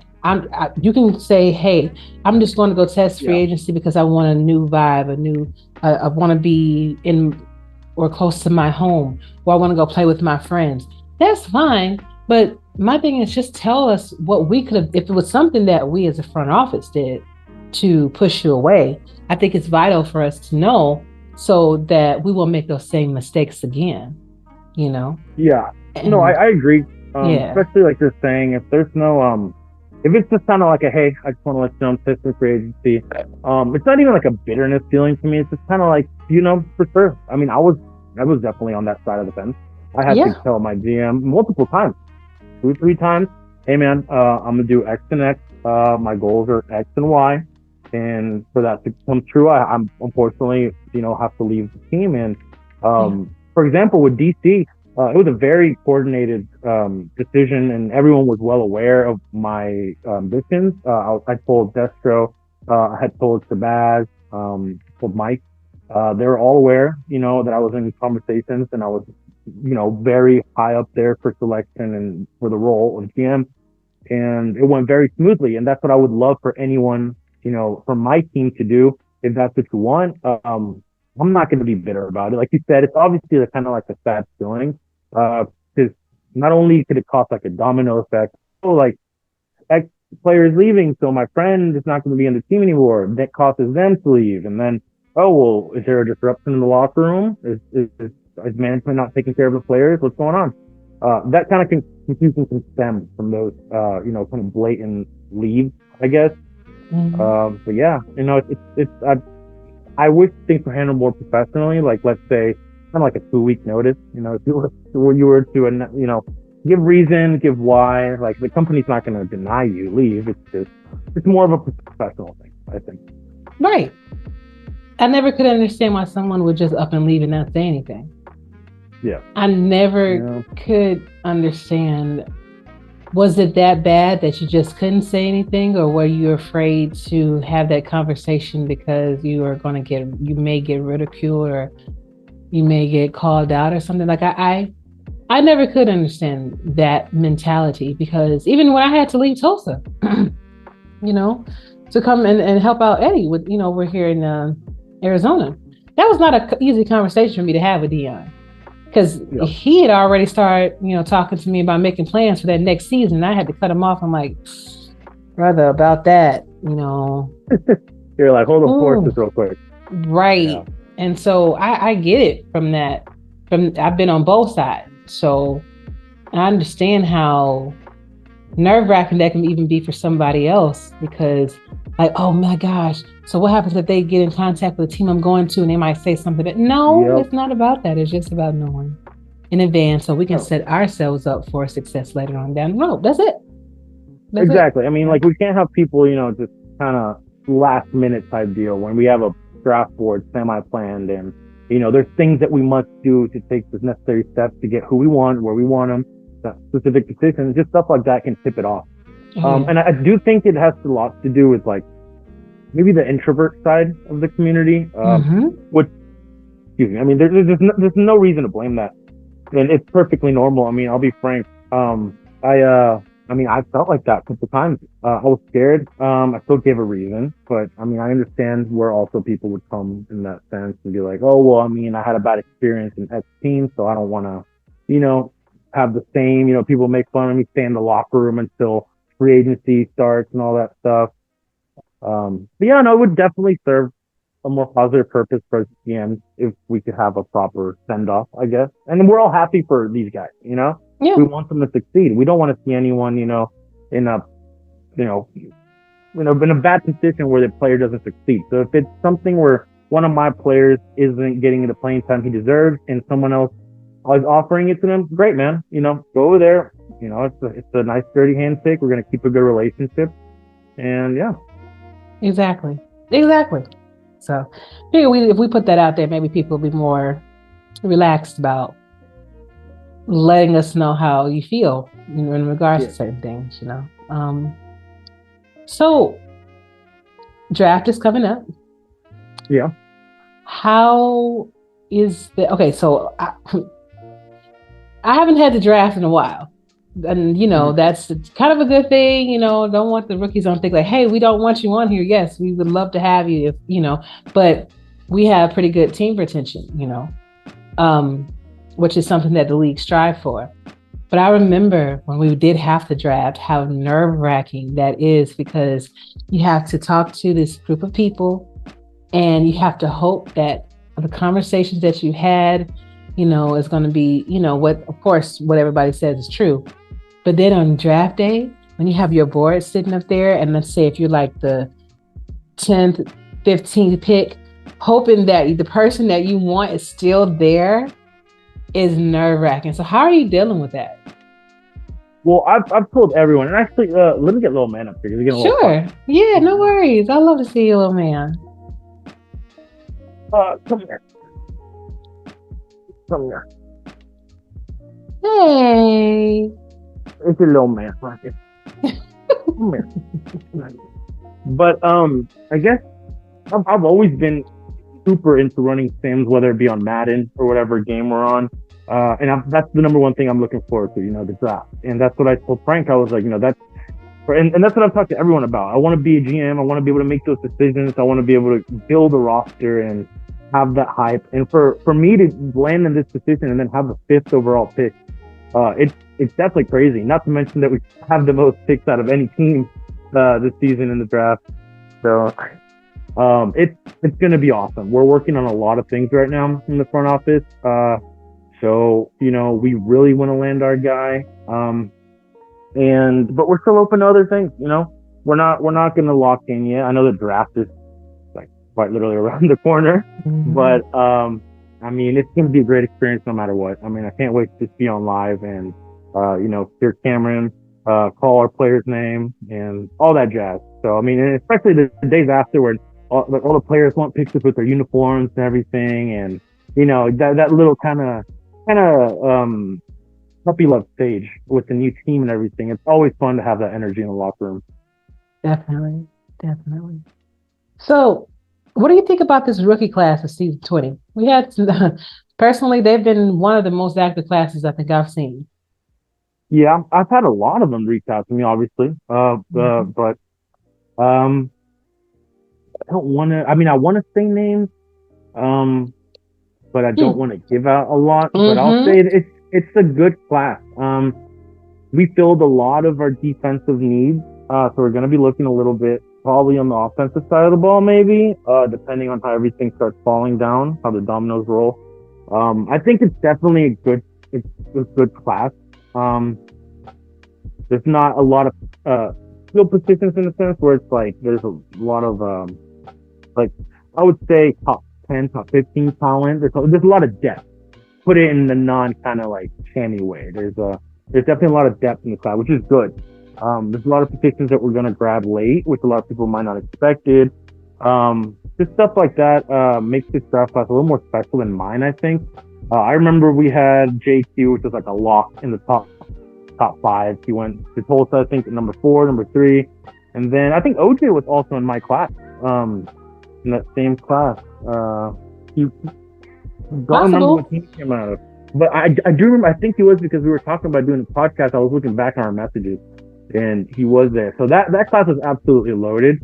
So it's kind of hard, to kind of compare it to your own class. I had a lot of good friends in that class. But it's good nonetheless, obviously. There's a lot of talent. Like you said, SFL players are very active. They're, in general, talking all night, all the way up in the morning. I go in general, and it's kind of hard to just like see SFL players. It's just SFLm talking about the playoffs, draft, everything, which is awesome. You love to see players with that kind of activity, because it's going to assure you're going to get progressions in. You're going to get good morale in the locker room. That's what I'm saying. It's awesome. And like you're saying, the activity is definitely going to boost those players' draft grades up for sure. Indeed. All right, I'm not gonna see. I know you have little man, so I'm not gonna hold you too much longer. But no worries.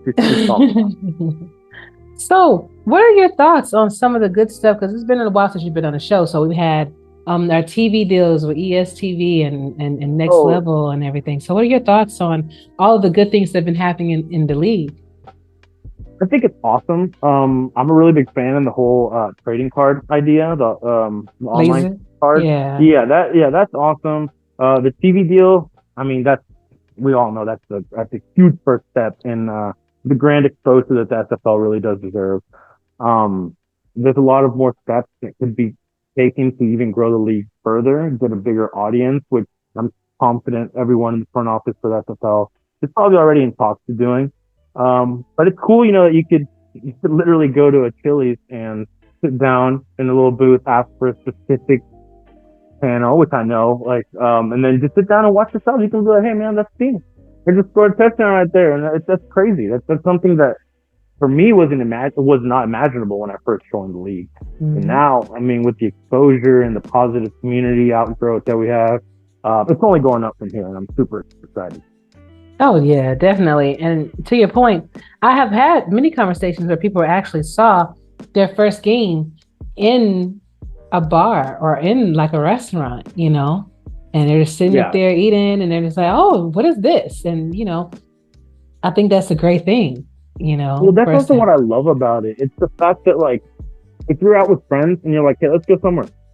Hey, switch the TV on, my game's on. That starts the conversation. It's like, what do you mean your game's on? Oh, well, I mean, I play in an esports league, man. Like, I'm number 20, running back right there. And then, you know, it starts a conversation. And that's, to me, that's the first step to reach other members and gain interest is, you know, it's always the conversation. And everything that's being done, it's a great way to, you know, get more people in. And even if people don't make the player, I mean, you still have fans, you have people watching the games. I mean, I know I see people in the live comments that aren't even part of the actual community, but still love watching the games and got their favorite teams.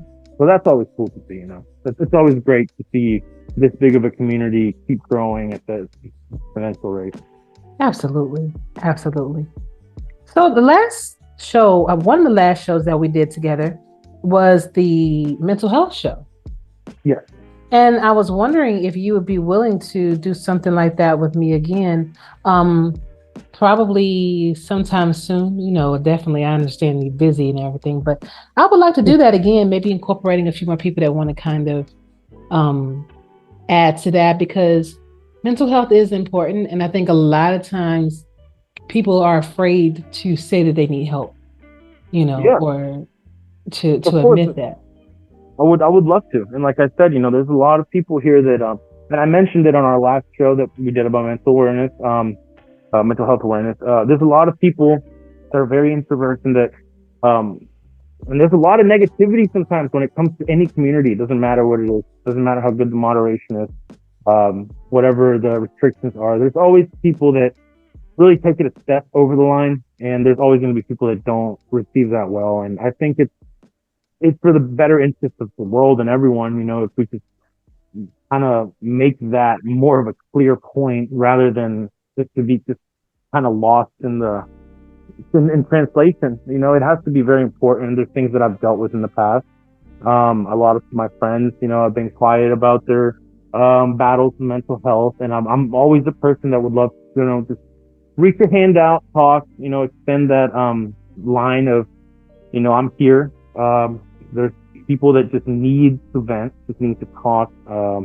And like I said before in the other episode, I mean, I'm one of those people. If you guys if anyone watching this is going through something and it's like you're too, not even to say embarrassed, but a lot of people with these problems, it's tough. You know, it's tough to even speak about them. It doesn't matter if it's the therapist or your parents or your friends. It's tough. And I think maybe with the level of anonymity that you have here, it'd be a little easier. And you don't have to be like a licensed professional. You don't have to be like, when you're not telling people what to do, you're just listening. And I think that's a big part of it. I think people need to really listen and not judge. But yeah, I would 100% love to do it. I think it's necessary. It doesn't matter how many of these we do. I think it will always be a thing that, you know, it needs to be said with an exclamation point. Indeed. And we've significantly grown in numbers in the Discord since we've last even talked, you know. And I think sometimes people just need to hear that. Some people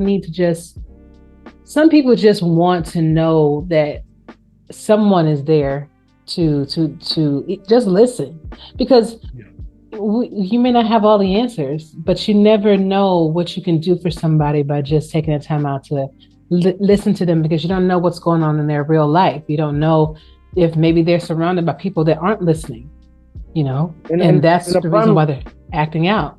Of course. And the prime example is, I mean, I'll use myself. I joined the league because I was down in a mental state where I didn't have, I was in a position where just, you know, it was kind of tough. It was rough.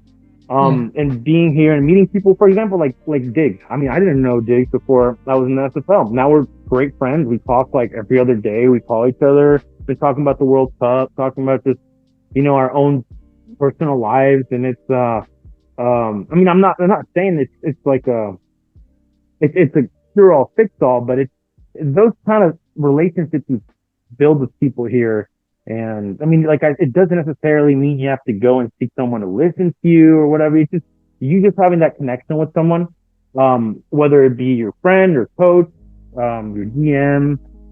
It's good, to build relationships like that, because as long as it's healthy and as long as it's positive and it's uplifting on both ends of the party, it's great for the mental health. It's great, to exercise positive thoughts and good conversation about hobbies, interests with someone like-minded like you. And I think this is like a great community to do that. I mean, obviously, it's like everyone loves simulation sports, everyone loves football, and hey, just people need to be a little nicer. That's it. Indeed, I totally understand, and my sentiments exactly, guys. You do have people here that will be willing to talk to you, that will be able to hear you. Like Jorge said, like I'm telling you, if you need somebody before you go jump off the deep end, or before you snap on somebody, or before you even get it to that level to where you have to step outside yourself in order to be heard, come talk to us. We're here for you. And if we don't have the time, then somebody else will, I promise you. Just wanted to get that out there. So season 20 is upon us. What are you looking for? Last question I have one more fun question, but what is something that you're looking forward to the most? Winning. Absolutely winning. We're getting OJ his weapons. Like Frank said, hey, we got a Cadillac, and now we got to deck it out. We got to put them wheels on it. We got to give him everything that we can to work with it. I'm confident in the guy. He's going to be our guy. He said he wants to be our guy for a while. I'm going to take that. So, like I said, it's an incredible first signing for me. I like to make splashes. I like to make waves. Definitely did. I thought I kind of got the feel of free agency, but yeah, no, I'm very excited for that. Awesome. So on to the fun questions for you. Perfect pizza for you. Describe the crust, the sauce, and your toppings. What would be the perfect pizza? I've been very bipolar about my pizzas lately, but right now I'm gonna say I like Detroit style pizza. I like that kind of like cheesy, burnt on the sides. I like Detroit. I like pineapple jalapeno pepperoni. That's my go-to. Pineapple. Don't knock it till you try it. Don't knock it till you try it though. You get the sweet, the savoriness of pepperoni, it's spicy with jalapeno. Yeah, the umami of flavors, the buttery crust, so that's the savory too. It's just perhaps I do need to try pineapple on pizza, because I guess I'm just thinking about it, fruit on a pizza, but then I eat caramelized pineapples anyway. So if you're eating a upside pineapple cake or something. But fruit on a pizza, you put tomatoes on pizza, that's a fruit. True. Very true. I wonder how many DMs you gonna get about this. Oh man. Oh, it's okay, little man. I am going to let you go, but I wanted to know if you had any questions for me first. Yeah. Are y'all ready to see us? Look at him. Look at this man. Yay. Look at the little baby. Hey, sweetheart. Hey, hi, Luca. Hi, Luca. Hi.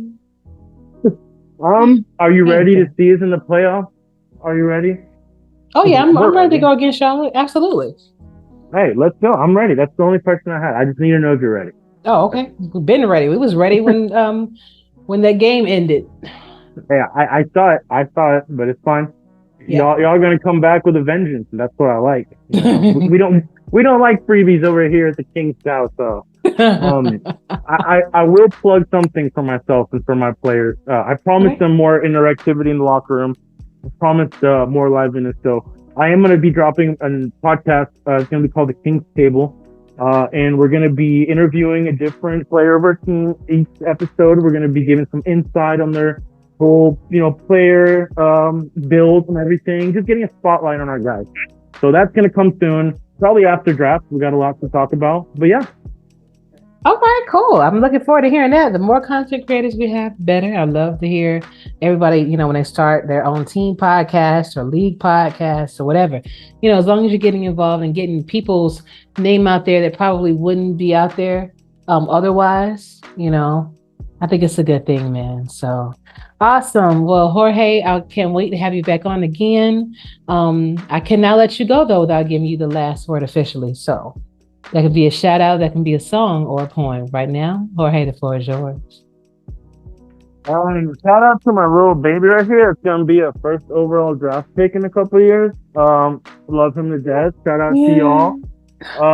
We love the Scorpions. I love you guys. You guys have always treated me well. Every single member of you guys' staff. Shout out to Eddie. Shout out to Diggs. Shout out to the boys over at Jacksonville. Frank. Shout out to John. And Destro, Mike, Shabazz, everyone that's got me where I am, shout out to you guys. Because, I couldn't have done this on my own. So, yeah. Wonderful, wonderful. Well, thank you again for your time. Thank you for the shout out. We love you too, Jorge. And hit me up when you're ready to do that mental health podcast. We got it. Yeah. All right. Awesome. Bye. Bye, baby. Say bye. Bye.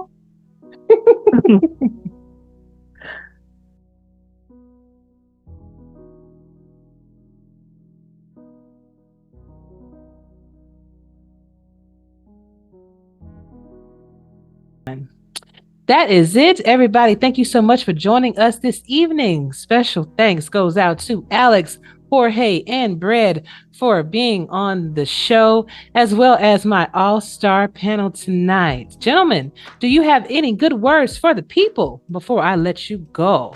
And let's start with Chad first. Indianapolis, I love y'all. I just had to do it for one time. Right, I want to know what Eddie felt like when he does it. So, it's going to be a fun weekend, right? I'm really looking forward to seeing what these teams do. A lot of great rookies. I've been a part of a few interviews, right? So I really got to know a few guys, and it seems like a pretty good class. So I'm hoping that they'll stick around and really enjoy the league as we pros have enjoyed it, in our lifetime with it. So good luck to all of them. If you're not drafted, don't take that as a hit. Don't take that as an L, right? Build your player, go back into minors, progress, hone down them interview skills, and get picked up the next season. There's always going to be spots open. So just, don't rush to go be a quarterback or a running back or a wide receiver. Fill in those spots, right? Defensive end, defensive tackle, linebacker, safeties. All these places, these teams that really need some depth. I think, like I said, fill those spots up, do what you got to do, have a fun weekend. Indeed. TJ, last words? I'm just excited, not only for myself, but all the minor league players that I've become friends with this year. We've got a really good group of guys. And I know they're super excited to see what happens, this Saturday. And I'm just really excited. I can't wait to be in the green room with those guys and cheering them on. And I hope everybody ends up where they want to be and have some friends waiting for them when they get there. All right, then. Diggy! Well, like you said, don't take this as a shot or a personal attack or anything like that. Everything we've mentioned on this show this evening is a shot in the dark, with the exception of a couple. But yeah, it's crazy. We don't know exactly where anybody's going to go. We just have to base it off, what we kind of paid attention to or what a team need is, and they can completely go in a totally different direction. So, like Chad said, keep your head up if you don't get drafted. Brossel definitely would have been on my mock, but he made the choice to stay in the minors and continue to build, and there's nothing wrong with that. Squarebush did it, Brown did it. Wait and build your player up and wait for that perfect opportunity to arise. So there's nothing wrong with that. So again, congrats to the championship teams that are coming up, and good luck to everybody in the draft. And don't be afraid to take a linebacker 3 spot. Don't be afraid to take a backup role. You can still be effective. You can still make an impact, and you can still accomplish great things. So, all right, good stuff. And Eddie. The draft, along with free agency, is my favorite time of the off season. It's always stuff that you cannot predict is going to happen. It seems like every draft, you're just shocked by some of the selections teams make, or maybe even the players that they make, not so much the position. Every off season when it comes, it just leaves everyone with their mouth open like, wow, I can't believe it, So, like these two guys have said, they're going to be people whose names aren't going to get called. And guys who I see in Gen Chat saying they aren't going to play here, or here. And all of a sudden, come the end of the first round, they calling out to those same teams they said they wouldn't play for, saying, hey, I'd love to play for you. So don't ever say where you will or won't play, because at the end of the day, it's only for a season, 14 weeks plus playoffs, and you can feel free to take your talent elsewhere after that and declare free agency. So it's a great time of the season. I look forward to it. Yeah, and that's it, man. We riding this thing. All season's like it's flying by, man. I was really looking forward to this break, but playing, deep into the championship game, the off season is going by kind of fast for, at least for me. It'll be week 1 here in a couple of weeks, but yeah, I'm just having fun with it. Can't wait to see if everyone goes. There are some players in particular that I'm waiting to see what they go. I'm calling it now since he's here in the room with us. I'm predicting TJ Harper to go to either Queen City, Jacksonville, or Carolina. You heard it here first. I don't know anything, but that's just my prediction. I could be totally wrong, but that's my guess of where he goes.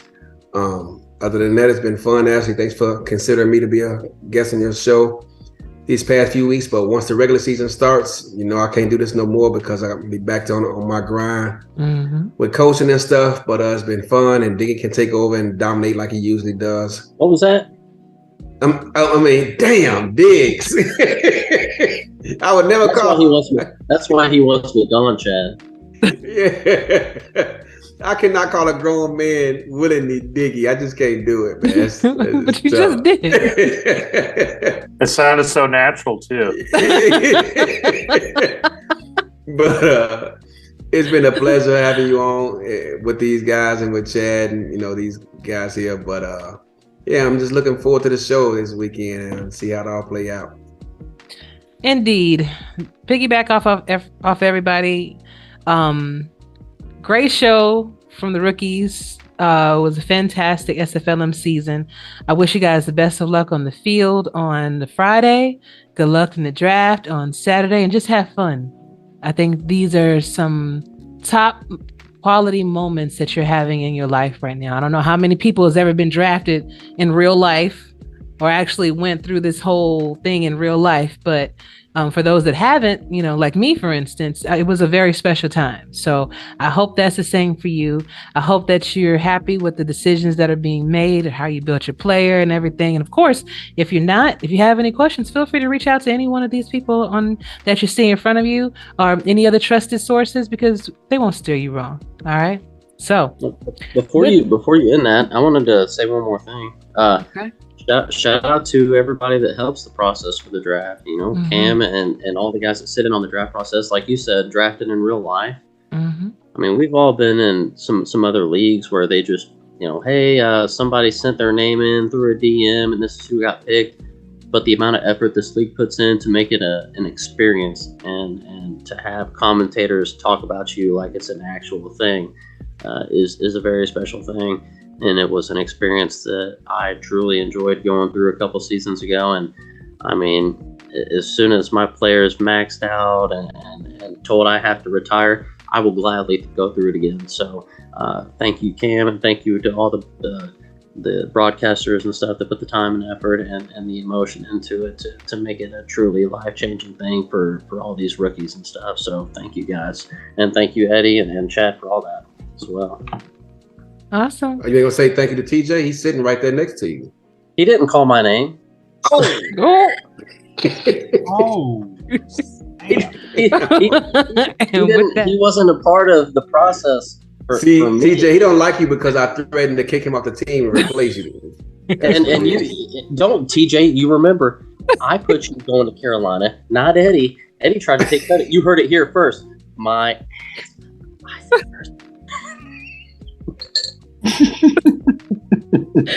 looking like, what the hell is going on? You can tell there's a lot of love there, man. He is never going to sign with Arizona. He don't want to put up with this. He's like, hell no, I ain't going there. But guys, this was fun. Thank all of you for your time. I really appreciate it. And thank you all for watching. I'm looking forward to bringing you another great podcast next week. But until then, y'all, stay safe, treat each other well. For Chad, for Diggy, for TJ, and for Eddie, Striker, we're out.